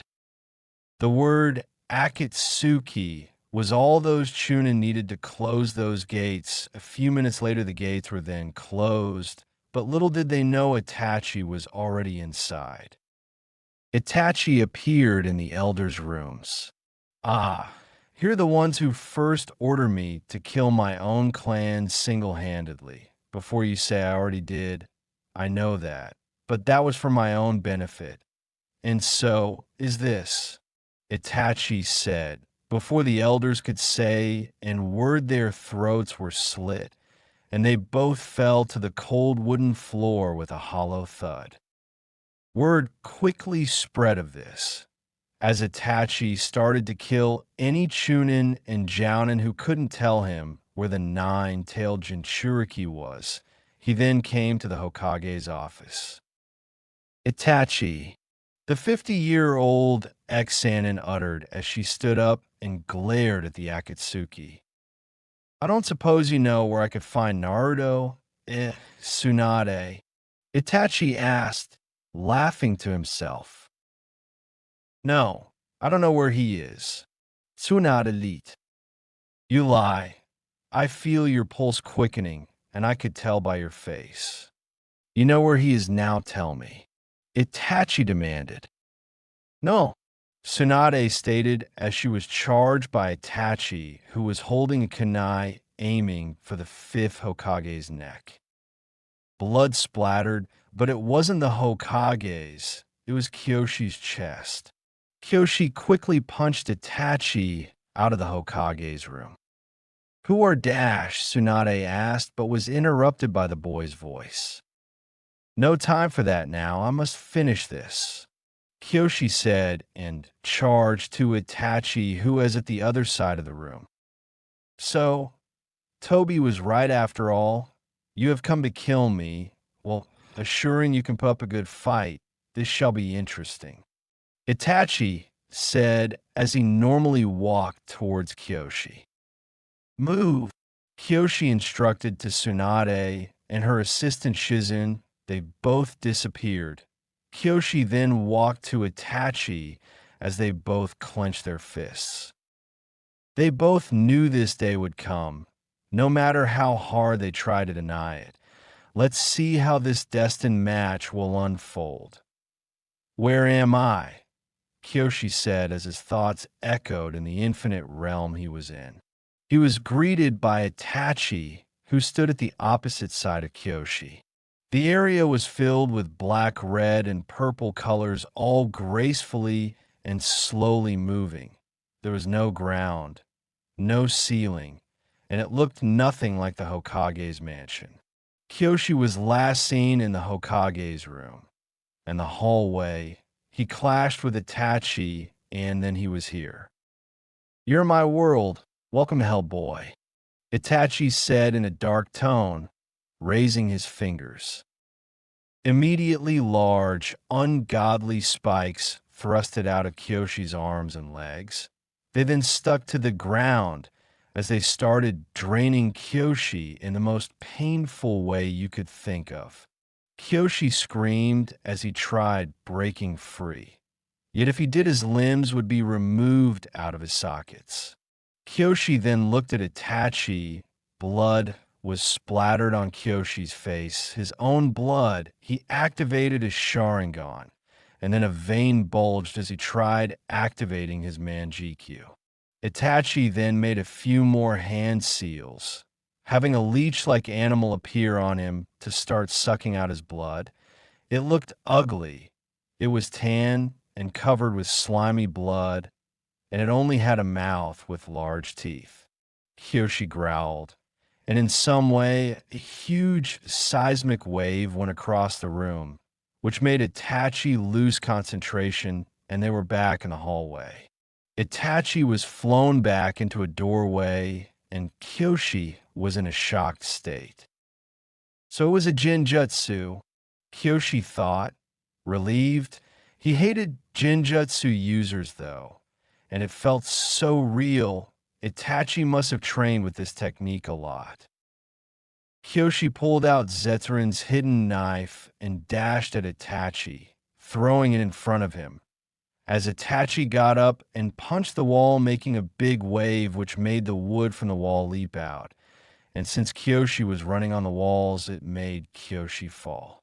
The fallen Kyoshi disappeared in smoke, and so did the knife that was in front of him. Kyoshi appeared in the knife's place and head-butted him in the sternum, sending them through the ceiling and onto the platform in front of the Hokage's faces. It seems I have trained you well, Kyoshi, but you shall never defeat me, for I have kept a lot of secrets from you, Itachi said, standing tall. It doesn't matter what you kept from me. I will not let your tyranny continue, and it ends here. Kyoshi stated boldly as he looked at Itachi. He saw the Akatsuki's Sharingan shift into his own Manjikyu. Time started slowing down. The sky turned red, and the clouds were black. This was the effect of Itachi's Manjikyu. Kyoshi tried stepping towards him. See, no matter how fast he wanted to go, he was moving at a very slow pace. Yet he remembered that Kyoshi's Manjikyu could speed him up, since it made him faster and his lightning attacks amplified, so the two dojutsus would cancel out each other. Kyoshi activated his Manjikyu, but it also was at a slow pace. He got sliced about 24 times and hit almost off the platform. He finally got his Manjikyu activated. He continued to go at a slow pace, but on purpose he was trying to fool Itachi. Kyoshi tried throwing a punch at Itachi in slow motion, but it was blocked. Then Kyoshi sent an amplified punch at Itachi in regular speed, sending him crashing into the third Hokage's face in the mountain. Itachi jumped back at the platform, then kneed Kyoshi in the ribs hard, then punched him and slammed him through the giant tree next to the platform in front of the Hokage's mountain. Kyoshi slammed through branches, eventually catching himself and climbing back up. He started kicking Itachi, who blocked each time. Kyoshi spun in the air, then was upside down and made a huge fireball at Itachi. It was so big it made Kyoshi fly back from the force exerted to make it move. Itachi's eye minorly bled as he made Amaterasu come out and collide with the fire. Kyoshi was looking at the black flames in awe, completely ignoring the situation he was in for the moment. Kyoshi shook his head, getting back to reality, then air dashed to a nearby building, then jumped up towards Itachi. Itachi looked at Kyoshi. He then made a concentrated large fireball at Kyoshi. It wasn't black, but it was bright orange, almost white. Kyoshi slightly dodged it, getting his sleeve burnt. He ripped it off and slammed into a water tower, and then falling to the ground. The water tower was dented, and some water slowly leaked out. The fireball crashed into Konoha, setting it ablaze. Kyoshi appeared behind Itachi.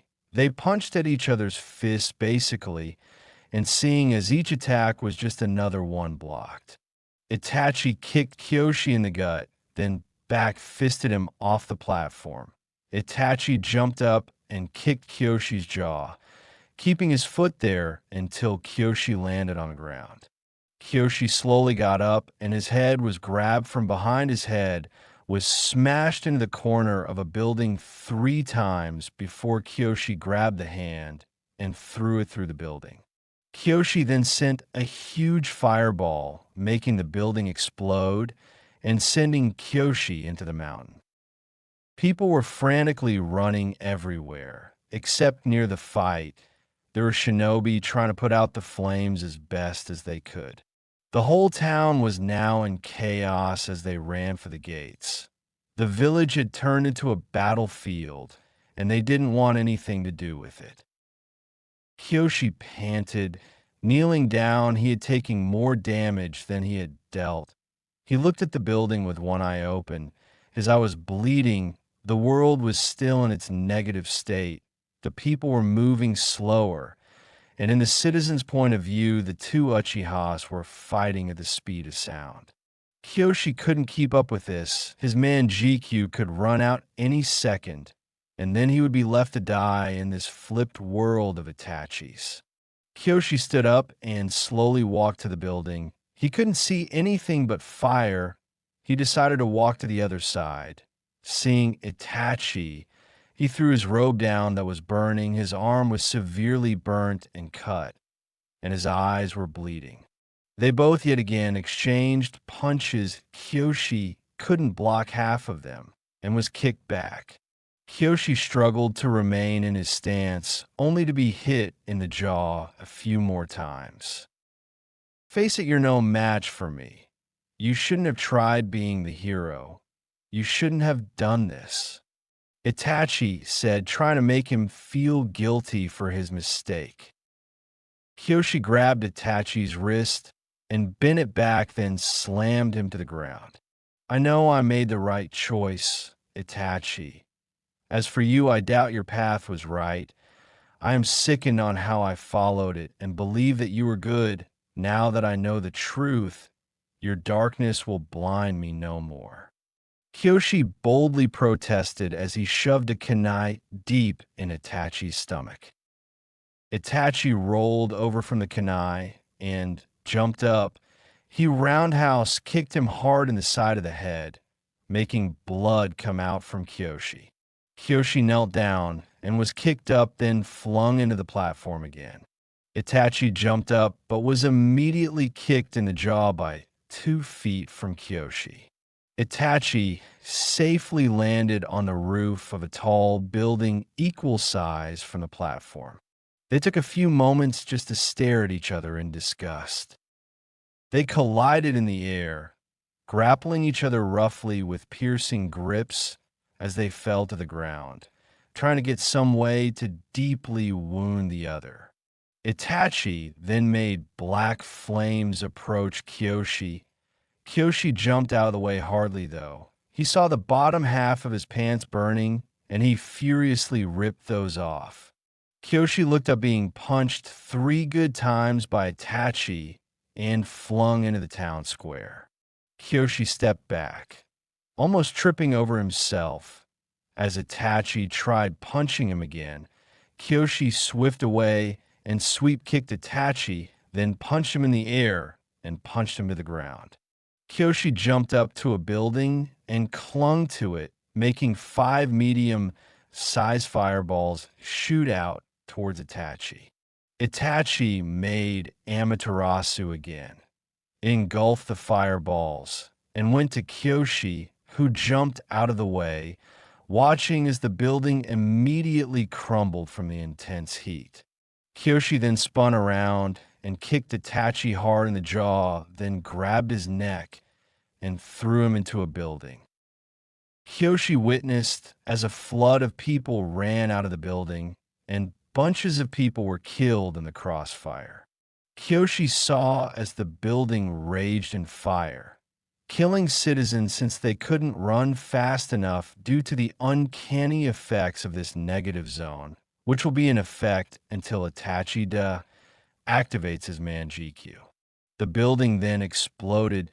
Kyoshi clung to each part of debris and threw kunai at Itachi, who grabbed them and sent them back covered in fire.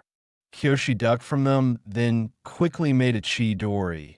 He thrusted it at Itachi, who grabbed it and twisted Kyoshi's wrist, breaking it and canceling the jutsu. He then made sure he kept some electricity from the chidori still on. Itachi disappeared, reappearing in the dented water tower, then threw an exploding kunai, and once it exploded, stuck Kyoshi's hand in the water. The electricity colliding with water almost completely fried Kyoshi's hand. Kyoshi ignored the pain and sent it out. His hand was burnt, the skin was blackish. He was then kicked into another water tower, and with a hollow thunk, he fell down in an alley. Kyoshi could hardly move. He was struggling to keep his manjikyu up. His eyes were bleeding as well as Itachi's. His muscles ached and were sore to an extreme point.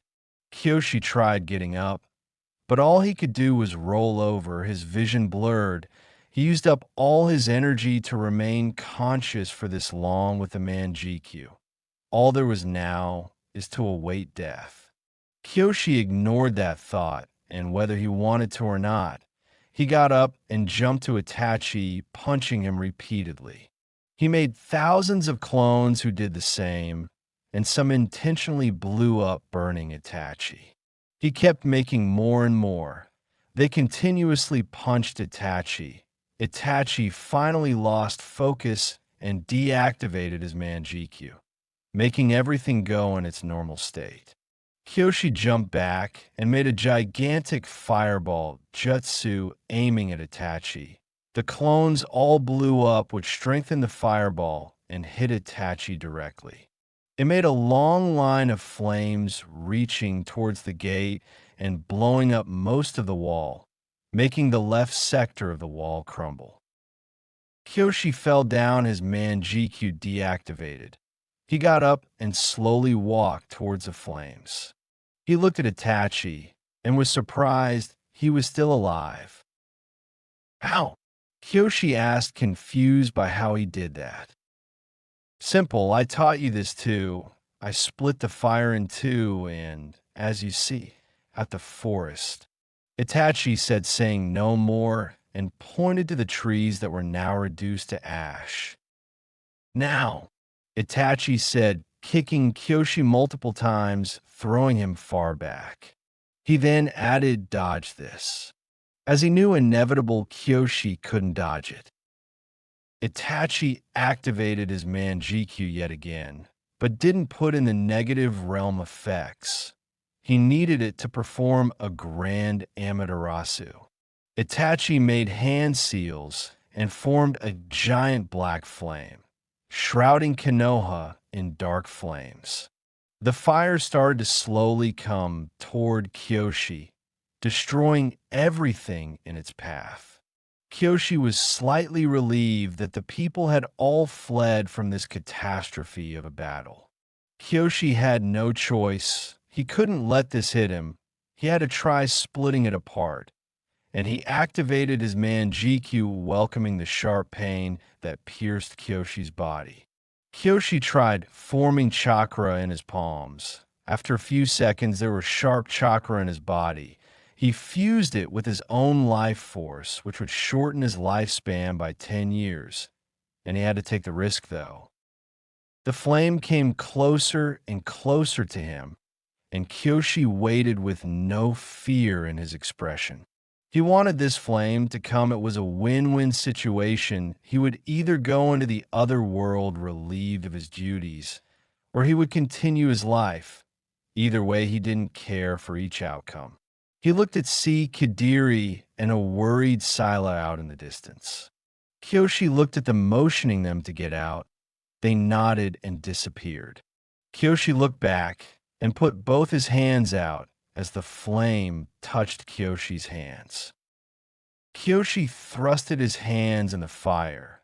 As he yelled as loud as the flame roared, the flame grew bright, and it seemed it was going to split. Kyoshi didn't look. His eyes were tightening, and blood continued dripping from his eyes. Kyoshi thrusted his hands deeper into the fire. He cared not for his arms. He only cared about doing what Itachi said he couldn't. Kyoshi yelled loudly as the fire started, splitting. One went towards the left gate and the other to the right.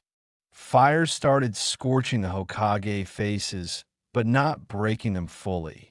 Kyoshi started walking in the fire, which seemed to make it split greater. He then expanded his chakra and his own energy to protect his body, and he went inside the fire. Light streaks started covering the black, heartless flames. Kyoshi boldly went to the center of the black flame, and with all his might, all his willpower, and all the force left in him, he extended his hands, completely separated the black flames, sending them flying to opposite sides away from the village. No way. Amaterasu is practically unstoppable, Itachi said. He walked over to Kyoshi secretly. Kyoshi quickly deactivated his Manjikyu, and all the chakra disappeared. He absolutely had none left. He staggered, trying to keep his balance. His vision was blurry, but he could still make out images. He vaguely saw Itachi coming up towards him. His palm was ravaging with electricity. Itachi then shoved it through him and then threw him down. He looked at his former student before and then disappeared. There Kyoshi lay, in the rubble of burning buildings and massacred people. His eyes were half shut, and the sun shined onto him, as if he was waiting to be taken from his hollow prison that was once his body. Scylla and Kadiri appeared and rushed to his rescue. Scylla screamed the Uchiha's name and laid her head on his chest. "He's still breathing," Scylla said in a joyous tone. She then started to heal him. It took all of her energy and chakra to heal him enough that he would be able to live. Kyoshi was now unconscious, and Scylla was now weak. "Come on, we should take back to the Lightning Village. He can rest there, then we can find out what to do," Kadiri ordered as he picked up Kyoshi and helped Scylla up.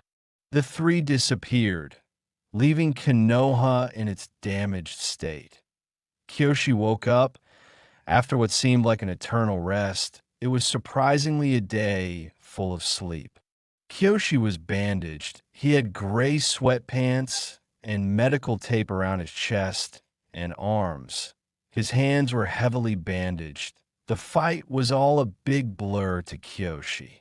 His face got scratched up. He could feel it, and he still felt insanely sore. His muscles were all tense. A sharp pain was felt when he moved.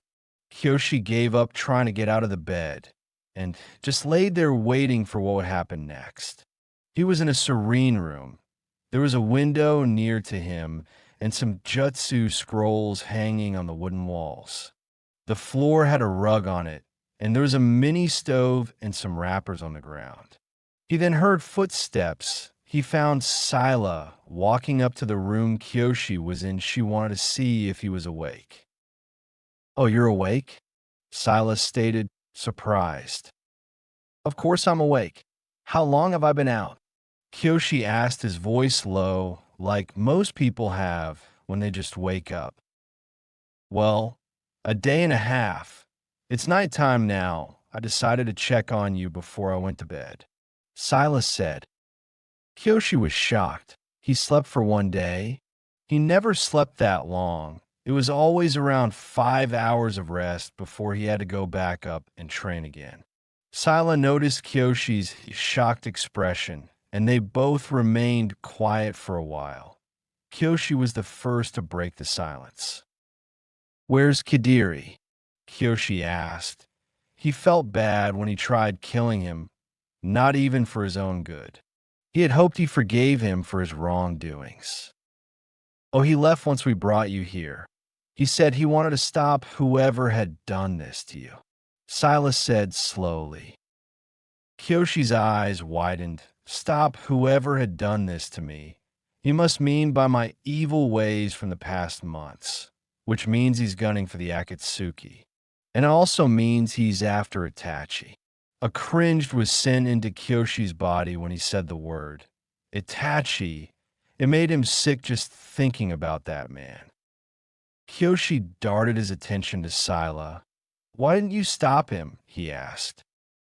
He left when I was asleep. He left me a note. He's been gone ever since. Sila said, hanging her head low. She wished she could do something. We got to do something. We have to do something. He's going to die if we don't stop him. Kyoshi exclaimed as he tried moving, but that action was halted by Sila's hand lightly pressing on Kyoshi's chest.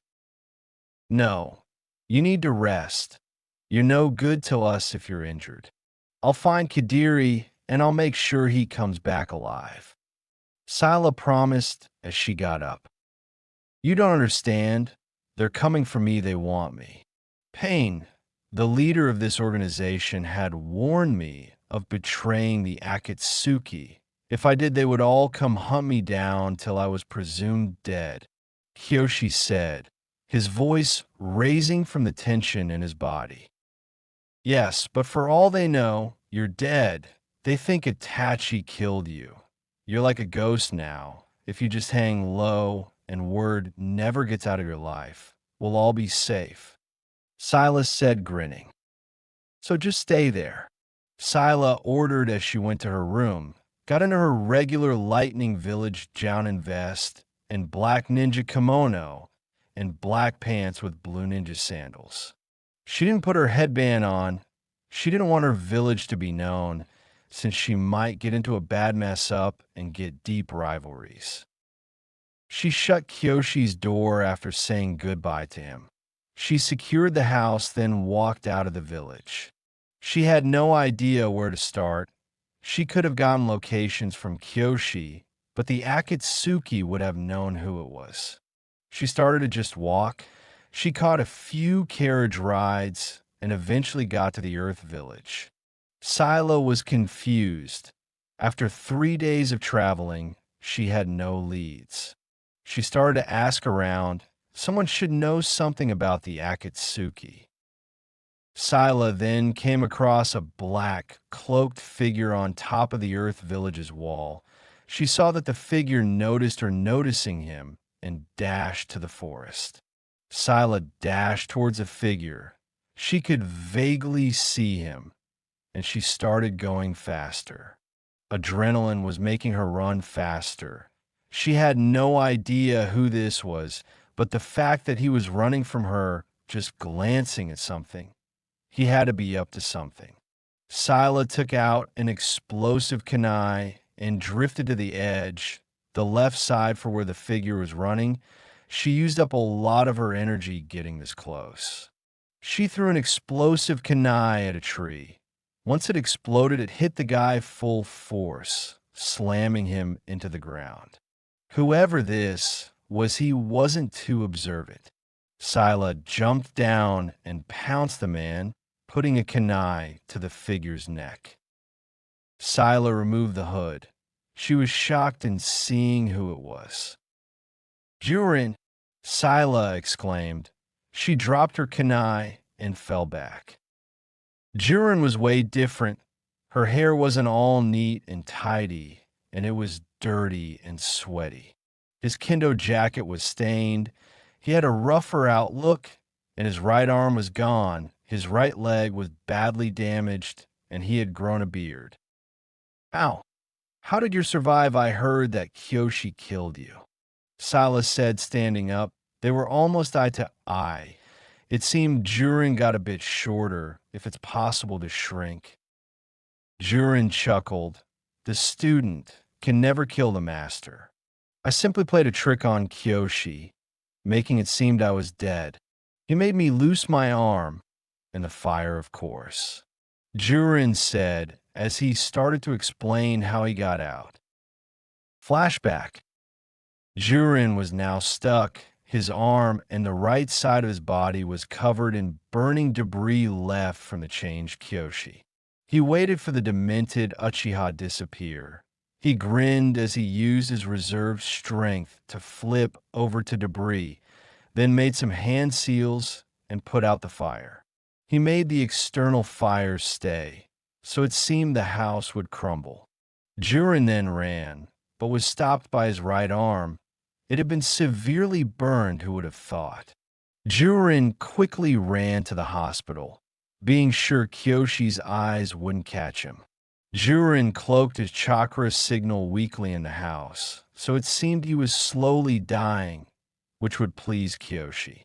Jiren quickly got his right arm medically removed and leg somewhat healed. Your leg will never function the same again.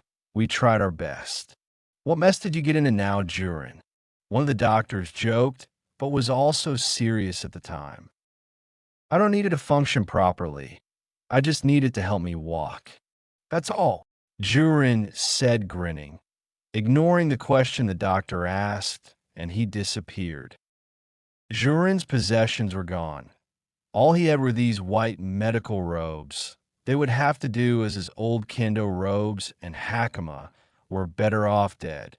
Jiren did save his scroll that could easily teleport him to the waterfall village. He used that if he ever needed to get to places within short time. Jiren used his scroll and was teleported to his dojo. He got some old clothes of his, a blue kendo robe and a black hakama. It was minorly ripped. Jiren put on a black hooded cloak as he followed in Kyoshi's footsteps. He cloaked himself within to earth to witness the Akatsuki's plans. With his new physical state, he wasted all his mental energy to sustain his chakra so it couldn't be detected. He spied on Kyoshi for days, witnessing on how his independence had grown. He then followed him to Konoha secretly and pretended to be a citizen of Konoha. Bad choice. They both started fighting in slow motion. Jiren was insanely impressed on how one of his greatest students is capable of fighting toe-to-toe with Itachi at equal skill. Jiren slowly got out of the range of their fire and traveled from Konoha. He watched it as it crumbled. The glory of the Hokage faces were the only things showing. In flashback, Jiren, you sly fox. So you have been watching us all this time. Well, you've been watching Kyoshi. I would have never thought. I couldn't sense you at all, Silas said, trying to not get off topic. You said that you went to the Akatsuki hideout. Can you take me there? A friend of mine and Kyoshi's, Kadiri, has gone on a revenge streak. He wants to make the people who made Kyoshi how he is pay, which means he's gunning for Itachi. Silas said, deathly worried. Jiren nodded. I can take you there if you give me a Kyoshi's location. I would want to see him. I sensed a feeling of guilt rage in him about what he did to me, and I would like to complete his training with him so he can finish what he had started. The old man said he knew Sila wouldn't understand. She even knew she wouldn't. The two then started quickly jumping on tree limbs to reach the Akatsuki hideout, trying to find quicker routes, getting lost in between. Kadiri looked at the overview of the land. He was in the grass village, and it seemed he had drifted a bit. He had a feeling of where the hideout was. He could actually sense it. The first time him and Itachi met, he concentrated on Itachi's chakra signal. So now he could track wherever he was and then find him and kill him. That a man sat on top of a serene mountaintop. He was sharpening his blades and grinning at his own thoughts. The man was, of course, Kadiri, having his 8 katanas laid out around him, sharpening each one. He looked around. Itachi's chakra signal was close. He could feel it coming closer. It seemed they were going to cross each other. Once the signal got closer to the point where even if Kadiri didn't lock onto that signal, he would still feel it, he sprang from his position, quickly strapping 6 of his swords, leaving only 2 katanas out. He waited, then, without question, and jumped up and attacked only for his blade to be clashed by another blade. What? Kadiri exclaimed as the blue-skinned Akatsuki laughed and shoved him back. I bet you were expecting Itachi, huh? I know about you and Kyoshi's little gang, and I also know about you being the Jinchuriki. Kisame said, slowly unstrapping the medical tape, leaving only half of the tape on the sword. How do you know? Kadiri said. This was Batty now just ran into someone who knows exactly who he is. At least Itachi only knew his alias, Killer Bee. Itachi told me. Of course, I put the pieces together from what I've heard of you. I put on Itachi's ragged Akatsuki robe and made him put some chakra into me, and I dispersed it so I can find you. And you fell for it. Kisame said, grinning at his accomplishment. Well, just because you found me doesn't mean anything. Kadiri exclaimed, getting up from his position in a low stance and putting the hilt of his third sword in his mouth, while he was also slicing at Kisame's legs relentlessly. Kisame began to get irritated and slammed Kadiri's gut with the sword at one hard swoop.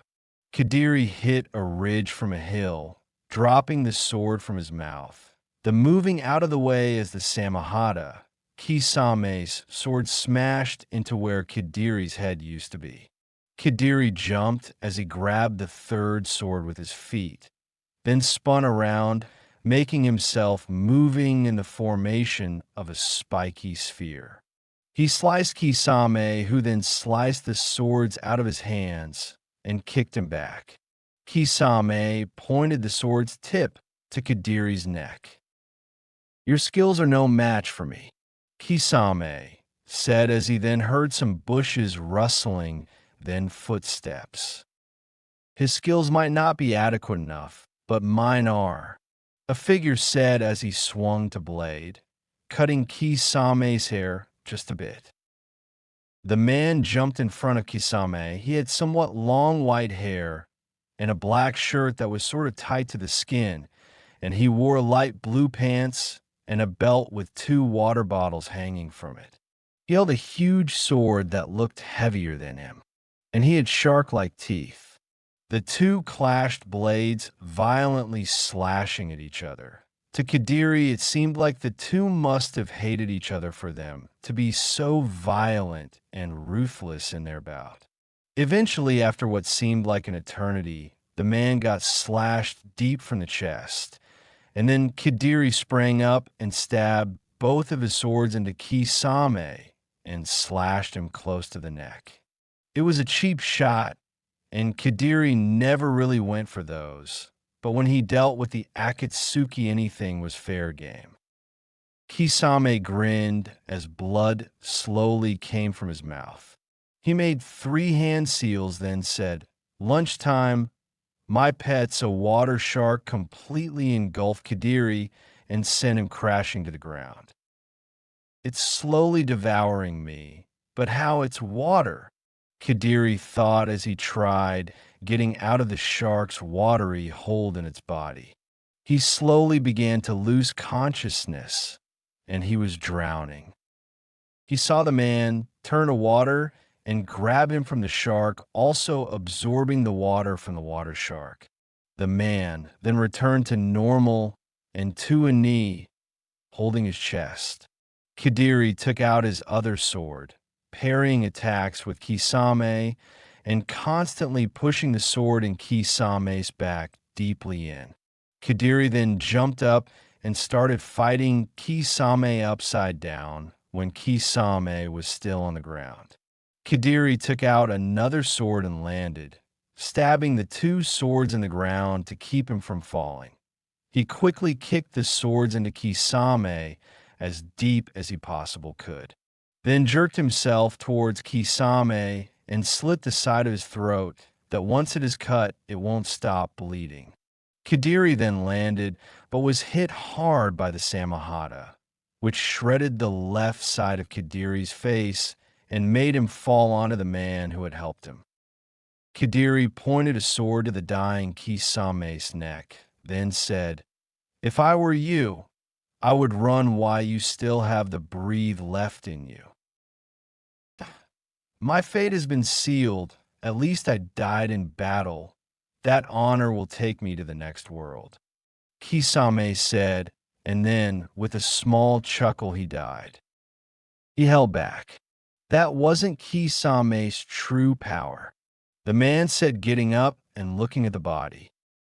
"Good eye," a familiar voice said as water started coming out of the ground as droplets then formed into Kisame.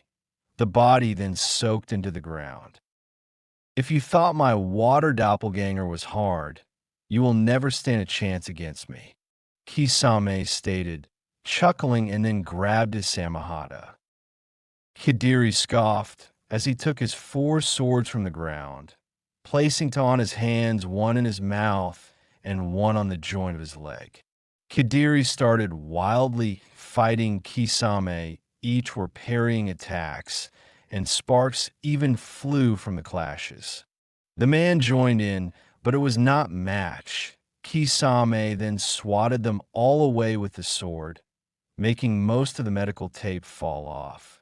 Kisame then jumped as a huge wave of water from a nearby lake circled around Kisame.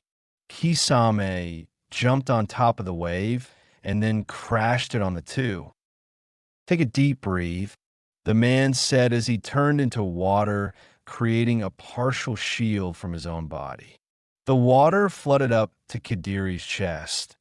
He swam toward the safe zone, but then his swords were mysteriously plucked from his grasp, and he was sent down. A water tentacle had grasped his neck, restraining him from breathing. Kadiri tried breaking free, but the attempts failed.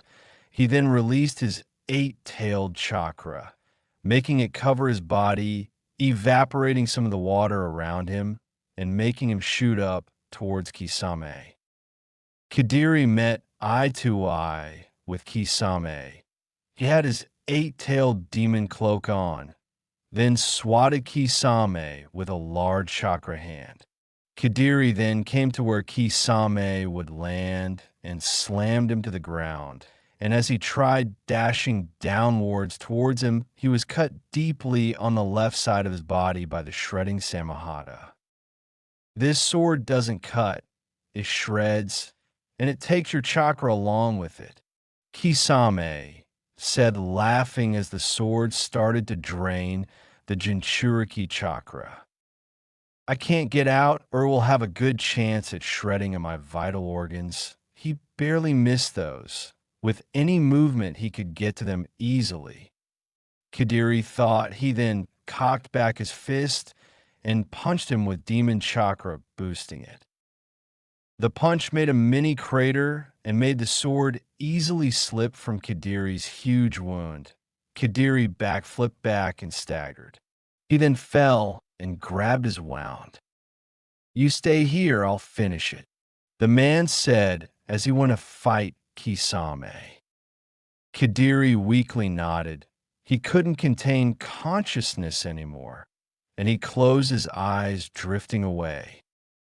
3 hours later. "Hey, wake up," a voice instructed as he nudged Kadiri's side. Kadiri felt weird. This wasn't the ground he wanted to sleep on. The ground was rougher, and this felt like a bed. Kadiri quickly opened his eyes to see himself being in a bed in a big room. "Where am I?" Kadiri asked, propping his body up for a better view. "You're in Master Orochimaru's old bed before he died," the man said. Kadiri quickly got out of the bed. He heard about that man and wanted no part of being in his room, even if he isn't alive. "Why did you do this for me?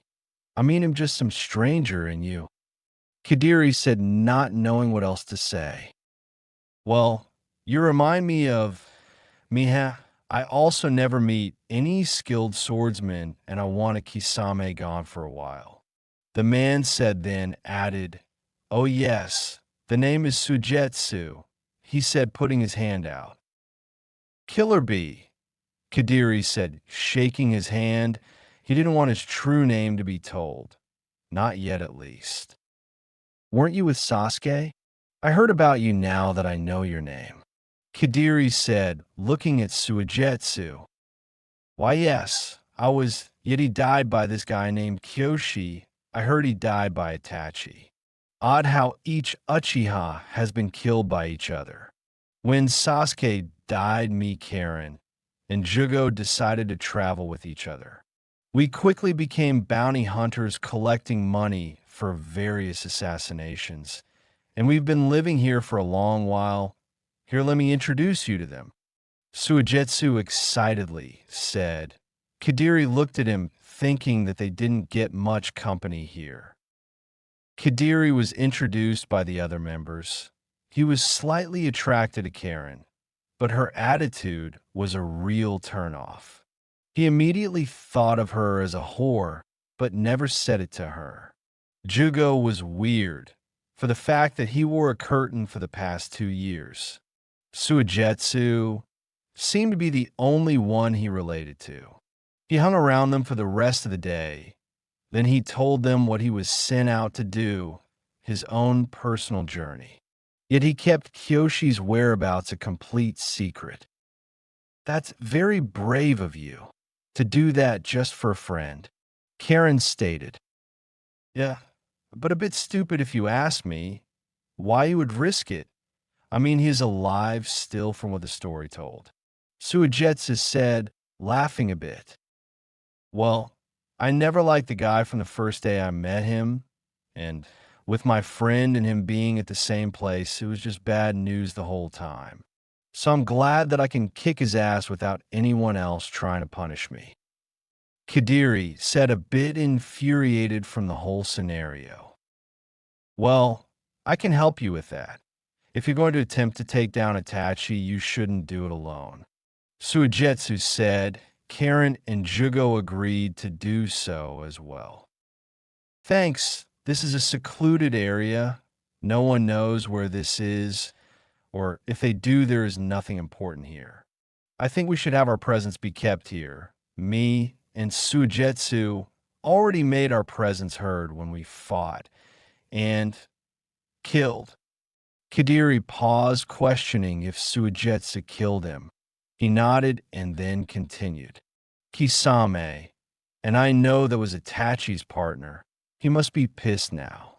Kadiri, as with a worn sack over his broad shoulder, Kyoshi made his way towards the Leaf Village.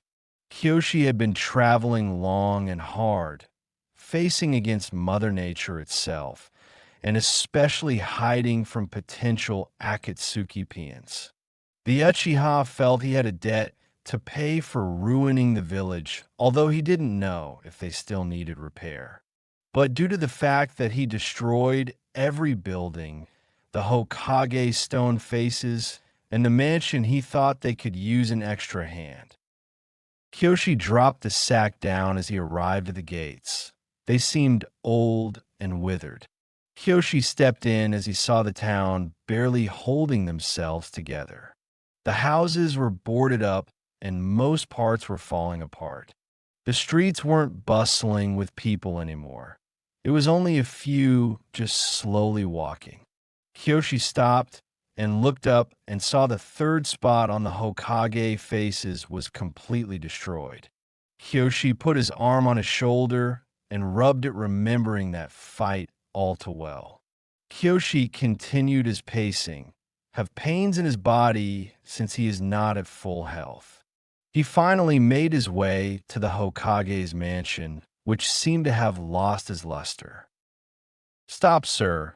You're not authorized to go any further into this building," a guard Jounin stated as he stood in front of the boy. "It's important. I need to see the Hokage," Kyoshi said, making strict eye contact with the guard. "I'm sorry, but after past events, we had to change security, which means you cannot go in here." The guard said he was getting aggravated since the kid wouldn't just leave. Fine, Kyoshi said and began to walk.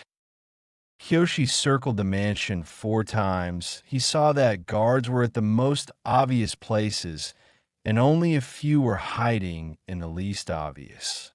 Kyoshi studied the mansion. He then grinned and walked away. The rest of the day, he walked around the village, helping people in simple ways like picking up stuff or looking after something for them. Just simple chores like that. Kyoshi then stayed at a local inn for the night. He went to his room where a good view of the mansion was there. He unfolded his worn sack on the bed.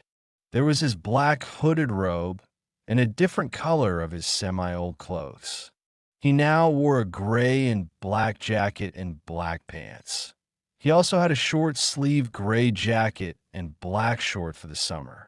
He had taken a liking to those 2 colors. Kyoshi also wore his lightning village headband and still had the same curtain-style hair.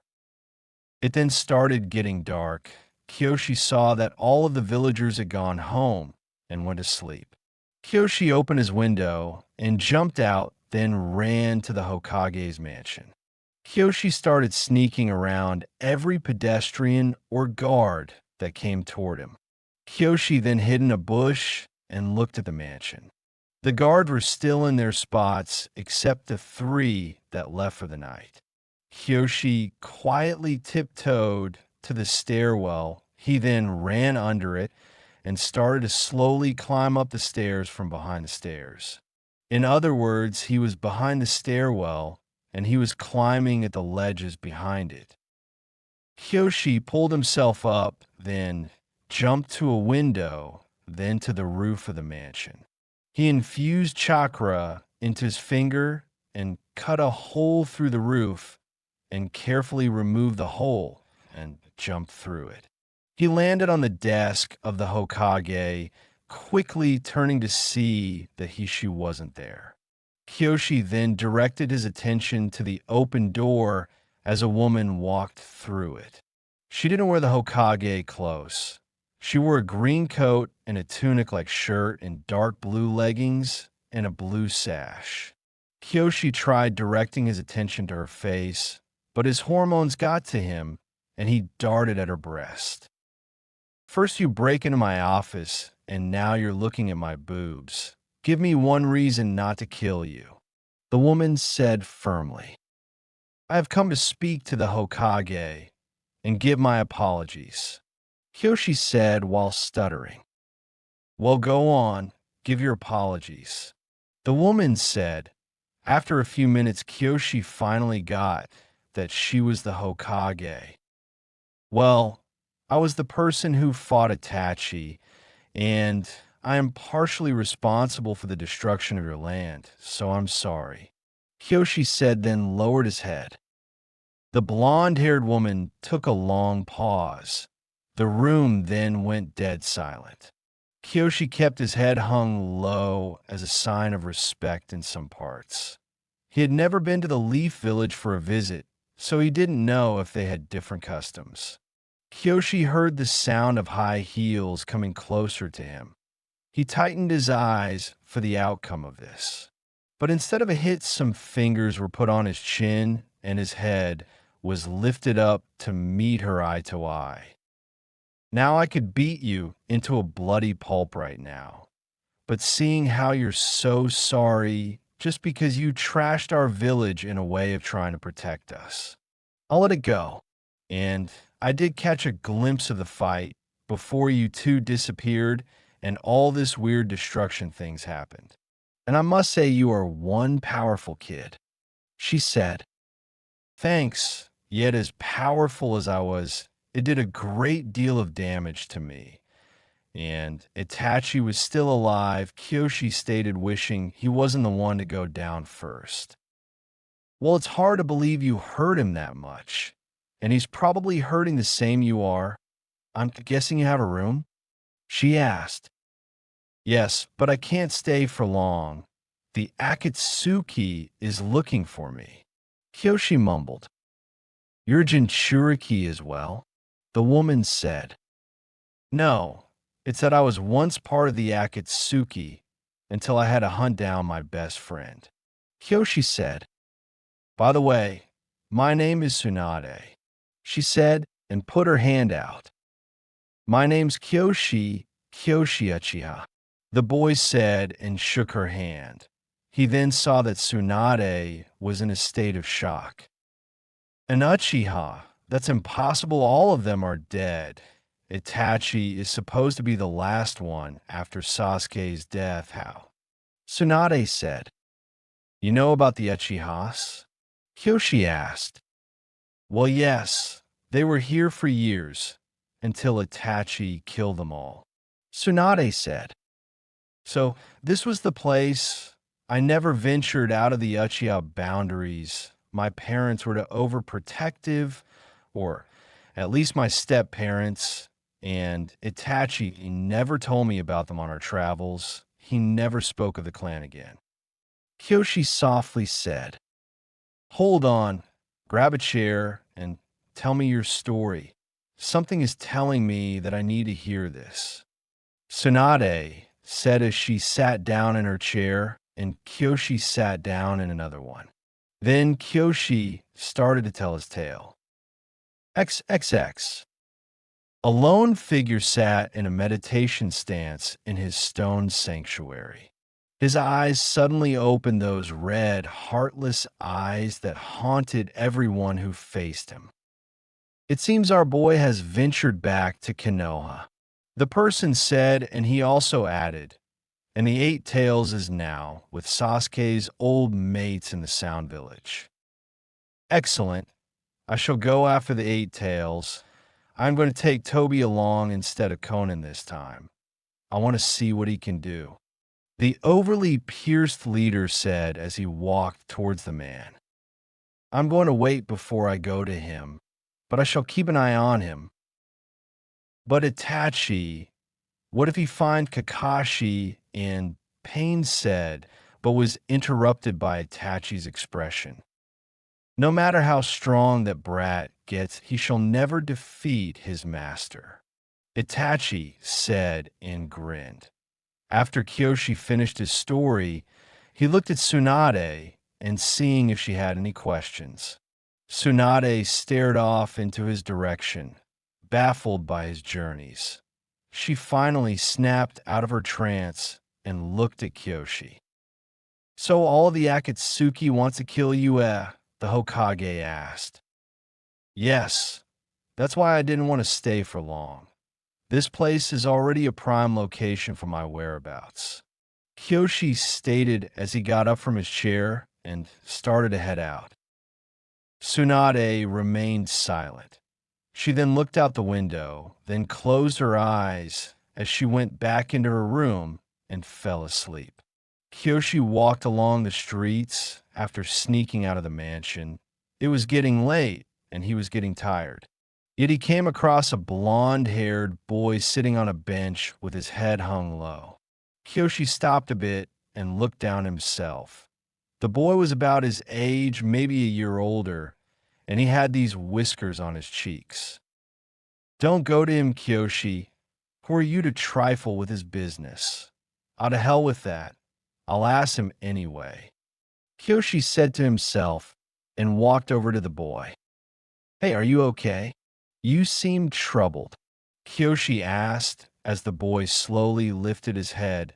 He noticed the occasional tears falling from his cheek. For your information, I am, but I doubt you could understand. The boy rudely answered. Well, you don't know that. Tell me anyway. Kyoshi said as he sat down beside him. My sensei was killed by the Akatsuki leader named Pain. My sensei was one of the legendary Sannin and a toad sage, and a great caring old perv. The boy said, then chuckled a bit to himself. For what the boy didn't know is that Kyoshi knew exactly how he felt, and he did understand. Except he went through different scenarios. Kyoshi clenched his fists and looked away. He was furious on this show of the Akatsuki's ways.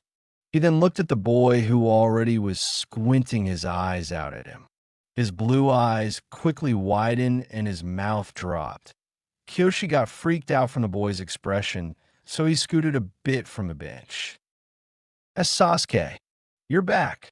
It's me, Naruto," the boy exclaimed and began to embrace Kyoshi in a manly hug. "What? Back off, I'm not that fool of an Uchiha," Kyoshi said, and quickly sprinted away from the chair. "Sasuke is not a fool. He is my best friend." "Was," Kyoshi said. "Was? What do you mean was?" "He's dead." "Dead? Who killed him, tell me?" Naruto yelled out, about as loud as a banshee screech. "Me," Kyoshi said with absolutely no regret in his voice. You killed him. I'll rip you to shreds, you little shit." Naruto yelled as he sprang from the bench to charge at Kyoshi. Kyoshi sidestepped away, then jumped onto a roof, which was quickly followed by the whiskered-faced boy. They continued to jump from roof to roof as fast as the eye could see. "Come back here," Naruto yelled as he grabbed Kyoshi's pant leg. Kyoshi gasped as he was flung into a building's stairwell, which crashed, and he was hidden amongst the rubble. Naruto violently jumped down and began searching it. He was then met with a punch to the nose once he found Kyoshi. Naruto shook the pain off and quickly jabbed Kyoshi 5 times, then slammed him into a wall continuously. Kyoshi finally put his hands on the wall to refrain from the other hit. He bumped Naruto back to make him stagger for a few seconds. Kyoshi then punched him in the gut, then continued to punch him in the face. Naruto blocked the last one and flung the Uchiha high in the sky. Naruto jumped up and punched him repeatedly, but each one was blocked as he saw the familiar red eyes arising from the Uchiha's pupils. "You're an Uchiha also?" Naruto said, dumbfounded. Kyoshi ignored the question and slammed Naruto into the roof of a house, then quickly ran off. Naruto growled and jumped out of the roof and onto another building. Then he saw a silhouette of Kyoshi from the village gates. Naruto disappeared and reappeared next to Kyoshi and punched him back, then put his hand around his neck and slammed him to the ground. With his free hand, Naruto started to form a bright blue chakra orb. Kyoshi's eyes widened as he saw the orb. He quickly infused his hand with chakra and punched Naruto off him and off the gates as well. Kyoshi made some hand seals, and a fire prism awaited Naruto as the blonde-haired boy was stuck there for the meantime. Kyoshi appeared outside of it. It was the shape of a pyramid, and if Naruto ventured to the edges, he would be burnt horribly. All he could do now was listen. "Before you try and rip me to shreds, let me tell you this. Sasuke would have never came to you again. He found people to replace you. I saw them, and he never cared for you at all. He didn't even care for the friends that he had then. What makes you so special that you can make him come back? Just let it go. It's worthless. And even if he did come back, I doubt it would be to come back to you. It would most likely be to kill you. He's not your friend. Get that over your thick head." Kyoshi said, although he didn't know how deep that hit Naruto, the whiskered boy couldn't help but agree. "You're right. I guess it was impossible to bring him back. You couldn't bring someone back to a place that didn't want to be reunited with," Naruto said lowly. Kyoshi lowered the fire pyramid as Naruto stepped out. They both looked at each other for a few minutes. "Thanks. Hey, if you're still here tomorrow, how about you meet me at Ikaraka Ramen? I can introduce you to my friends and all," Naruto said with a small grin. Sure, that'd be great, Kyoshi said as they both departed in the opposite direction. Kadiri opened his eyes and having a slight satisfaction that there was no damn light shining in his eye every morning. Yet that wasn't enough to actually like it here. Kadiri groaned as he got out of bed, still sore from the events happening this past week. Kadiri, Suigetsu, Karen, and Jugo have been evading Akatsuki all last week. He had hoped for some relaxation after the Akatsuki business, but things were about to heat up. Kadiri walked into the living room as he gasped and stepped back. The whole room was utterly destroyed, and the only person left was an injured Jugo, who limply leaned on the wall only to fall down a few seconds later. Since Kadiri's room was in another quarter about a mile away from here, this hideout is underground basically, so it has quarters. He didn't hear a thing. Jugo, Kadiri shouted as he darted in Jugo's direction. Killer Bee, thank God they didn't get you. Jugo weakly mumbled as he tried to meet eye contact with him. What happened? Where are Suigetsu and Karen? Who did this to you? Kadiri shouted, expecting immediate answers from a dazed person. I'm very close to death here. Could you at least heal me first? Jugo harshly instructed. After a few hours, Kadiri managed to stitch and try and heal all of the wounds. They settled at what used to be a couch, but is now a half a couch.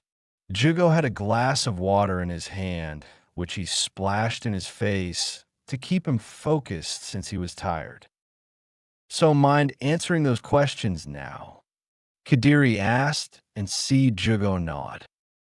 This happened early in the morning.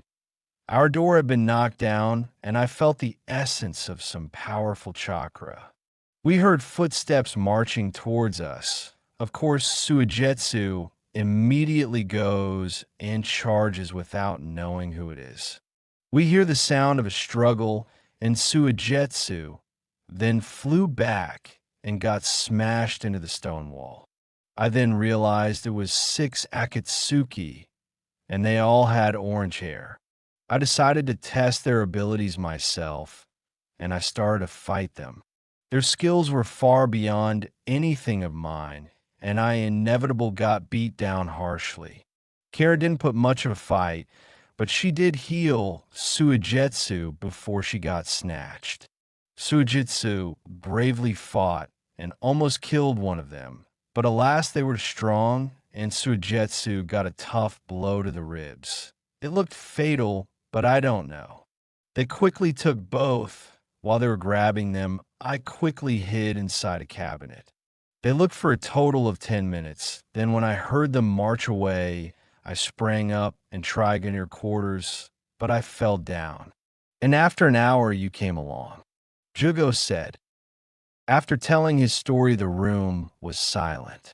Kadiri felt guilty for what he had done, and Jugo was focused on the stitching of his arm. Anger welled up inside Kadiri. He clenched his fist so hard he cut his palm. He breathed out to release his anger, then stood silent for a few minutes. We should go out and save Suigetsu and Karen, Kadiri boldly suggested. Well, the orange-haired people were wearing Akatsuki robes. That must be them, Jugo said, looking up at the ceiling. Then we should go to their hideout and sneak in and take Suigetsu and Karen, Kadiri said as he stood up. Jugo paused. He didn't think it would be much help to him, but he couldn't turn down on his friends like that. Jugo then said, "Okay, let's go." The two got their stuff packed and headed out of the hideout. Kadiri saw that the bodies didn't disguise their footprints, and they were still there even though it had been an hour. It seems we'll have no trouble in finding this guy's Jugo, Kadiri excitedly said. The two followed their tracks. They didn't want to waste any time this day, because once these footprints are gone, they'll have no other leads. Kadiri was surprised once he walked a good hour or two. He had been to the Akatsuki hideout before, but these footprints don't lead to their hideout. It leads to a new area. Kadiri shrugged that off and started running. Jugo was falling behind a bit due to his injuries. They didn't take much breaks, and if they did, they were really short and only for some small food. It became late at night. It seemed these tracks could go on for days. Kadiri and Jugo stopped at what seemed like a crossroads. Each body went a different direction. "Which way should we go?" Jugo asked. "I doubt they were split up too long. Eventually all these tracks will collide with each other, so we don't need to pick," Kadiri said as he randomly picked one and quickly followed it. Night hit and Kadiri and Jugo trudged on. Ignore all signs of tiredness. Kadiri's muscles ached and burned every time he lunged forward. He thought they were getting close. He could feel it. The climate seemed to change. It got more damp and a bit more heated. That didn't affect Kadiri, cause this was what it's like in the lightning village during the summer. But it was taking its toll on Jugo. Jugo took his robe and shirt off and tiredly stayed behind Kadiri. After 5 more hours of intense running, they decided to rest. It was impossible to keep running any longer. They didn't even bother to set camp. They just sat on a comfy area of grass and fell asleep there. XXX. Later that night, Kadiri's eyes shot open. He lifted himself up, and right when he got up, he felt a fist connecting with his nose, and he flew back into a tree. Jugo got up, and his curse marks started forming. Jugo's right arm enlarged, and he grabbed the figure and slammed it to the tree and started to try and crush it. The figure sprang out in blade-like things which pierced Jugo's skin, and it made him revert to his regular hand. Jugo then got slammed down and started to get beaten up by 3 shady figures. Kadiri took his swords out and lunged at a body that just appeared. As he swung, he was sent back by some forceful wave. As he was swung back, the bladed body pierced into his back. Kadiri was in shock, and he immediately fell unconscious. "Hey, look, we got a Jinchuriki." "I didn't see this one when we attacked their hideout." Who cares? We can now drain the life out of this boy." Kadiri's eyes slowly opened as he saw his arms and legs chained to a stone wall. In front of him was a 9-eyed monster. 7 of them were opened, only 2 were closed. Kadiri forced himself to look to his left. He saw Suigetsu and Karen unconscious chained to the wall. They looked dead, but he couldn't tell. Kadiri then rolled his head to the right. He saw Jugo hung by his neck with a metal chain. It seemed they hung him. But why did they just hang Jugo and not Suigetsu or Karen? Kadiri tried thinking about this, but it hurt his head. It's like they drugged him or something and he can't think. His body was numb, so he couldn't break free. His swords were in a barrel a few feet away from him. He saw 2 of the pain bodies de-chain him, and Kadiri fell down limp. They dragged him up to the hands of one of the statues. Kadiri looked around, his eyes squinting. He saw a plant man, an orange-masked kid, Wait No Man, and the pain bodies. He looked to the far left, and there was one Akatsuki he recognized, Itachi. That monstrous tyrant caused him so much trouble. He then remembered of Kyoshi and Sila. Whatever happened to them? If Kadiri ever made it out of this tight situation, he would spend his time looking for Sila, then Kyoshi. "Okay, let's begin," Pain said as the other Akatsuki assumed their hand positions. Kadiri felt like his body was drifting from him. His energy became very brittle, and then a sharp pain entered his body. He began to yell at the top of his lungs. It's like life came back to him just to feel this pain. Kadiri clenched his fists and flexed his muscles to try and get out of this orb-like shape of chakra, which was draining him. Kadiri couldn't move a muscle. He could hardly think, let alone move his eyes. Kadiri began to scream. He was now freaking out. He didn't want to die. Kadiri began to yell at the top of his lungs and tried shifting to the left. Sweat dripped from Kadiri's face, and his face turned a different color. Kadiri moved a foot from the ground, and he thought he could roll out of here, but if he did, he would have to face all these Akatsuki on his own.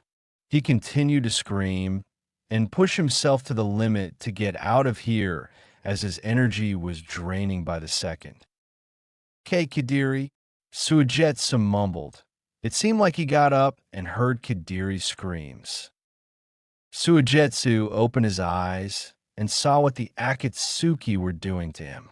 Suigetsu saw Jugo hung and Karen still unconscious. Suigetsu quietly grunted, and with all his might, he broke free and fell to the ground. "Did you hear something?" the plant man said as he looked from a distance. Suigetsu had morphed into a puddle, so you couldn't see him.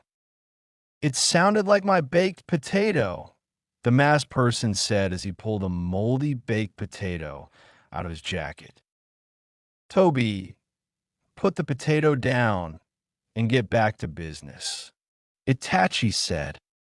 "Okie dokie, Smokey," Toby said and saluted, then got back to work. Suigetsu separated himself and rapidly rusted the chains, so Karen fell to the ground. He seeped under her and traveled her into a shadow. Suigetsu then hid in a dark corner and turned to his solid form. He silently tiptoed to the area, and when he got close enough, he hid under a pillar one of the Akatsuki were standing at. Suigetsu saw Kadiri and saw a purple-like aura lifting from him and into this monster statue. Suigetsu unclipped one of the pouches that were strapped across him and put an explosive note on the pillar. He quietly tiptoed to the other pillar and then threw a kunai. The kunai slowly pierced the note, which then spontaneously combusted, and the pillar bursted into chunks and fell.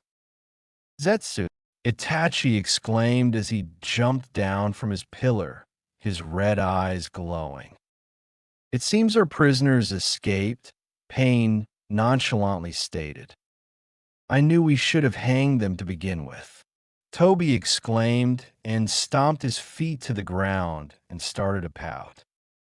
Kadiri was left lying on the hand of the monster statue. Kadiri looked deathly pale, and it took 5 minutes for him to start thinking straight. His vision got blurry, and he started coughing dryly. Kadiri finally got up and started to stagger out while the rest started to search for Suigetsu. Itachi looked at Kadiri, who was limping away. His face was insanely serious, and he started to roughly walk towards him. Itachi put a hand on his shoulder and turned him around, then punched him 5 times when it looked like one. Itachi grabbed Kadiri by the collar and slammed him to the ground. He raised Kadiri up and slammed him down again. Itachi kept doing that until Karen shouted at Itachi and attempted to punch him.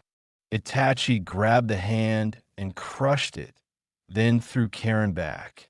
While Itachi was taking care of Karen, Kadiri uppercut Itachi back to make him flinch.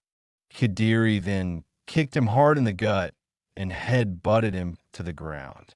Kadiri then started to limp to his swords. I'm not going to make it. I have absolutely no energy left. I don't even think Mr. 8 will help me, Kadiri thought as he slowly grabbed the hilt of one of his swords and pulled it up. Itachi had already walked up to Kadiri and put him in a chokehold. Kadiri started to roughly elbow Itachi, who was making hand seals. Kadiri yelled and bit Itachi in the arm hard enough to draw blood. Itachi just flung him to the ground and started punching him. While Kadiri was being punched, he slipped into his inner conscious, and at the gates of Mr. 8 Well here is Chapter 18. I don't have much to say, so I'll just leave it at that and let you guys read the story. Oh great, you again. What do you want, kid? I'm busy. A deep rumbling voice came from inside the sealed gates inside Kadiri's mind. Bull, you're never busy. Now I'm in a tight situation that could use your help, Kadiri said, looking away with his hand behind his head. Even if I did help you, it wouldn't be enough power to beat those guys. They've been draining my energy. I can hardly communicate to you now. The voice said, well, can you just give me what you can? I don't need to kill the guys, and I just need to get out of there. Kadiri said, these draining effects weaken him too. Fine. The voice said as an odd noise came, and Chakra began to pour from the gates and seep into Kadiri's body. Itachi saw that Kadiri was now unconscious. He used that opportunity to begin to unleash his Amaterasu. As he started to form his hand seals, he heard footsteps coming from the left of him. It was Suigetsu, and he didn't look too happy seeing as his friend was being pummeled. Itachi grinned as he finished the seals, and he turned and unleashed his dire black flames. Suigetsu put his sword in front of the flames, and they practically swarmed the sword and eventually melted it. Suigetsu had the sense to evade after the sword melted. Suigetsu did a front roll, and right when he got on his feet to look at Itachi, he was behind him. Itachi gave Suigetsu a hard kick to the ribs, and then he flung the boy, aiming at a stalagmite high in the cave. Suigetsu got stabbed as water leaked out. He had morphed his body into a water state, yet still holding the outline of his body. Suigetsu fell down as a puddle, then spiraled. The spiraling water slammed Itachi hard in the chest, making him fly into a pillar just like Zetsu. Suigetsu then fell to the ground and morphed back and then got up. Zetsu, Tobi, Itachi, and 3 of the pain bodies started to walk toward the swordless boy. Let's rip him apart, shall we? Zetsu suggested, licking his lip since he liked the taste of humans. Hee, I get his appendix, Tobi announced as an awkward silence came across as they walked towards Suigetsu. The pain bodies were the first to come near Suigetsu, who cautiously stepped back and put his fists up. One of the bodies sent a high punch, which Suigetsu blocked, but then got punched by the other one. He stepped back and kicked the pain body back, only to get punched again by them. The bodies continued to punch Suigetsu as a diversion, then punched him again hard. Itachi circled around the small bout, and then when the bodies stood back, Itachi unleashed his Manjikyu. Suigetsu stared at it with wide eyes, as his body seemed to fall into this dark zone. Suigetsu looked up at the red moon hovering over the zone. How did I get here? Suigetsu muttered to himself as he then appeared shackled to a cross in front of a katana-wielding Itachi.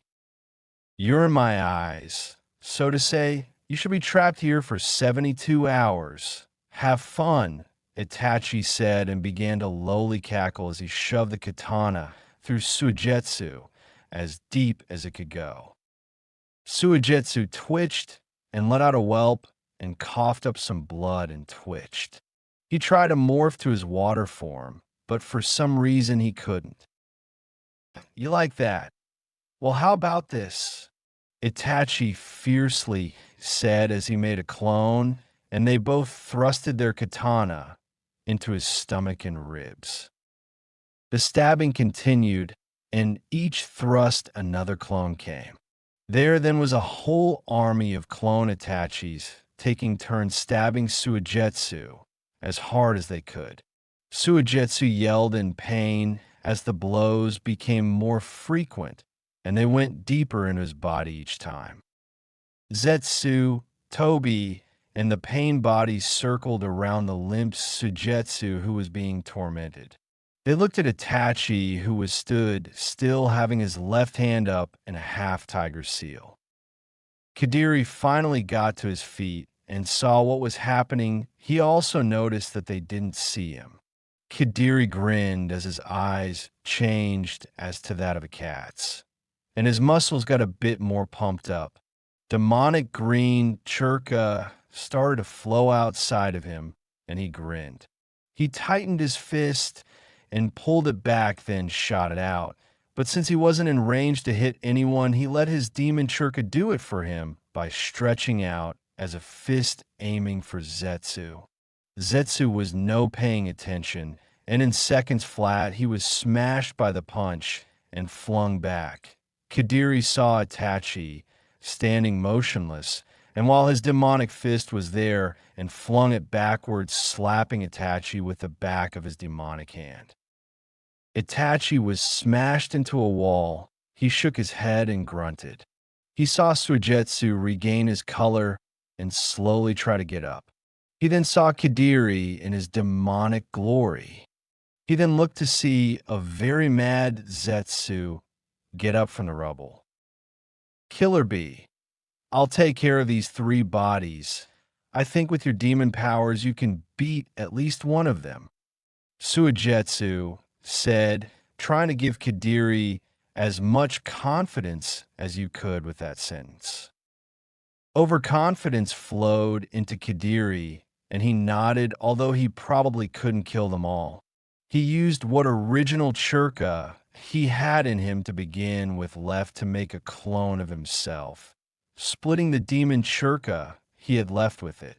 The clone and Itachi began to fight, and Kadiri set his sights on Zetsu. Usually I don't fight, but I'll well, Zetsu said as he stepped toward Kadiri, and as he stepped forward, he began to become wider like he was being split apart. When Zetsu got midway toward Kadiri, he split in half. One side was the white half, and one was the black half. The white half raised his hand, and vines started to come out from the walls. The black half crouched down and cackled. Kadiri paid no attention and began to charge for the black half. I'm just going to call the white half Zet and the black half Su. Su attempted to swing a good punch at Kadiri, but it was blocked by a hard smack with that big demonic hand of his. Su slid down a good 50 feet from Kadiri. It seems you have unleashed your trump card. Well, let's see how you'll face with this, Zet said as he unleashed millions of piercing vines that wrapped along Kadiri's chakra. Kadiri began to charge at Zet, but he then noticed that the vines did not burn off from the chakra. They then wrapped tight around him and pulled him back to a wall. What the? Why didn't your vines burn at the touch of this chakra? Kadiri exclaimed, trying his best to rip through these vines that seemed like steel. See, the reason I don't fight is 'cause I'm usually on the sidelines, and I reap the award from the Akatsuki's killings. As I feed off the people they killed, I also suck out their chakra, and I store it into reserves in my body. So Su and me have an enormous amount of chakra. Why did I tell you this? Well, because this all leads back to why my vines are so strong. These vines are covered with intensely concentrated chakra. I put these in the wall years ago, waiting for something like this to happen so I can use this. Zed explained, smiling at the look on Kadiri's face when he heard this. It was not long after Kadiri made that clone when Itachi defeated it. Itachi took the time to put that churka into the monster statue's mouth. The Uchiha then looked at Zet and Sue, and he walked toward him. Would you want me to torment him for you? Itachi asked, standing beside Zet. No, you handle Sujetsu. I want to rip this boy to shreds. Zet said, well, we need him in one piece to extract that demon from him. Itachi said, yeah, I know, but once we're done with him, I'll just rip him in half anyway. Zet said, making sure one way or another he will rip this boy to shreds.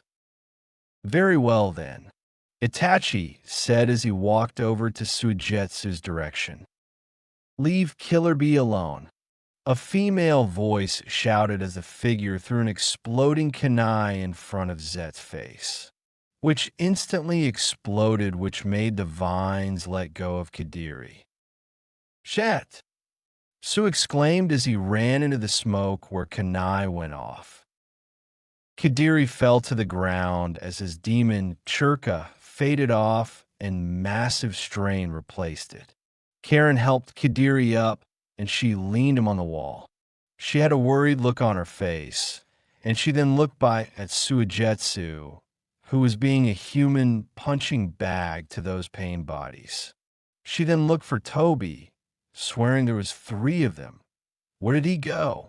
Karen then shook it off as she then looked down. We're not going to make it out of here, are we? Karen asked, looking up at Kadiri with teary eyes. Of course we are, we have to, Kadiri answered as he started to pant and look around for a way to get out. He then had a possible idea. Karen, climb up to where you see that ledge up there, Kadiri said, pausing to point out the ledge that was a yard or 2 below the ceiling of this place. He then continued. Now I want you to throw some more exploding kunai out there. See if that will open up to the surface. I should see the light. Then I'll grab Suijetsu and meet you up there, okay? Kadiri planned, and Karen nodded and began to climb. Zet and Sue then became one again. He looked tired and mildly beat up. Zetsu then grinned and sank into the ground, then appeared behind Kadiri and elbowed him in the back to knock him down.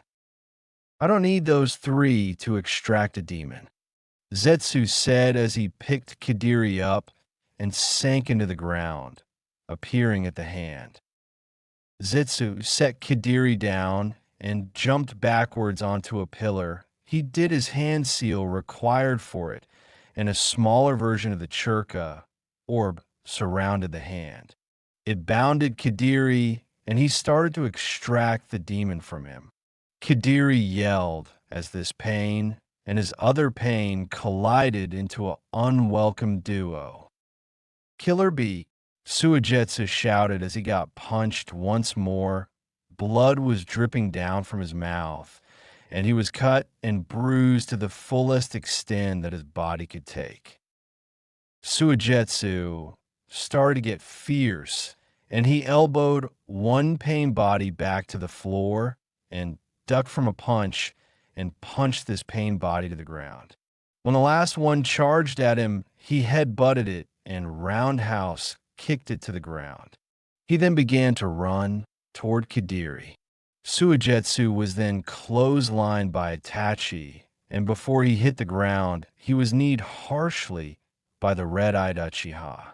Suijetsu morphed into water and quickly slithered away from Itachi. He morphed back into his regular form and jumped up to the pillar Zetsu was on. He punched Zetsu hard. It made Zetsu's half-plant shell crack and Suijetsu's knuckles to break and bleed. He was then kicked down and was then motionless. Kadiri panted and slowly rolled out from the hand and looked up. The light shined from the place Karen was at. Kadiri put all his willpower into this and ran towards Suigetsu and picked him up.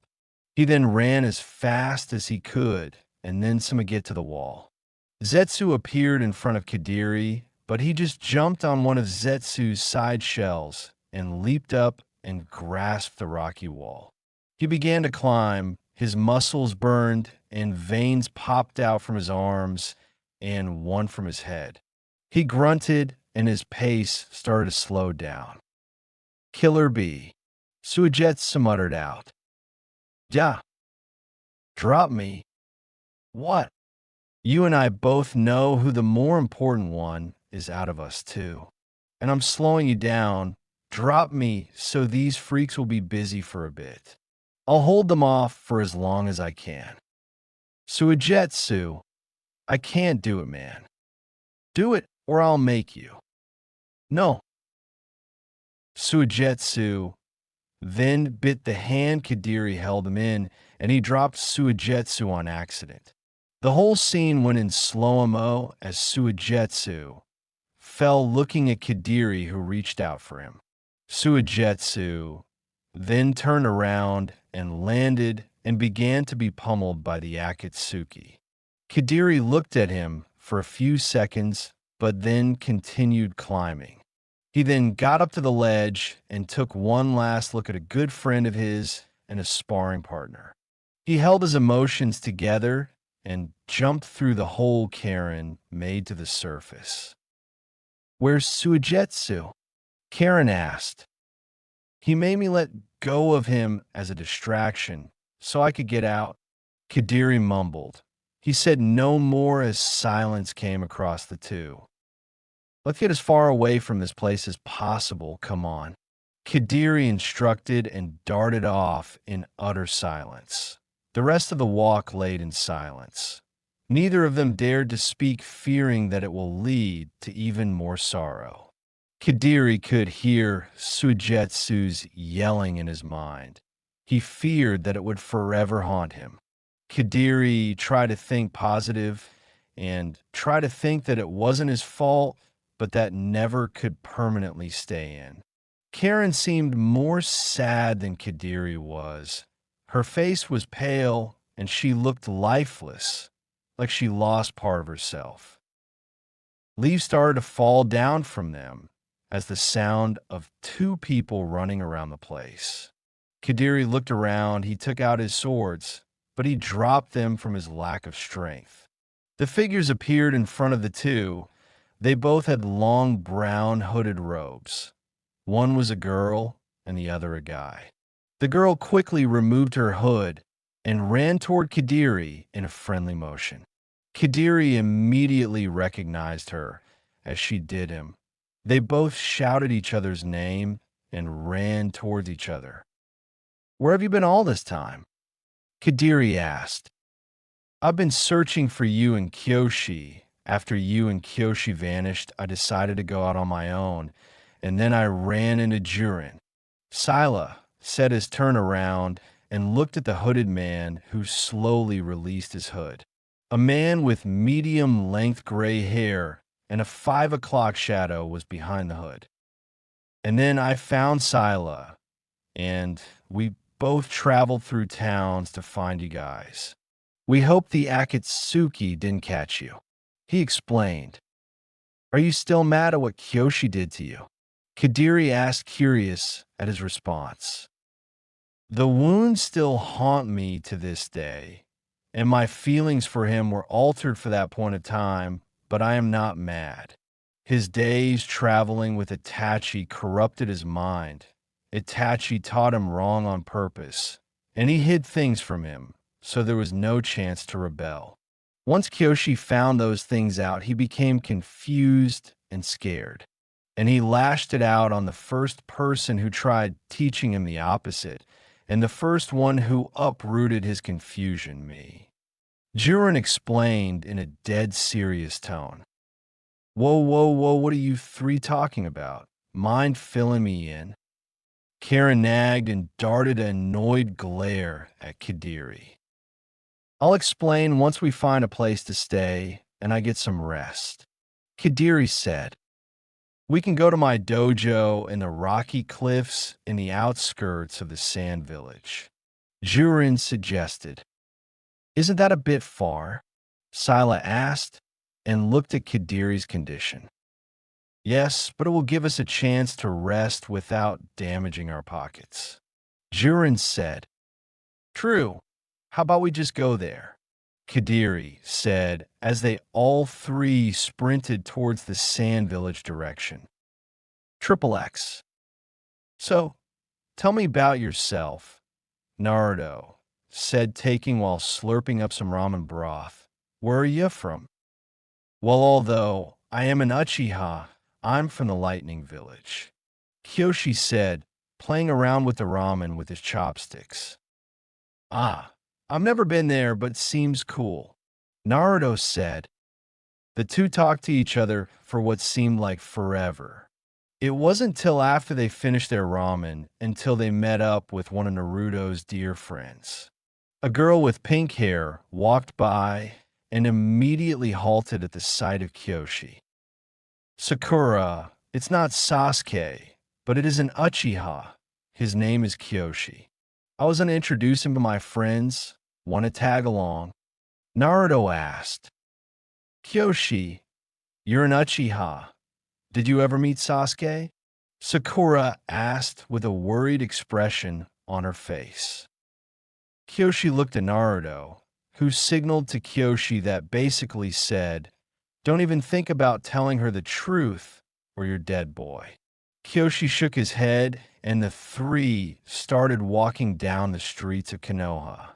They spent all day talking with Chuji, Shikamo, Hinata, Ino, Sai, Kiba, Niji Lee, and Tenten.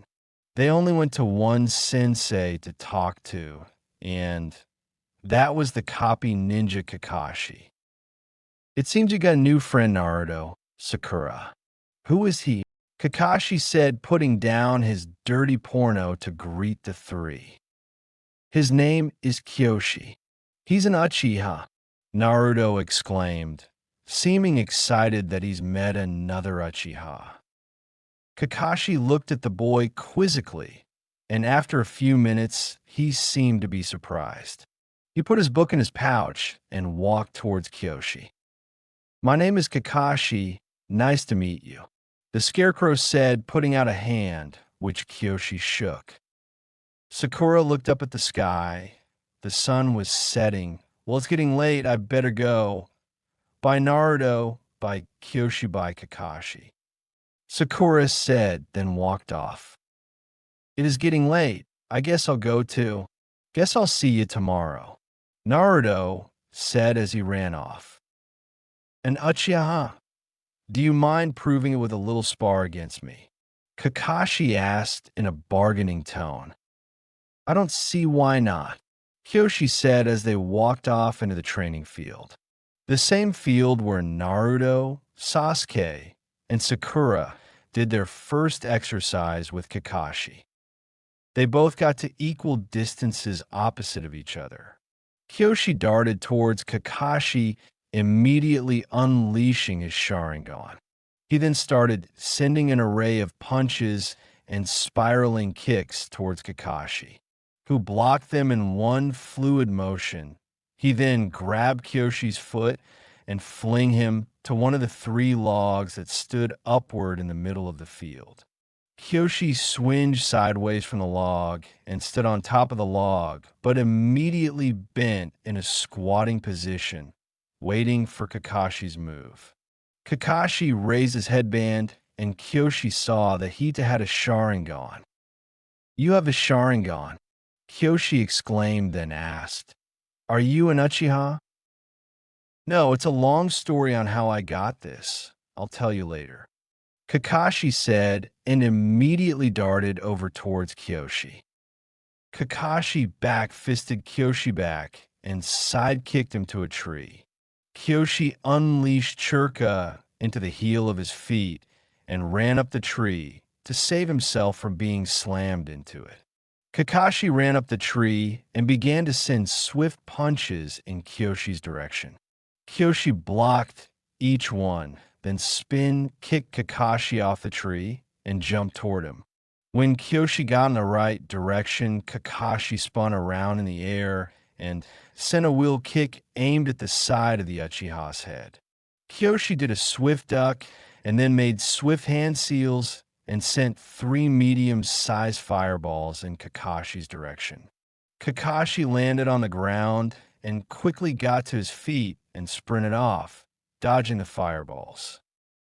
"You're fast," Kakashi complimented, and then made hand seals and put his hand to the ground, making 4 earth pillars rise from the ground and begin to go for Kyoshi. Kyoshi got hit by 2 of them, but put his foot on the 3rd one and did a backflip away from the pillars. He was in the air then, and he slowly twirled around, looking at Kakashi. He then made more hand seals and unleashed a huge fireball that sent Kyoshi back a few yards into the air. Kakashi's eyes widened, and he quickly made hand seals and unleashed a mini water wall powerful enough to turn the whole fireball into steam. The whole training field was now in a misty landscape.